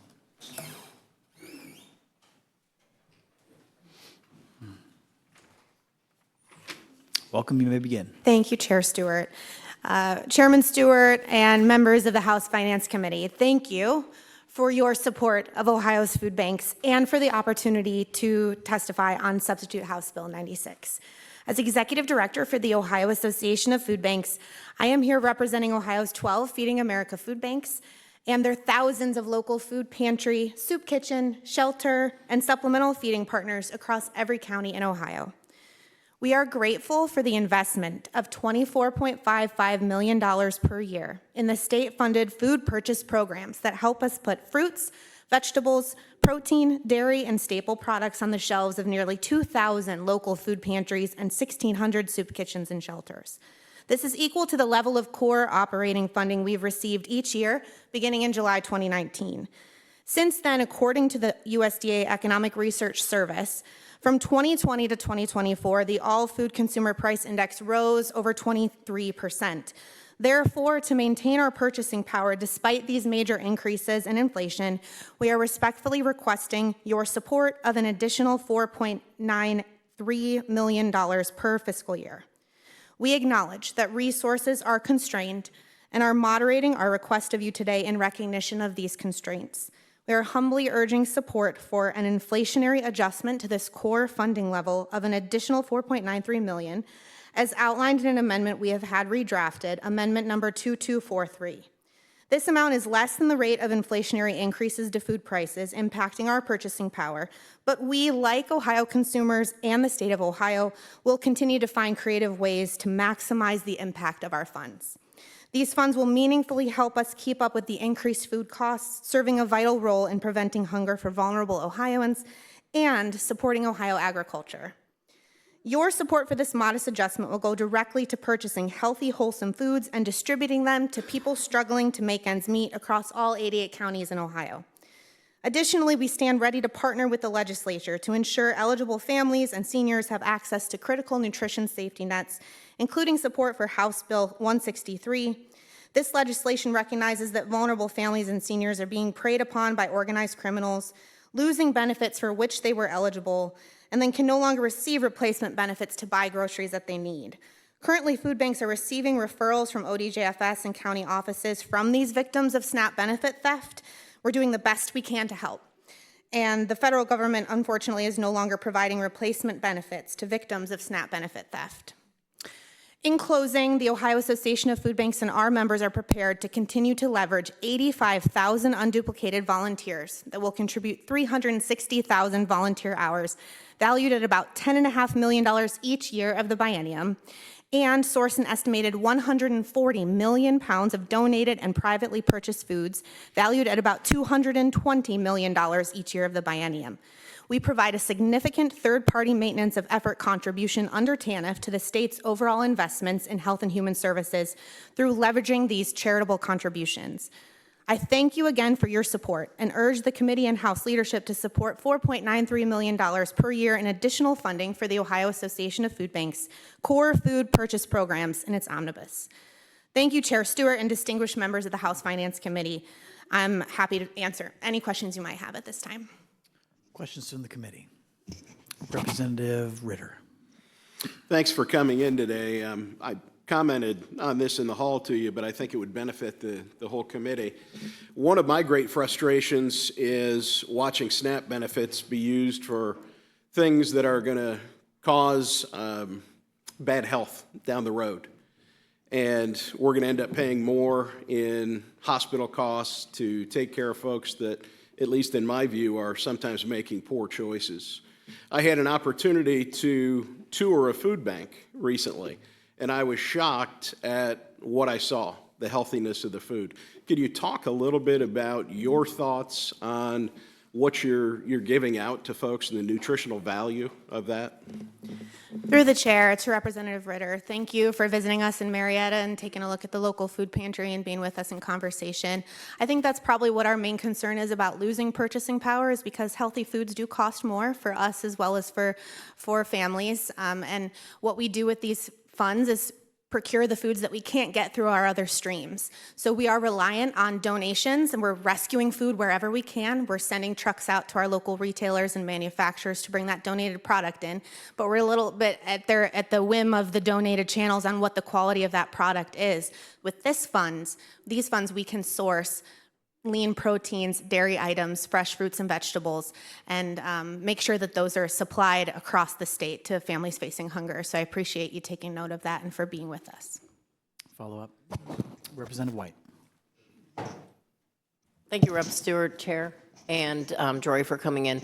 I wonder, I know in my area we have a fantastic initiative with getting prisoners from the Women's Correctional and collaborating with the food bank to do working and building skills, and then some of them are actually getting employment after they leave the prison. Can you tell me how many of our food bank groups are doing that kind of initiative and what we can do as a legislature to further support that? Through the chair, to Representative White, thank you. Yeah, we have food banks that operate a variety of different workforce development programs. I'll name a few. You're correct that our food bank in the Montgomery County area have a very special partnership and reentry in their community. So they're, of course, focused on meeting basic needs and access to food, but also looking at how they can wrap around other supportive services. Similarly, our Free Store Food Bank down in Cincinnati operates a couple of different workforce development programs. One is their longtime partnership, Cincinnati Cooks, where they're training sometimes justice-involved individuals that have employment challenges to get access to employment in the culinary services, and they're preparing meals for our local kids meals as well. So we're training them, providing them certifications, and then getting them connected. Our Greater Cleveland Food Bank operates a new community resource center where they partner with a variety of other supportive services and nonprofits to wrap services around again. And I think what's important is that we have healthy food available to bring people in the door, meet that basic need today. You know, if I'm a mother with kids and I want to think about next week and next month and next year, I need to meet their basic needs today. And then I can focus on those long-term options. So we're always looking and very involved in other wraparound services and delivery. Thank you. Follow up. Other questions? Chairman. Rep. Choi. Yeah, thank you, Mr. Chairman, and thank you, Director, for all you do. Obviously familiar with your work, working and helping with the Cleveland area food bank. But I guess, you know, in terms of these dollars now that you're asking for more from us, I mean, how far are they being stretched? Because I guess depending upon your religion, you know, either there are wonderful things happening in Washington or horrible things happening in Washington. In terms of, you know, your partnership with, entities like the U.S. Department of Agriculture in terms of getting the food products that you need? I mean, has this stretched your dollars? I mean, are these costing you more dollars to acquire these things, or these things just maybe are not as available as they used to be? Through the chair to Representative Troy, we really pride ourselves on being a strong part of Ohio's food supply chain and our agricultural community. Farmers and producers often have volatility in markets. When they plant a crop, they might not know what that market is exactly going to look like several months down the road. They also don't always know the quality of the individual products. So we're often looking to rescue food that would otherwise end up in a landfill or would get mown over in the field because the farmer can't simply extend that additional cost to pick and process and pack that product. So we're trying to offset the cost of them packing and processing that product so it doesn't end up in a landfill and instead gets enjoyed by people facing hunger. But even those picking, packing, and processing costs are a little bit higher than they were in 2019 when these levels were passed. Follow up. Just hoping you're not getting a lot of products from Canada these days. Thank you. Other questions? Seeing none, thank you for your testimony. Thank you, Chair. Committee, we have 5 witnesses left, and the order will be, we're going to go with Mick Yinger and Mike Pavolina. Then we have Carrie Suhadolnik, and then a group involving, we'll go from there. So are you Mick? I am. You are Mick. All right, is Mike here? He is not. Okay, so we're hearing just from Mick Yinger, and the floor is yours, sir. Chair Stewart, esteemed members of the House Finance Committee, my name is Mick Yinger. I'm the executive director of a nonprofit called First Responders Bridge. I retired from the Columbus Police Department. My lifelong friend Mike Pavolino and I started the bridge after the tragic murders of Westerville police officers Tony Morelli and Eric Joring on February 10th, 2018. And Pav had just retired from Westerville Police Department right prior to this happening, and that funeral just wrecked us both. It brought back so many memories of all the friends we both lost over the years, both in the line of duty and to suicide. I've lost numerous friends over the years in the line of duty. I've lost 2 former partners and close friends to suicide. I had a former academy classmate take his life. Personally, I was forced to take someone's life out of a shooting, so I know not only what the person goes through, but I know what the family goes through as well. And I know that Pav and I know that many of our first responders have experienced similar things. Pav and I learned that we're losing more first responders to suicide than all line of duty deaths combined, and that 85% of first responders experience symptoms related to mental health issues. What we do at the bridge is we provide 3-day, confidential, expense-free retreats for active and retired first responders and their significant other who are experiencing depression, anxiety, PTS, or feeling suicidal from the things that they see and hear on the job every day. We bring in the best peer speakers and clinicians in the country when it comes to first responder mental health and trauma. And that's for law enforcement, firefighters and EMS, corrections officers and dispatchers and their significant others. We also provide 6 free counseling sessions post-retreat for our attendees that we vetted clinicians across the state of Ohio, and after they come to the retreat, we pay for 6 free counseling sessions for them to continue their mental health journey. Last year, we paid for just under 600 counseling sessions for Ohio first responders. Since 2018, the bridge has helped close to 2,000 first responders and their significant other from 85 of the 88 counties in Ohio. I'm appearing before you today to say thank you for the recognition of the importance of the work that the bridge and many other organizations do to support first responders through the inclusion of a funding allocation in Sub-House Bill 96 for the bridge and others.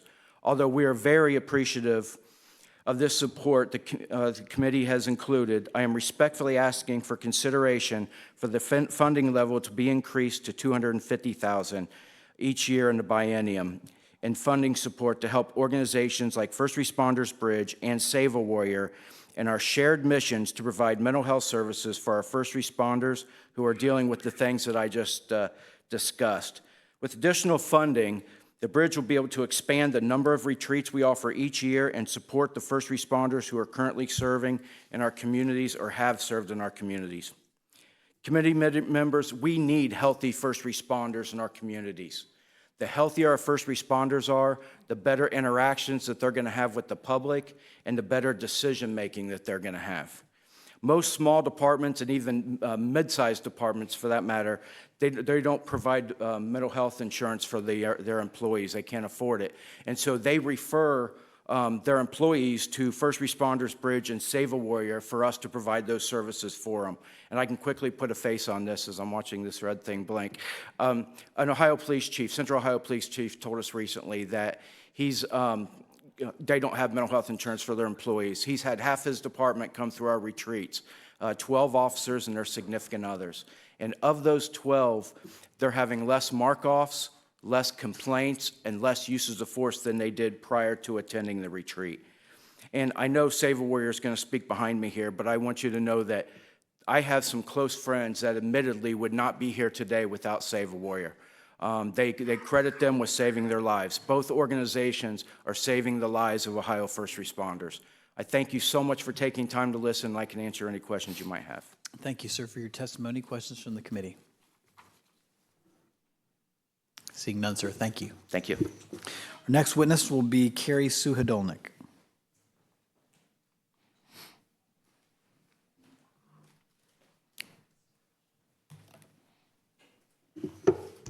Welcome to committee. You may begin. Thank you. Good afternoon, Chair Stewart, Vice Chair Davila, members of the Finance Committee. Thank you for allowing me to testify today.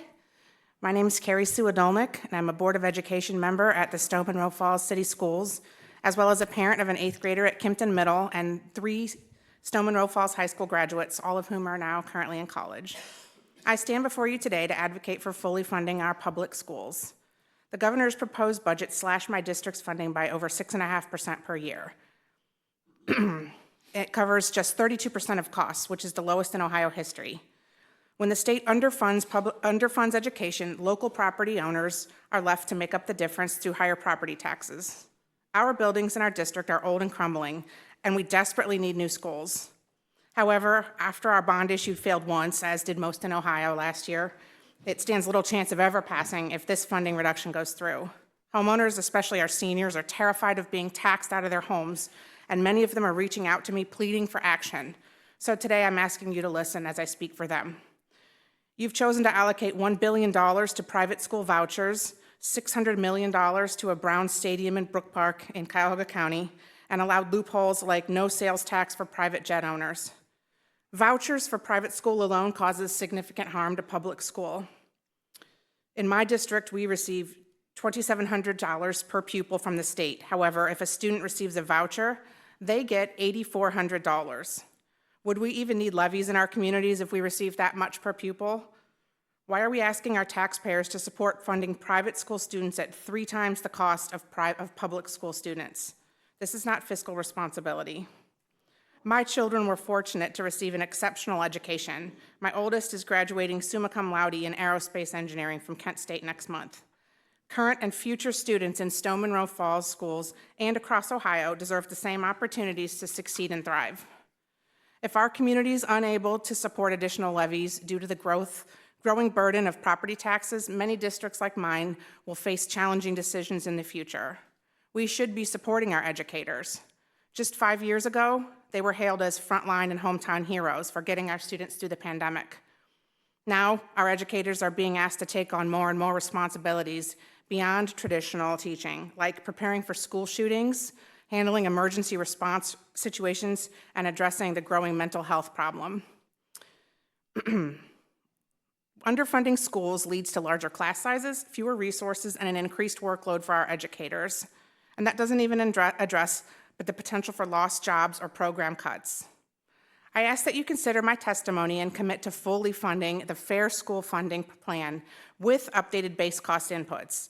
As our costs rise, we lose our buying power, so flat funding is definitely a cut, and so we would actually need an increase in order to stay flat. Please show our students, educators, and community members that you prioritize their future, recognize their value, and are dedicated to ensuring that every child across Ohio has access to quality education, regardless of their zip code. There is no surer investment in Ohio's economic future than investing in Ohio's kids. Thank you. Questions from the committee? Representative White. Thank you, Chair, and thank you for coming in and for your service in your community as well as others who have spoken so eloquently. I am curious, have you faced declining enrollments in your community to the degree that the loss of school funding is correlated or exacerbated? We're actually staying flat in our district. Our housing is, we're basically full, and we expect to stay flat in our 10-year, based on our 10-year lookout. So I expect that we stay the same. Follow up. Seeing no other questions, thank you for your testimony. Thank you. Oh, I'm sorry, ma'am. Okay. I'm sorry, I'm very nervous. I was told there's another question. Is there another question? Go ahead. Thanks, Mr. Chair. I guess you're going to twist my arm. Then,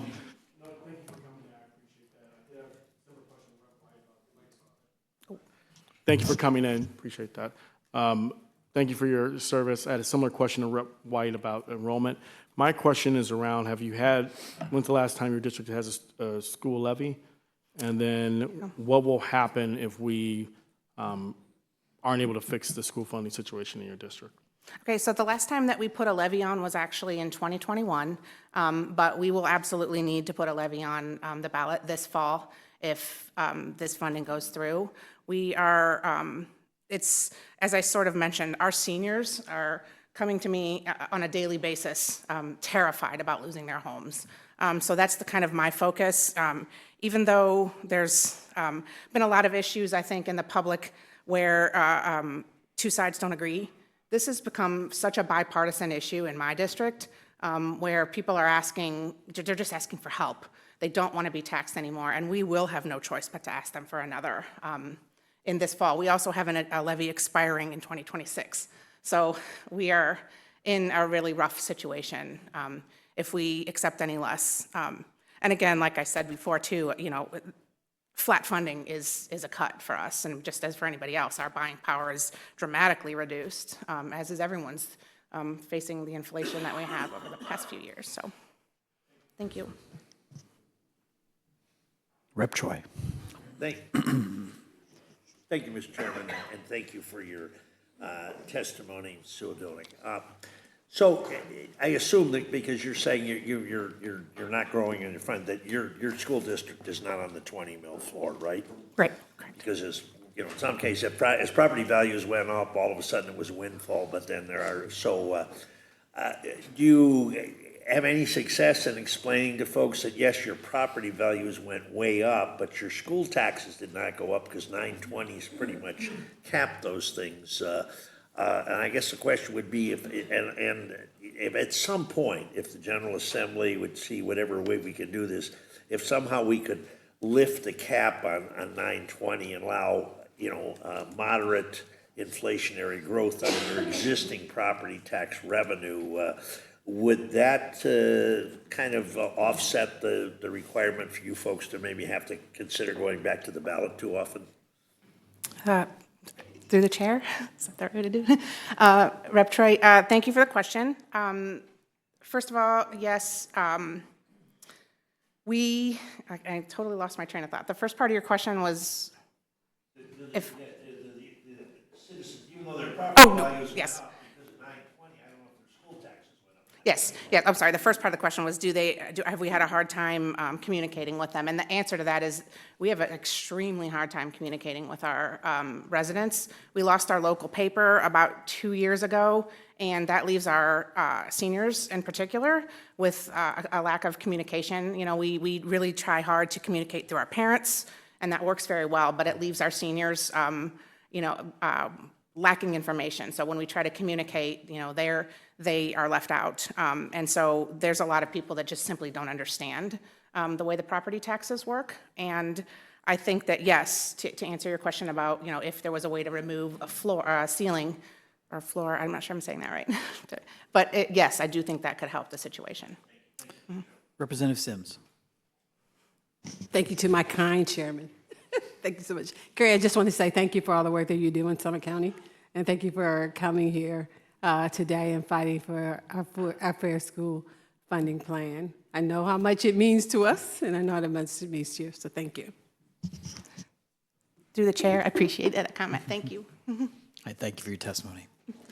Next, we're going to take Suzette Heller with Save a Warrior. After that, we will have Paul Inhofe, Jennifer Hoag, and Katie Johnson together, and then Ryan Cassell will be our last witness. Thank Welcome- you. Welcome to committee. I will say you all have a lot of hard decisions to make. Thank you so much. Chairman Stewart, Vice Chair Davila, Ranking Member Sweeney, and members of the House Finance Committee, good afternoon, and thank you for the opportunity to speak with you today. My name is Suzette Heller, and I serve as the Director of Development for Save a Warrior. I'm also a veteran and an alumni of this program. We are headquartered in Hillsboro, Ohio. I'm here today with deep gratitude for the support that you've already provided, and with a sincere and urgent request to reconsider the current allocation for Save a Warrior in the proposed state budget. Excuse me. As it stands, the proposal is for $125,000 per year for our program. I am respectfully submitting a counteroffer of $250,000 per year, specifically dedicated to saving the lives of Ohio's first responders. And let me tell you why this matters. In 2023, we served 56 Ohio first responders at a cost of $280,000.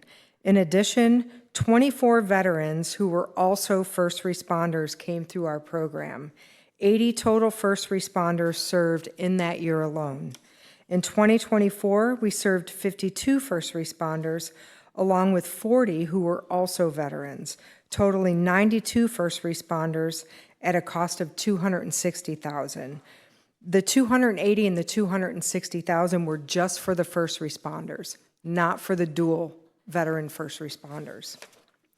Thankfully for Save a Warrior, the Disabled American Veterans Charitable Services Trust grants our organization $1 million annually to help take care of our veteran population.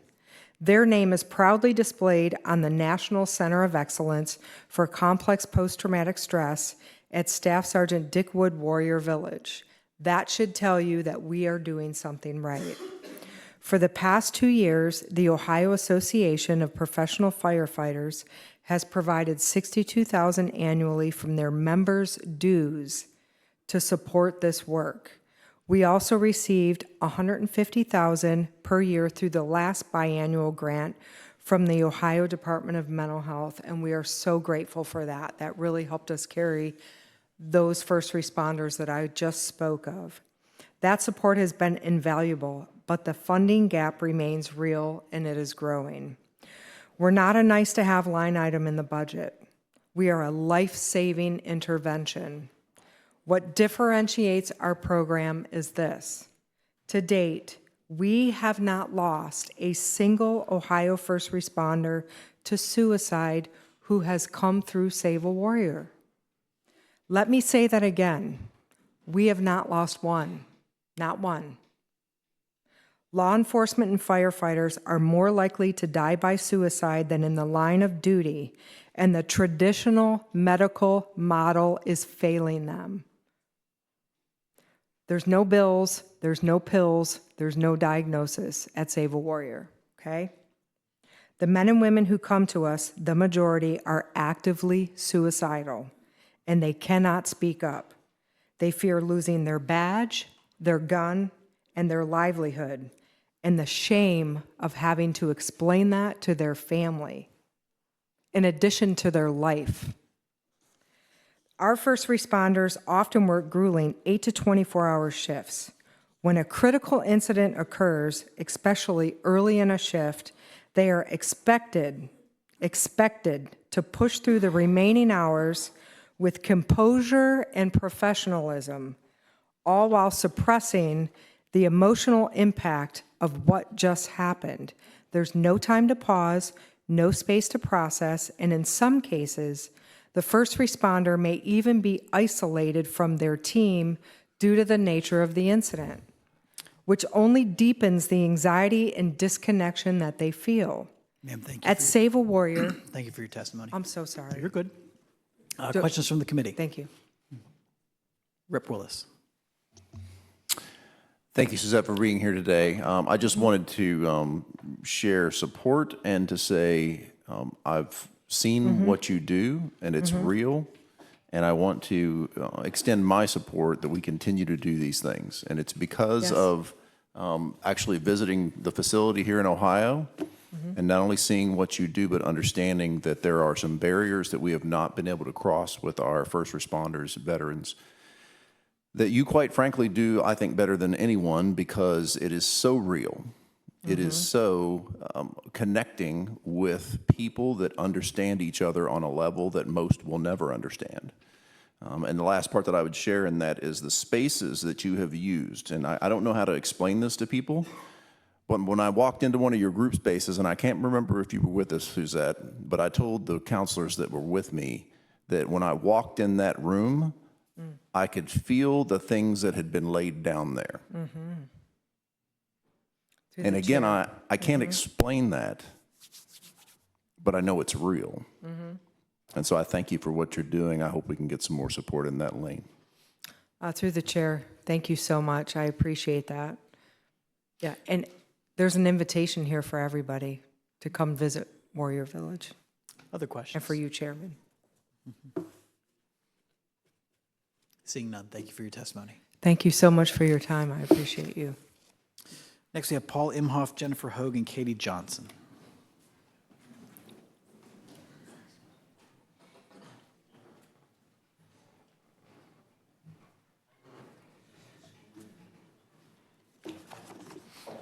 You may begin. Well, good afternoon. Chair Stewart, Vice Chair Davila, Ranking Member Sweeney, members of the House Finance Committee, thank you for the opportunity to testify on House Bill 96. My name is Paul Imhoff with the Buckeye Association of School Administrators.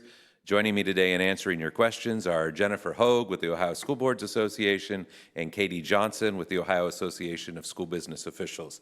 Collectively, we represent Ohio's public school superintendents, school board members, and treasurers and chief financial officers. We want to start with a word of thanks. On behalf of our members, we want to express our appreciation and gratitude for the work done to ensure that every single school district in Ohio will receive an increase in funding over current fiscal year levels. Finding a way in this tight budget to increase support for every public school was no small task, and our members are thankful for your efforts. Our members remain committed to the Fair School Funding Formula, and it is their hope that the framework of the current formula will remain intact in future budgets. We also want to thank you for various other improvements in the policy components of the bill. Those are in my testimony, and you can see those. We would also like to continue to advocate for our educational service centers. We think they're a core component of our public schools in the state of Ohio, and we would urge you to include their updated three-tiered funding model in the omnibus amendment. Finally, we wanted to talk about the newly added provision that we believe would throw Ohio school districts into financial disarray. For any school district with a carryover balance of greater than 25%, the bill does require the County Budget Commission to reduce millage rates of the district so that the reduction equals the difference between the district's current cash balance and what it would be at 25%. This change will result in a catastrophic loss of billions of dollars of school revenue, maybe as much as $5.1 billion, seemingly overnight, while also eroding the hard-fought increases for schools in this budget. Schools will face immediate and massive cuts to student programs, and nearly every school district will be forced to place a levy on the ballot far sooner than planned, while also having to return to the ballot on a more frequent basis in the future. We fully support property tax relief for Ohioans and understand the importance of that. And we have been on record supporting various legislative proposals to address this complex issue. But this proposal has the potential to jeopardize the financial health and stability of public schools and the students that we serve. And quite frankly, we see this as possibly the largest change in property tax legislation in the last half century. And it appears we're attempting to do this in only a week's time. And so we do urge the committee to remove this provision from the bill and consider it outside of the budget process alongside all the other property tax proposals pending in the legislature so that we may all better understand the impact it'll have on both schools and property owners. Chair Stewart, members of the House Finance Committee, thank you for the opportunity to testify, and we would be happy to take your questions. Questions from the committee? Rep. White. Thank you, Chair Stewart, and for our panel here today. I have a question regarding the 25%, because we are hearing that this is the number for carryover that is recommended by school treasurers and business officials. So could you clarify that? Thank you through the chair to Representative White. I represent the school treasurers, and our group has put together what we see as best practices in cash balance maintenance, and this is quite a document. Nowhere in here does it land on a particular number. What it does is it takes a community and it walks them through what should their number be based on their volatility of expenditures and revenues. And so some of our districts are heavily state funded, some of them are heavily locally funded, and the timing of those levies and where you are in a levy cycle varies dramatically between districts, right? So there isn't a one answer, it's unique to the district.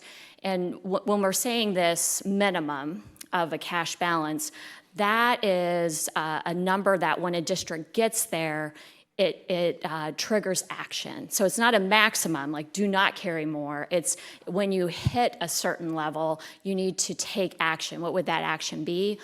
You would be moving forward with putting a levy on the ballot, or you'd be moving forward with cuts. And so again, I'm not sure where that number is specifically coming from. It is nowhere in our guidance. What is in our guidance is how to approach, finding your district's number, again, based on your unique levy cycles, your community, and the volatility of your expenditures and revenues.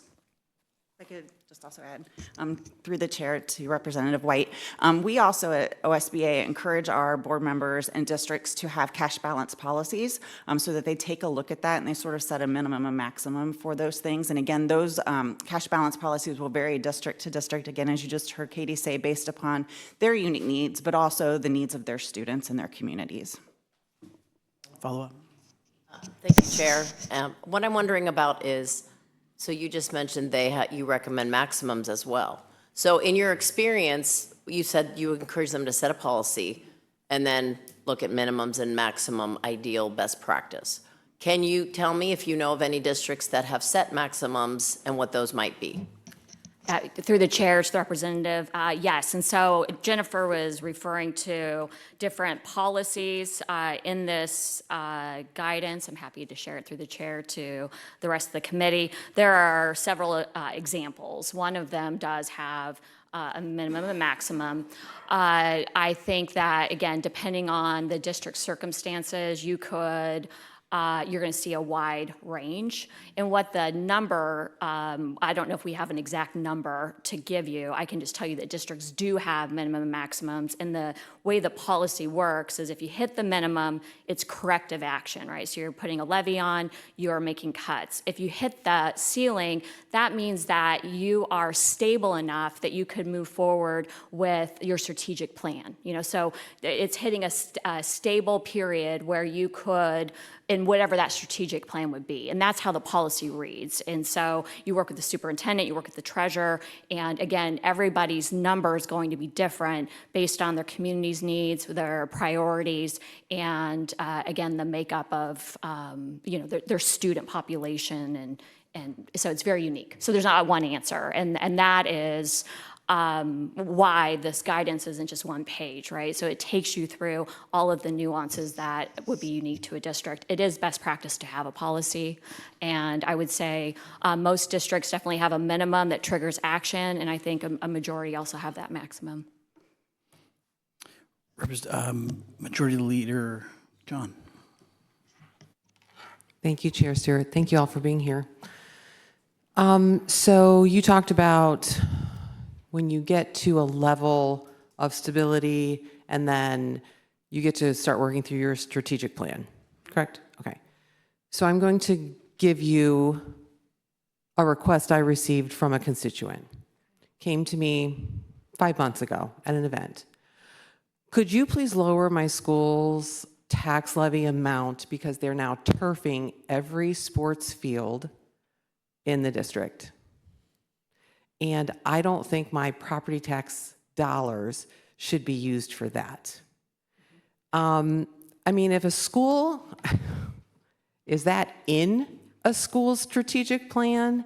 And how would you suggest, as a legislator, I respond to that? You okay? If I yes, you, yeah. you'll let me take this? Through the chair and to the leader, I think that's a great question. So I've not seen a turf field in a strategic plan. I'm assuming that is possible. What I would say in this situation with this request is I would go to the elected school board if I were this person and ask how those things are being funded and where that money's coming from. And if I had a concern about that, I would take it there. Now, I don't know the situation you were talking about. I do know turf fields are very common across the state, and I do know in many of those cases there have been private fundraisers and sponsors and things that have come to help pay for those things. But again, I would direct that to the local school board. If a taxpayer has an issue with the way that money's being spent, I would go there and issue my complaint. Thank you. That was what I suggested to them. But I would point out, and since you guys are one of the last ones up, and I've said very little today,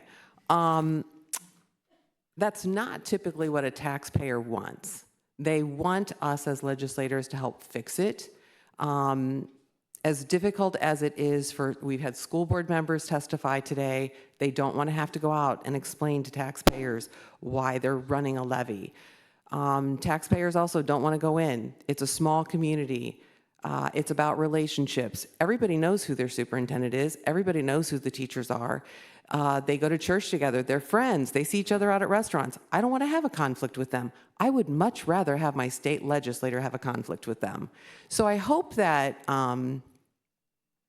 we can understand that when we hear those stories as a legislator, it's incredibly concerning. And I don't have those answers. I can't go in and say, why are you turfing the baseball field? And shouldn't you be paying your teachers more?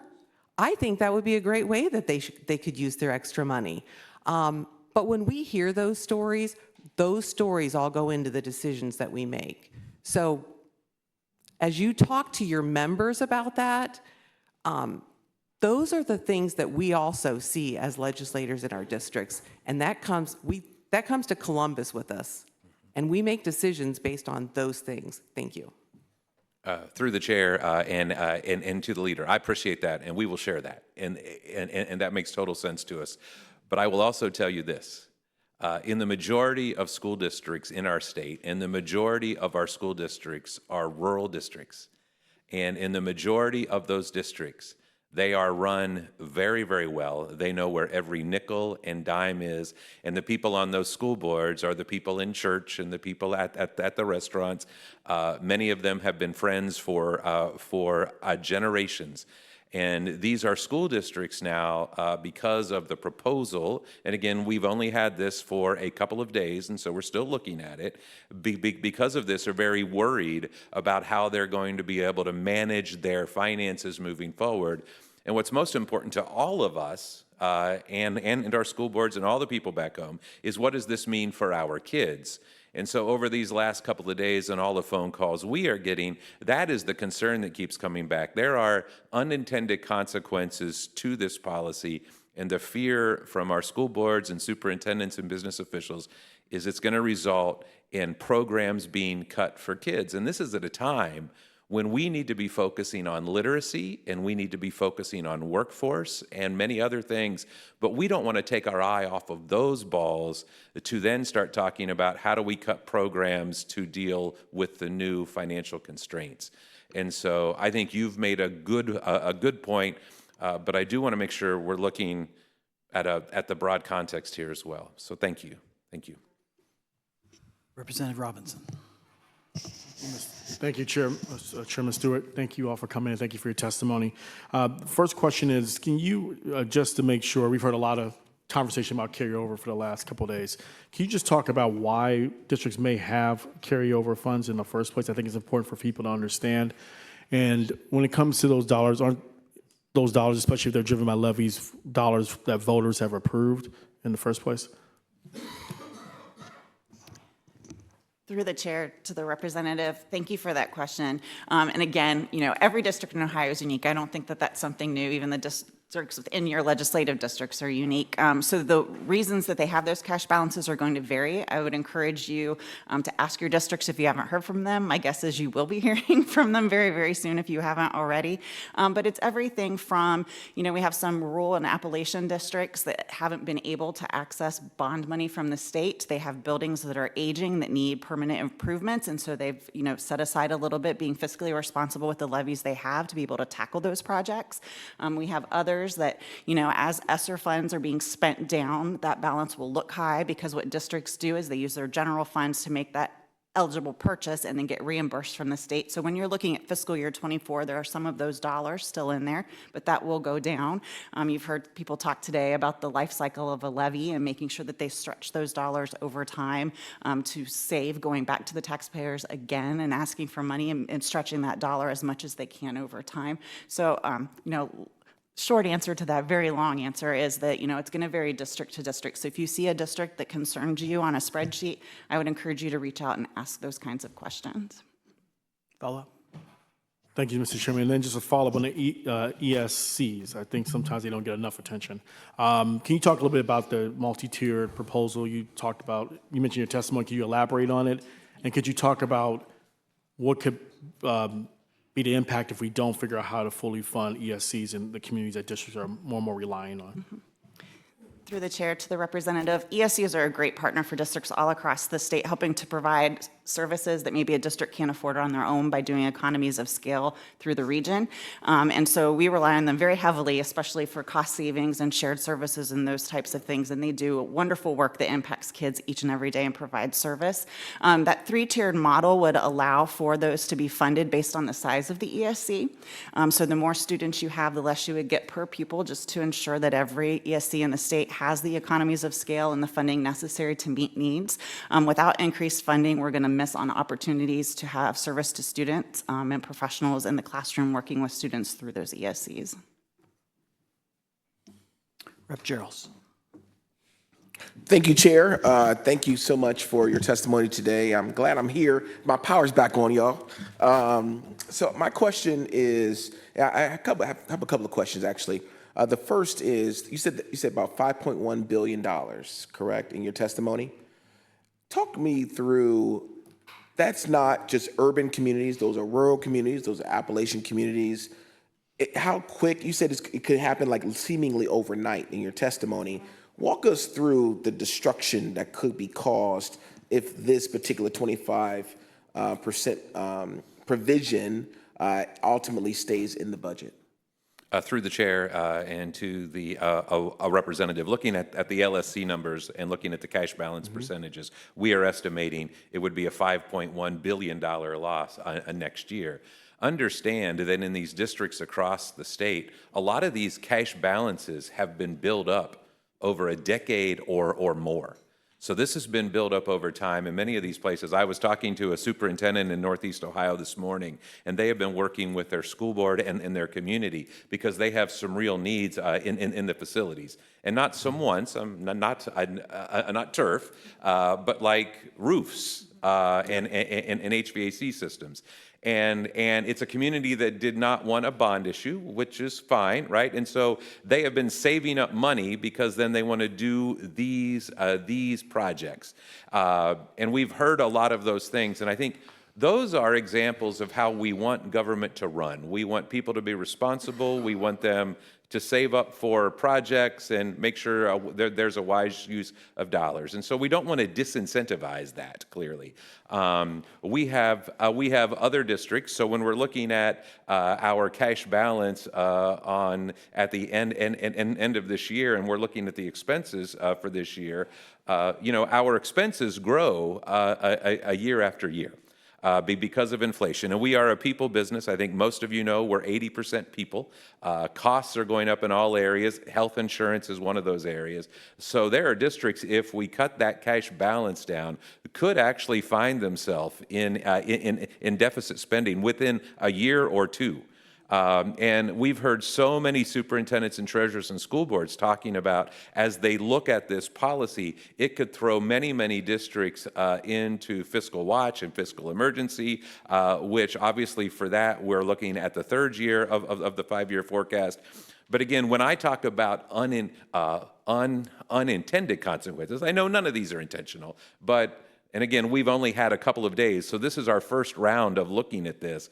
We are just very concerned about the impact. And when we see all of those things, again, what all of us see is what that means in programs that could go away for our kids. And that's what we want to avoid. Follow-up, Chair? Yep. Thank you. So you just kind of, for folks who are watching, provided a context of what the immediate impact is going to be on students.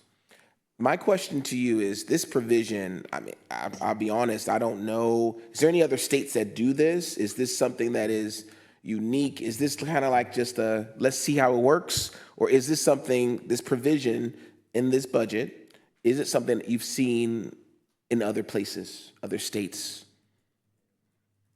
Through the chair and to the representative, we just don't know. I haven't reached out and asked, so I just don't think we have the information to answer that question. Just follow-up, Chair? Sure. Thank you. And so my last question is, so we know this, it can have a $5.1 billion impact on schools, whether urban, rural, Appalachian, suburban. We know from you all's perspective, at least testimony, that this particular provision may not have been, it's not something that maybe even considered best practice, I don't know. And then my third piece, which is more of a longer-winded conversation. I had constituents come to me who were very upset about their property taxes going up, much like everyone probably in this room. I don't think the impact or the response to that question, to those issues is, we're going to put more property tax levies on the ballot for you, right? Which ultimately could result, if this provision makes its way into the budget. Is that a correct assumption or forecast?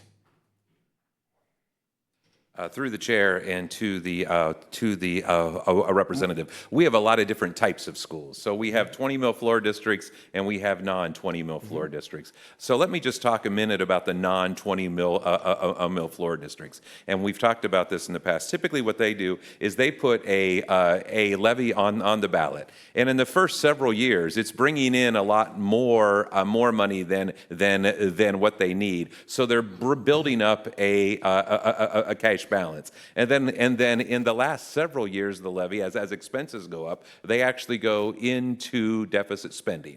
So that way they don't have to do a levy every year.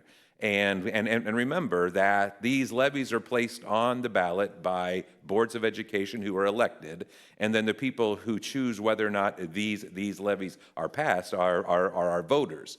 So what we've been hearing from our members in these non-20 mil floor districts is, yes, 100%, it is going to result in more frequent levies. And we're going to move away from the cycle that we've settled into after House Bill 920 of having them spaced out a bit. Again, another unintended consequence, I believe. I'll have a question, then we'll go back to Rep. White. You know, every time a levy fails and the folks who vote against the levy say, I vote against the levy because my school district has tens of $millions that's sitting in the bank, or I think they have too many administrators, or I don't like this, that, or the other. And then the school responds and says, well, thank you for voting against the levy. We're canceling basketball, and we had one administrator come in earlier in this budget process and say, our voters failed the levy, so we canceled the senior prom. Here we are here where we're saying, and in this substitute bill, every single public school district gets more money than they got before. All of these districts who have a huge carryover balance, they get to keep it. There's nothing that says they have to give the money back. We had a district testify earlier. They have $161 million in the bank, a 68% carryover. They get to keep it. And every single school district gets to keep at least, it gets to keep a 25% carryover compared to their previous year's expenses. Given those three things, which I don't think are arguable, how do you get in your testimony that we're going to have immediate and massive cuts to student programs when every single public school district is going to get more money than they got last year? Thank you, Chair, for that question. So when we're looking at the numbers in the projections, that looks like to us 7.010 from our forecast. And so that's just ending cash balance. It doesn't show any other encumbrances that are on the general fund that perhaps because of timing haven't been reflected. So there's that point, is that it's not capturing all of your expenditures in the point in time that you're looking at in those in your numbers. Also, just I think it's important to note that there's discrepancy in some of those numbers. With several districts, we at least have 29 we've identified that have double their cash balance on that spreadsheet. And so just I think that's important to know as we're making quick decisions here. When we look at that number and we say you can only have 25% carryover, and based on a June number, you have districts that would not be able to make payroll throughout the year. It sounds like a lot of money to all of us, but we're talking about large budgets, and they are spaced out over time. So you get your money at 2 points in a year when you're talking about property taxes, and you have to make expenditures every month, twice a month, right? So they don't align. So when we're talking about it being disastrous, that is why, is that it's not painting a full picture, and that's why we look to the forecast. And on the forecast, we look at a different line.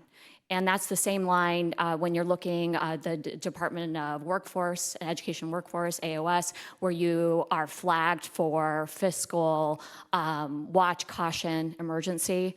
It's looking 3 years out, and it's at a different line of the forecast. And so I just think there's a lot of discrepancies. We're all trying to unpack it. I think our ask is that we not do something that is clearly not fully understood, fully vetted to understand what happens at the local level in the budget. Should there be any upper limit? I mean, a school district with 68% carryover, $161 million in the bank. Is there any limit that your organizations think would be reasonable before if you have $161 million in the bank, why should we continue to throw money in the pile over and above that? Chair Stewart, again, we're talking about a snapshot. So you're looking at one point in time, and you're looking at a June balance in a 5-year forecast. The reason why our forecasts are for 5 years, and we're focusing just in the present, not 5 years out, is that our levy cycles are at least 5 years, right? So if you have a fixed rate levy, it's up to 5 years. If it's a fixed sum levy, it could be up for 10 years.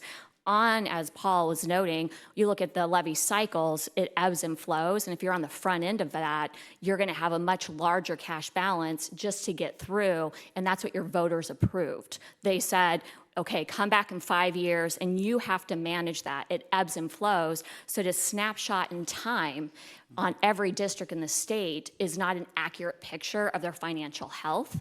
And that is why doing this in the budget, again, we would love to engage in this conversation. When you're talking about an upper limit, there's not a straight answer because every district is different with the volatility of their expenditures and their revenues, depending on how they're funded. So we ask them to go through an exercise. This is, public schools are very transparent. This occurs at board meetings. They have a policy that they follow, and there's a minimum and a maximum, and it meets that district's needs. 100%, 174%, 147% carryover balances, are those always reasonable? Well, I'll let them in chair.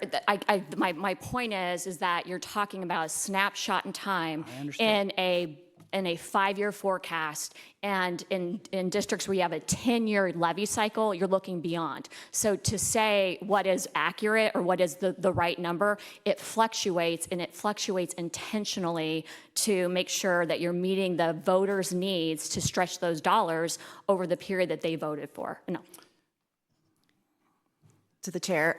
Also, that's a great point. All of them are true, but I also want to point out that state or school funding in Ohio is a state and local partnership. And so every district also gets a different percentage from the state. And so when you're looking at those cash balances and they have those levies to make up, some districts only get a minimum 10% from the state. So 90% of their funding comes from those levies. And if they have that levy cycle of 5 years, yes, they're going to have a large balance in the beginning because they are largely locally funded versus some districts in the state that may have more state funding and less local funding. So through the chair, I think I was a superintendent for 16 years. I dealt with this. I was in non-20 mil floor districts, and that forecast was a vital tool for us. And so we didn't look at a cash balance just in the first year. We would look at that across the forecast. And we would look at that 25% more as the minimum, and that, I think has been mentioned before, that is what would trigger our conversations, and we would talk to our voters. It is time to either seek more revenue or to make cuts. And if they think we had too many administrators or other things, then we would do that as a partnership. But I think that might be a bit of the disconnect in the conversation. I think the way schools have functioned in Ohio for a long time is to look at that 5-year forecast to get more of a picture of trends that are going on. And I think one of the things that's troubling to us is this shifting to just looking at 1 year, because witness earlier today talked about, and this is true, we only get revenues typically, certainly not additional revenues on an annual basis. We will either get them in a budget when there's a reevaluation or update, or when we pass a levy. And so we don't deal in just annual. We have to deal with things over time, because that's just how our business works. Representative Young. I wasn't here to hear your testimony, but I just finished reading it. When we talk about expenditures, are you referencing, do you look at the accrual basis or the cash basis in your accounting? Through the chair to Representative Young, it's cash basis. Okay. So the cash basis is not the most realistic look at it. The accrual basis is the way that you track it as an expense comes in, and you take care of that. But I don't want to get in that argument, but I think it's a much more realistic way to do it. But anyway, that being said, when I look at the 5-year projection, which we require, right? I see good numbers year 1, good numbers year 2, 3 stable, 4 25% drop, 5 85% drop, and levy, okay? And I've looked at hundreds of these, right? So it seems to me that when I look at a school district, despite you being required to do 5 years, I look at 3, because in business, I can't even project out 5 years. Because even though you talk about your levies, which is in question here, we're talking about carryover revenues. And so we build up the revenues in the first 2 or 3 years, and the reason why, wouldn't you say that you know for sure how much money's coming in? Through the chair to Representative White. So I think your point is, Young. That's okay. I'm not as good White's looking, here, and yes. nor do I have the long hair like she does. Sorry. Young, Representative Young. I hear your point that as you look further out in the forecast, there's unknowns. And I do think that reflects the state-local partnership and the complexities there. Our districts can project out from the state every 2 years, And at the local level, they know their levy cycle. And that could be a 5-year levy cycle. If it's a fixed sum levy, it could be a 10-year levy cycle. And so I think the outer years reflect the unknowns maybe of state funding, and especially in a district that maybe is more heavily reliant on the state, that would make sense to me. If you're more heavily reliant on your property taxes, you're funded locally, I think you would see differences. And I think that's the bigger point, right, is that all of our districts are very unique in their needs, in their state-local share, and where they are in the partnership. And the 5-year forecast allows for that depiction of the local dollars for our levy cycles. A follow-up, please. Yes. But you can project, on a spreadsheet, you can project that out no matter what. You can go out 80 years, 50 years. I mean, you can make all the guesses you want past 3 years. Because in some districts I see, they have 10 to 12 operating levies on the ballot, that they're getting revenue from, right? And some of those, you have diminishing returns on those levies, right? So it seems to me, realistically, that you can still do a 5-year projection. You can still do, your bond counsel is not going to sit there and say, gosh, we need a 5-year projection. They're going to look at it longer term than they are in the short term as far as your rating and your funding level. So my question is, wouldn't it be better to have a shorter requirement than a longer requirement? Because I've met with treasurers, I've met with superintendents.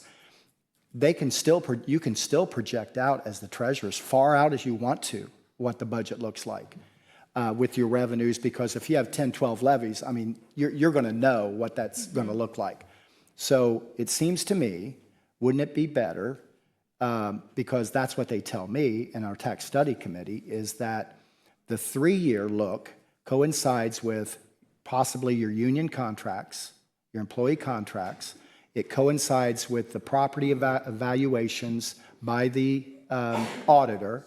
It coincides by the rolling 3-year review for fiscal watch by the auditors. And it gives you a cycle, one cycle, of what the biennium budget is going to pay and how much money you're going to use. A slower picture from the feds on certain things, and then it gives you a look at a tendency of what the potential and what the discussion that you are hearing going into the next biennium budget. My point is, that's a better way of looking at it, don't you think? Through the chair to Representative Young. You can answer yes. Okay. I think that it fails to capture that local story. And so our treasurers, as I'm sure you hear from your treasurers, we really value that tool, and it is critical when we're managing our levy cycles, which at the shortest is a 5-year span. Just one more follow-up, Mr. Chairman. Yeah, one more. My point is this. My point is you can still do those projections no matter what, and you can still show your citizens no matter what, whatever the levy cycle is. That's really my point. Thank you, Mr. Chairman. Representative White. Thank you, Chair. Thank you, panelists. I want to make sure I am saying this as succinctly as possible. I can see all sides on this. You know, you have at the center of concentric circles the student, surrounded by the family and the staff and the school, surrounded by the taxpayers holding up the districts.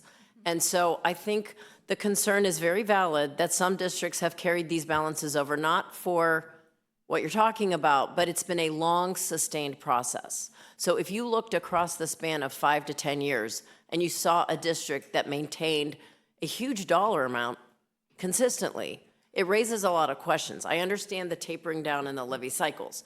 I think a big root of the problem is communication, reporting, and transparency and accountability. People don't understand, why are these balances so big? What are you using them for? And I guess what I would like to know is, what is the current, besides a 5-year forecast, and you see this big balance, where is the detailed reporting to the state, who's giving a large portion of funding you know, whether it's small or large, they're still giving a big chunk that keeps our schools going. Where is the reporting and communication about what those balances are being used for now? And what do we need to possibly look at implementing and looking at over a course of time? You should not have a balance for more than X years and those sorts of parameters. So we truly are getting at the root of letting taxpayers get their interest versus the schools in the cases where it's being abused. And I'm not saying it's being abused, but when you look at those numbers, it raises a lot of questions. Through the chair and to the real Representative White. So I think the first part of your comments, I just want to also say, as we look at those concentric circles, and as we talk about the property tax burden, I will tell you that our school board members, our treasurers, and our superintendents are hearing that constantly, as are you. So we're all hearing the same things. And I will tell you, we are very sensitive, especially, I mean, I'm with superintendents most of the time, obviously, because those are our members. Talk about senior citizens who are making choices between medicine and property taxes. So we all see that that issue, and we do want to be a partner in that, definitely. But I think as we're talking about our planning moving forward, and tell me the second part of your question again, Representative. I'm sorry. So what I'm wondering is, where is the reporting and the So the accountability, reporting, the thank you. transparency to the state? So Not just DEW in the form of, here's our carryover balance. So within the 5-year forecast, so when you go onto the Department of Education and Workforce website and you pull up a 5-year forecast, I always encourage people to read the notes as well. So what our treasurers and CFOs do is not just a 5-year forecast, but they do notes that'll describe their assumptions and kind of the story behind that that 5-year forecast. I used to love to listen to Paul Harvey. It's kind of the rest of the story. And so I would encourage you never just to look at the 5-year forecast, but to look at the rest of the story, because our treasurers, I think, do a really good job of putting those notes in there that support that. And then what you'll also find is our treasurers twice a year are making presentations to their school board and going through all of this and the notes in a very public meeting, and then the school board has to approve those. So this is an ongoing process. And again, I would say my quick answer, the notes are critically important, and I think they're going to give you that detail that you're looking for. If I may, through the chair, Representative White, the department collaborated with our organization, Department of Workforce and Development. I would say about 3 years ago, and it's very clear that we have to, for every line of the forecast, explain our assumptions within our report. So that assumptions that's submitted, it is very clear now that it must include an explanation for every single line. So that clarity and transparency is required by law as well. Follow up quickly? Yeah. So just to clarify, that sounds very complicated, and the average person is not going to take the time to read through and dig up, let alone know where to look. And I understand we as legislators need to stay on top of these things. Isn't there some more simplified way that we can communicate, you can only carry over such a large balance for X, Y, Z, and it's immediately transparent why you're doing it, not only to the voters, but to the legislature? And then if in fact, that way we can see it's completely justified. Remove the mystery. It's not that they're hoarding money, but there needs to be an easier way for us to know, for voters to know, and for there to be accountability, that it's not just because we haven't been able to pass a levy for 10 years, so we are hoarding this large balance because it'll be a disaster, because perhaps, as the chair was mentioning, the levy isn't passing because voters see how to, that gets out by people who don't want to pass a levy. Why are they hoarding such a big, and I get it. It's needed for lots of great reasons, but there needs to be much better understanding and a clearer and easier way to see the accountability. That's, so what's your suggestion there?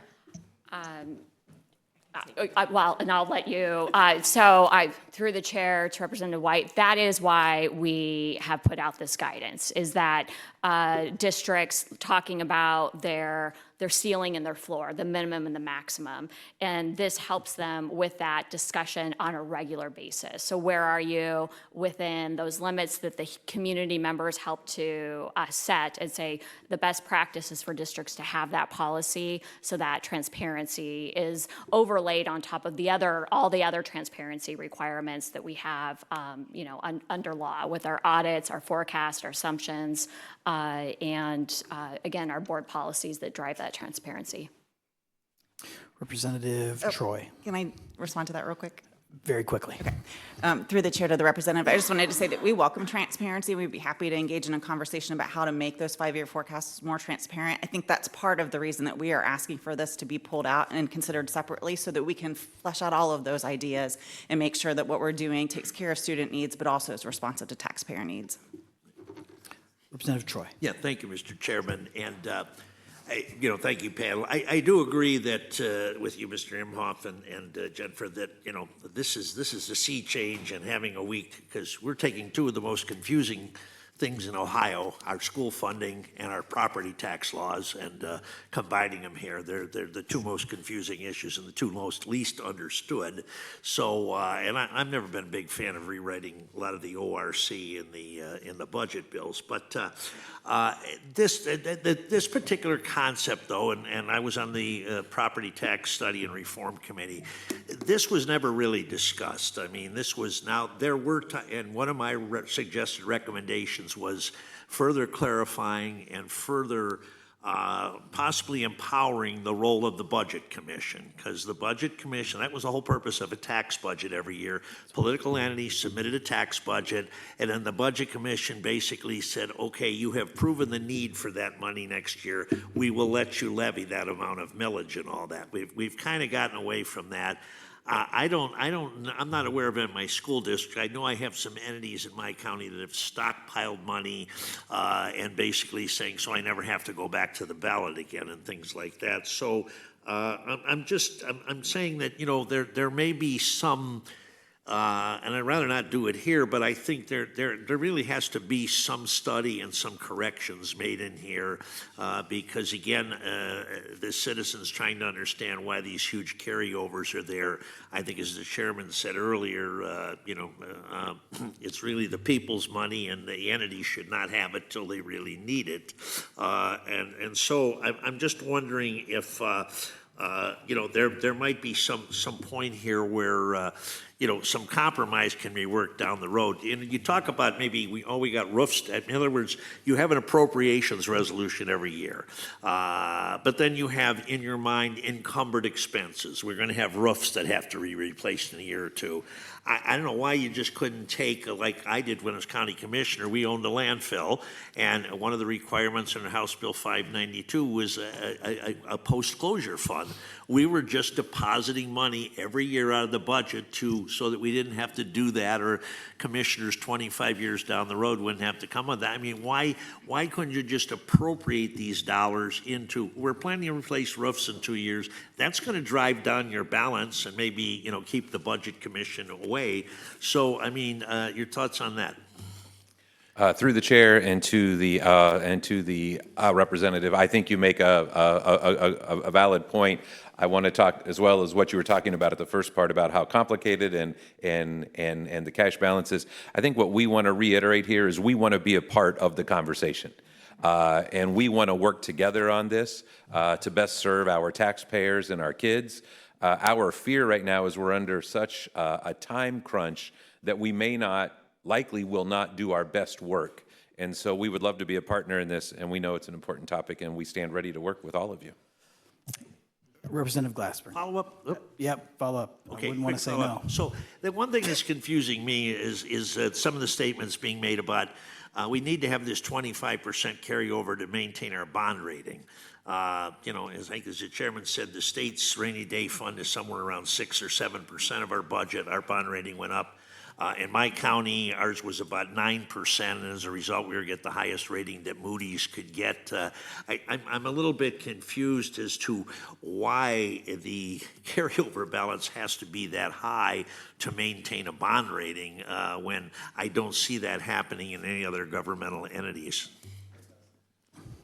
Well, through the chair and to the and to the representative, I don't know about those other areas. I tell you, as a superintendent, I've been in many bond presentations, and I've been through this process many, many times.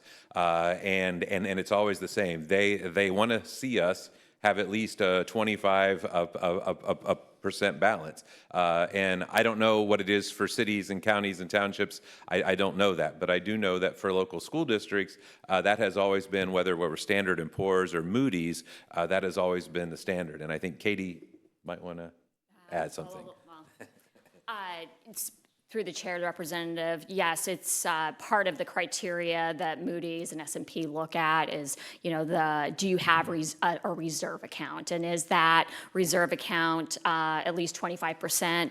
I'm referring again to our handout here, and it actually has Moody's policy, but it's outdated. It's 2022. I did have a few school districts that are going through a bond issue right now, and actually they're saying higher than that. So, but that's where that's coming from. Representative, is it's Moody's, and I actually have, and it's copy right here of their criteria. Representative Glassburn. Thank you, Mr. Chair. Just very briefly on that last point, you're saying 25% at the beginning of the issuance, or 25% for the foreseeable future? Through the chair to representative, it's my understanding is it's a reserve account that they look to see that you have, that's a signal that you are very, very stable. Okay. So. Okay, follow, Mr. Chair. Thank you. My larger question is I'm known by some folks as a fairly cynical person. And so I'm going to ask what I think was one of the questions that should be set out there that I haven't heard yet, which is if we send you a signal, you being school districts, school board members, superintendents, that when this budget passes June 30th, you got to have a maximum balance of 25% going forward, or you're not going to get your collections. How are we not just telling you go spend your way down to 25% by June 30th? Through the chair to the representative. So that it's a $5 billion bonanza that's spent in the next 3 months.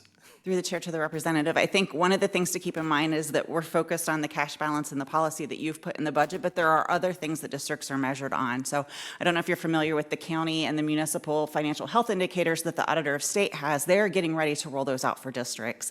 The cash balance indicator on that is set at a 50%. If you're below 50%, you're in fiscal caution.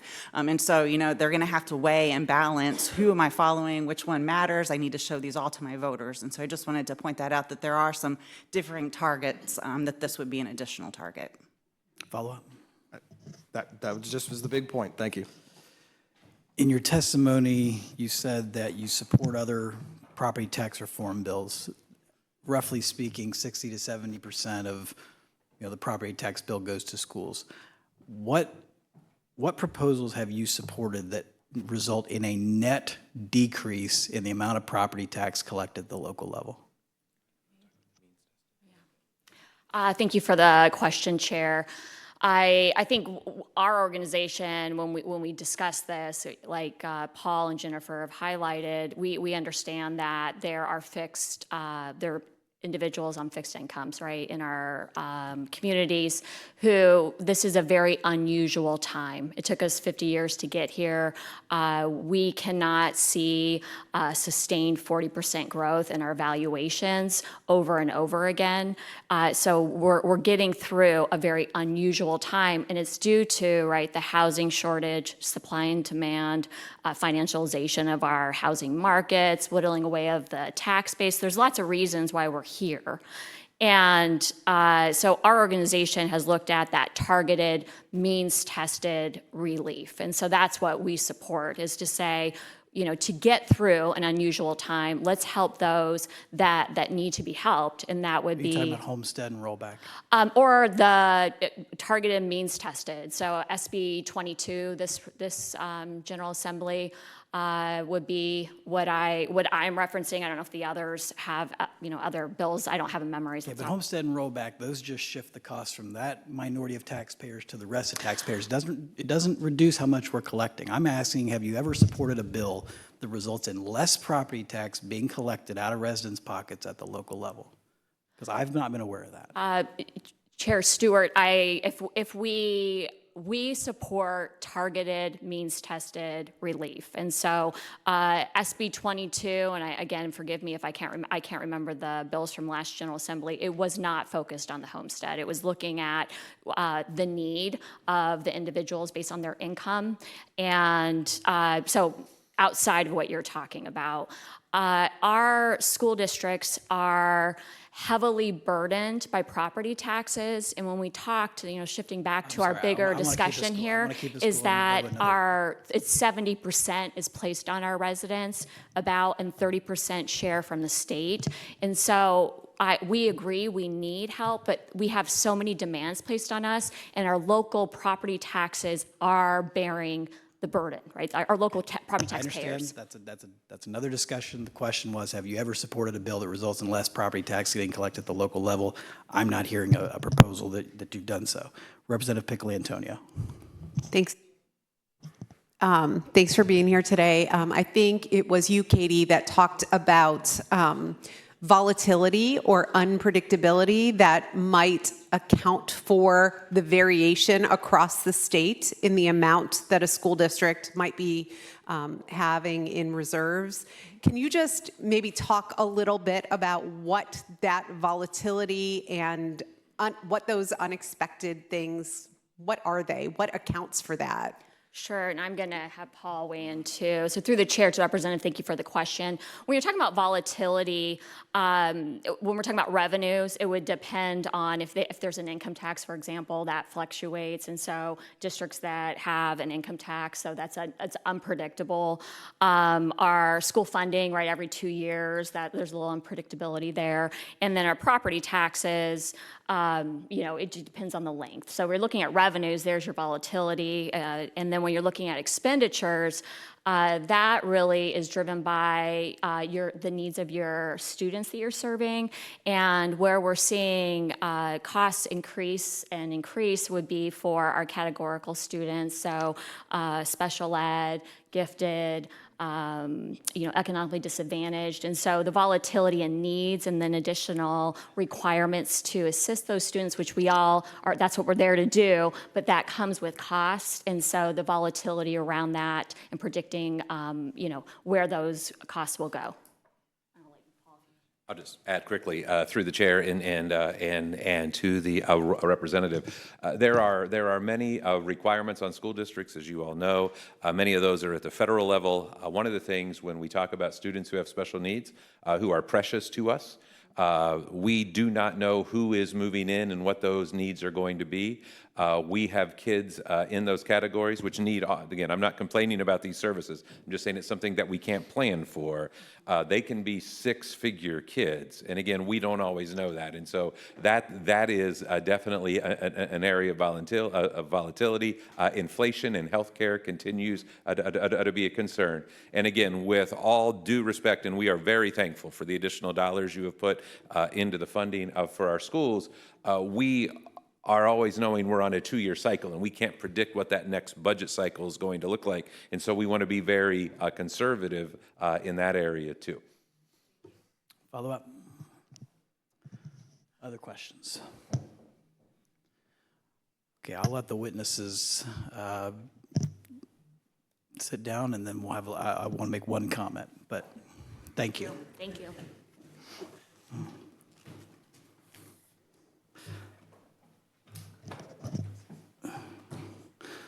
So I had meetings with school officials 4 months ago, right when I got this job. And the pitch was we were going to come in and say that we need to update the inputs to fiscal year 24. Yes, we know it's going to be a $1.8 billion additional expense to the state, but that's what we're going to ask for. I know that I said at that time, I thought that was highly unlikely we were going to be able to afford that, and that's probably not going to be a place where we end up.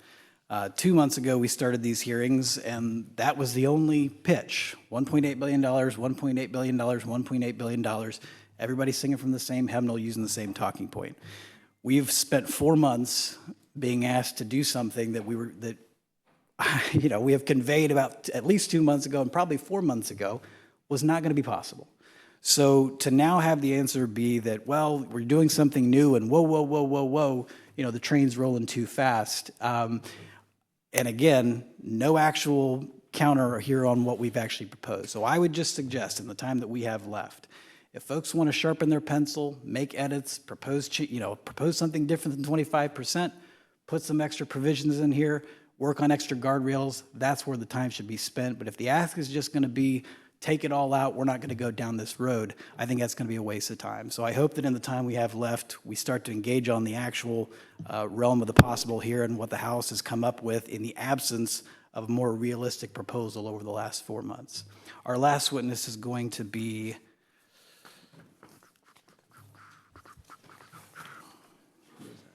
Ryan Cassell. Thank you for your patience, sir. The floor is yours. Thank you. Good afternoon. Thank you for the opportunity to provide this testimony to you, Chair Stewart and Vice Chair Dovala and all of the House Finance Committee. My name is Ryan Castle. I'm the Chief Real Estate Development Officer of Community Housing Network. We're a nonprofit developer of affordable housing in Franklin County. I'm here to talk to you about the Ohio Housing Trust Fund. Since 1987, Community Housing Network has been developing and operating permanent supportive housing for individuals who have been homeless or have significant mental illness. We've been the fortunate recipient of the Ohio Housing Trust Fund in multiple properties, 15 over the last 20 years, totaling about $7.87 million. And when we received this funding, we were able to leverage many other dollars such that I think we're expanding the ability of the state to create housing because for every $1 spent of our housing trust fund, $19 was raised from other sources. So within these 15 properties, we were able to create 825 units. In addition to developing housing, we've also been able to utilize this resource to operate our housing, to provide services in about 250 units and 5 properties. The biennium nature of this funding is super important to us because it gives us kind of a stability when it comes to raising other funds for services. So we're very thankful for the money that we received. The reason for me being here today, though, is to request that the county recorder fees that are tied to the Ohio Housing Trust Fund remain with the Ohio Housing Trust Fund. It's vitally important that we continue to fund the trust fund. Recently, in the city of Columbus, our point-in-time count for 2024 has shown that homelessness is going up by 1.8% compared to last year in 2023. Probably more alarming to me is that we're seeing 3% increase in unsheltered homelessness.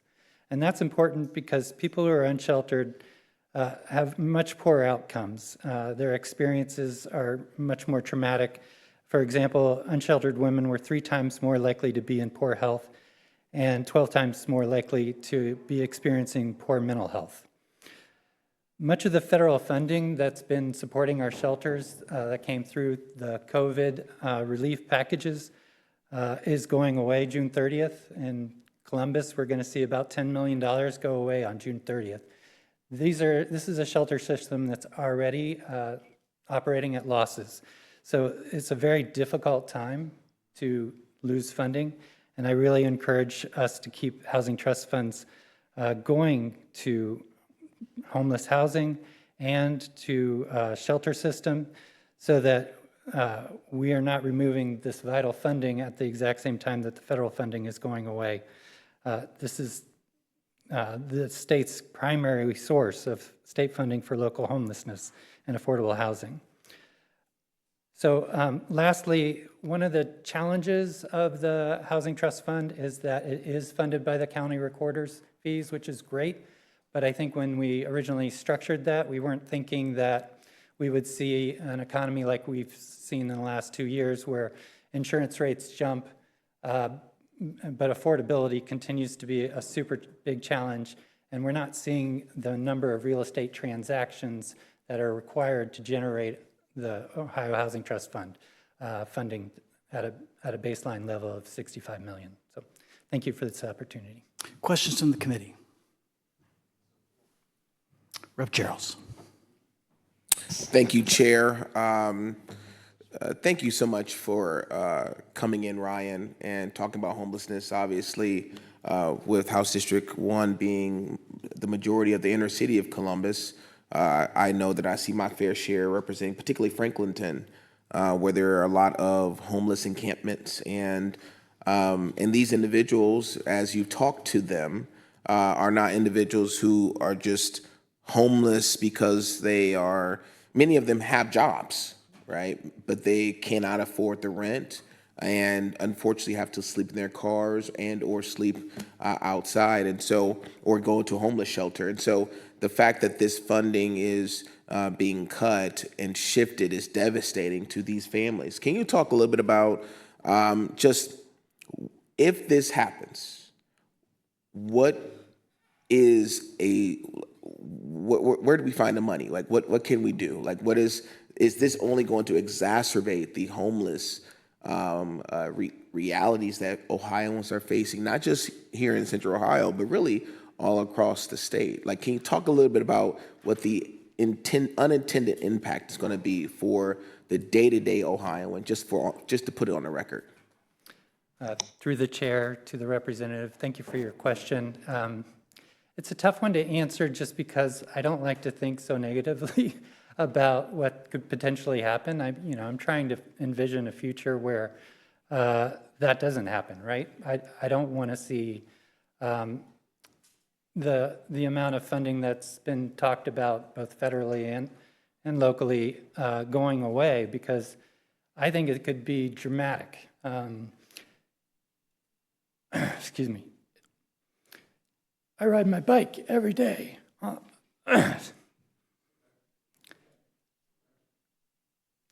to work, and along the bike path, I see a lot of encampment and a lot of people who are hurting. And when I think about the trauma that comes along with being unsheltered homeless, the amount of danger these people are in when they're living by the river, think about the storm we had last night. Think about being outside in that, right? Think about the floods that we're going to experience over the next couple of days. These people live right next to the river. And then when I hear proposals about taking these people and putting them far, far away, out of eyesight and out of mind, I'm thinking about, where are we going here? This is scary. So I try not to think about these things, but it's scary. Follow up? Yes, Chair. Just a comment. Ryan, thank you for sharing your emotion and really your passion about helping the least of these. It's interesting, in this body, we talk so much about spirituality and Christianity, and yet, unfortunately, some of these cuts, and I'm gonna say this, Chair, and I respect you, feel very, I want to call it demonic, but it feels disheartening. Because, when I go out and talk to these individuals, there's this narrative that these homeless people are there because of their own choices, that they deserve to be homeless. And many of these families that I talk to and we support are families with children, and they don't deserve to sleep on the ground. They don't deserve to sleep in these encampments. And yet this is critical funding that saves lives, and now we're having real conversations about the value of a life in this budget. And so I just want to share that with you as a comment, that this is something that we have to tackle, because homelessness literally means that there is no left, there is no bottom. You are at the bottom. And we have to do everything we can to support these individuals, because beyond that point, oftentimes is death and or jail and or something much, much worse. And so thank you, Ryan, for your testimony today. And I want to lay that to bear in this committee, that we have to, if we believe in the Christian values, we have to support and raise up the least of these. Thank you. Other questions? So I want to make sure we're talking, my understanding of the amendment, if you can correct me if I'm wrong, is currently under today's law, you have the portion of the recording fee that goes to the Housing Trust Fund. The Housing Trust Fund essentially then takes that county's money, spends it in that county pursuant to certain rubrics for housing. Am I close? Chair, that is not quite my understanding. So the way I understand it is that the county recorder fees gets pulled up into the state, into the Ohio Housing Trust Fund. Then there's regulations around the Ohio Housing Trust Fund as to how those funds are spent. One of the rules was discussed earlier today, about 50% of the spending of those funds have to go to rural areas of the state. So if you can imagine, some parts of our state have more real estate transactions, therefore there's more county recorder fees being generated. So it's not that that county gets to keep those recorder fees and spend it on, it goes into the Ohio Housing Trust Fund, and then it gets, through Ohio Department of Development and Ohio Housing Finance Agency, they have programs that disseminate this funding. And those are based on oftentimes like quantitative competition sort of stuff that isn't necessarily tied to, well, where did this money originate from? So is that helpful? It is, and I think the intention of the amendment, and we'll clarify this more if we need to, but if the money stayed with the individual county, but was still subject to the same restriction that it be used for housing purposes, then all we're really doing is cutting out the middleman.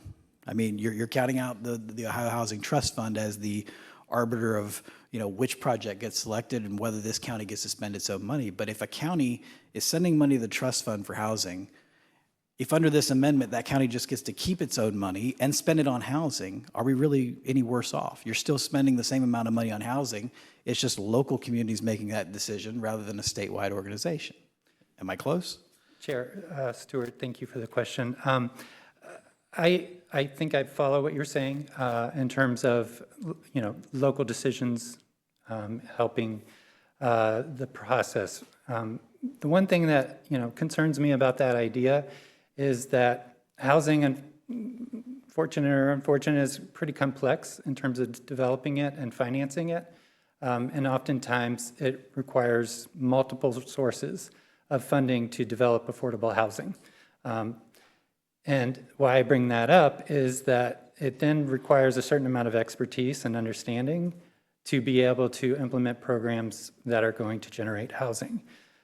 And one of the benefits, I think, in terms of sending it to the Ohio Department of Development and the Ohio Housing Finance Agency is you have expertise residing in the state that all of these counties get to benefit from, all 88 of them.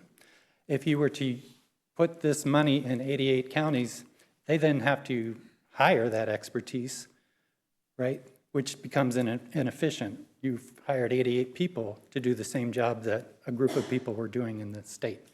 That's my first reaction to your idea, but that's fair. Could we figure out mechanisms to respond better to communities that are providing these funds? Absolutely, and I think that's a great idea, and we should look for ways of doing that, but I think we should try to keep the expertise and the efficiencies that come with that as well. Representative John. Thank you, Chair. So I live in Richland County, and I'm former county commissioner. Our recorder fees went to the Ohio Housing Trust Fund. Since this has been compared to demonic, I felt like it should necessary to just say, we have a homeless shelter in Richland County. We have housing issues in Richland County that also need to be addressed. And I think the intent is, we heard the last people testifying talk about the uniqueness of Ohio and all the different school districts and how unique they are, and they have different needs. And if the intent is that we are unique in Richland County, just like you guys are unique in Franklin County, that we in Richland County potentially know better how to help with the needs of Richland County, then shouldn't we be the ones making the decision with how money from our county is spent to address housing and homelessness? To the chair, to the representative, I see your point, and again, I do support the idea that localities have some ability to control how the housing trust funds are used. One thing that I would point out is that it could mean that some counties are going to see less funding if we decide that they only get to use the amount of money that is generated in their county. So I think maybe there's a trade-off that's going on where you lose some of your control over the funding and the way it's used, or your voice is somewhat diminished, but you are receiving more funding. Some of that is happening. There are trade-offs with every policy and program, and that's one I'm seeing. Follow up.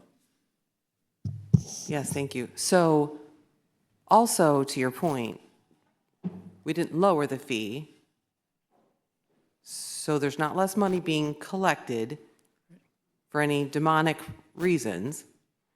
And just as there's funding that might be lowered in one county, if the money from that county that's generated from real estate transactions in that county are going back to that county, then there are going to be other counties like Richland County, who again has homelessness, has housing issues, that may have funding that can better be addressed to help those issues in my county versus sending money that my county generates to another county.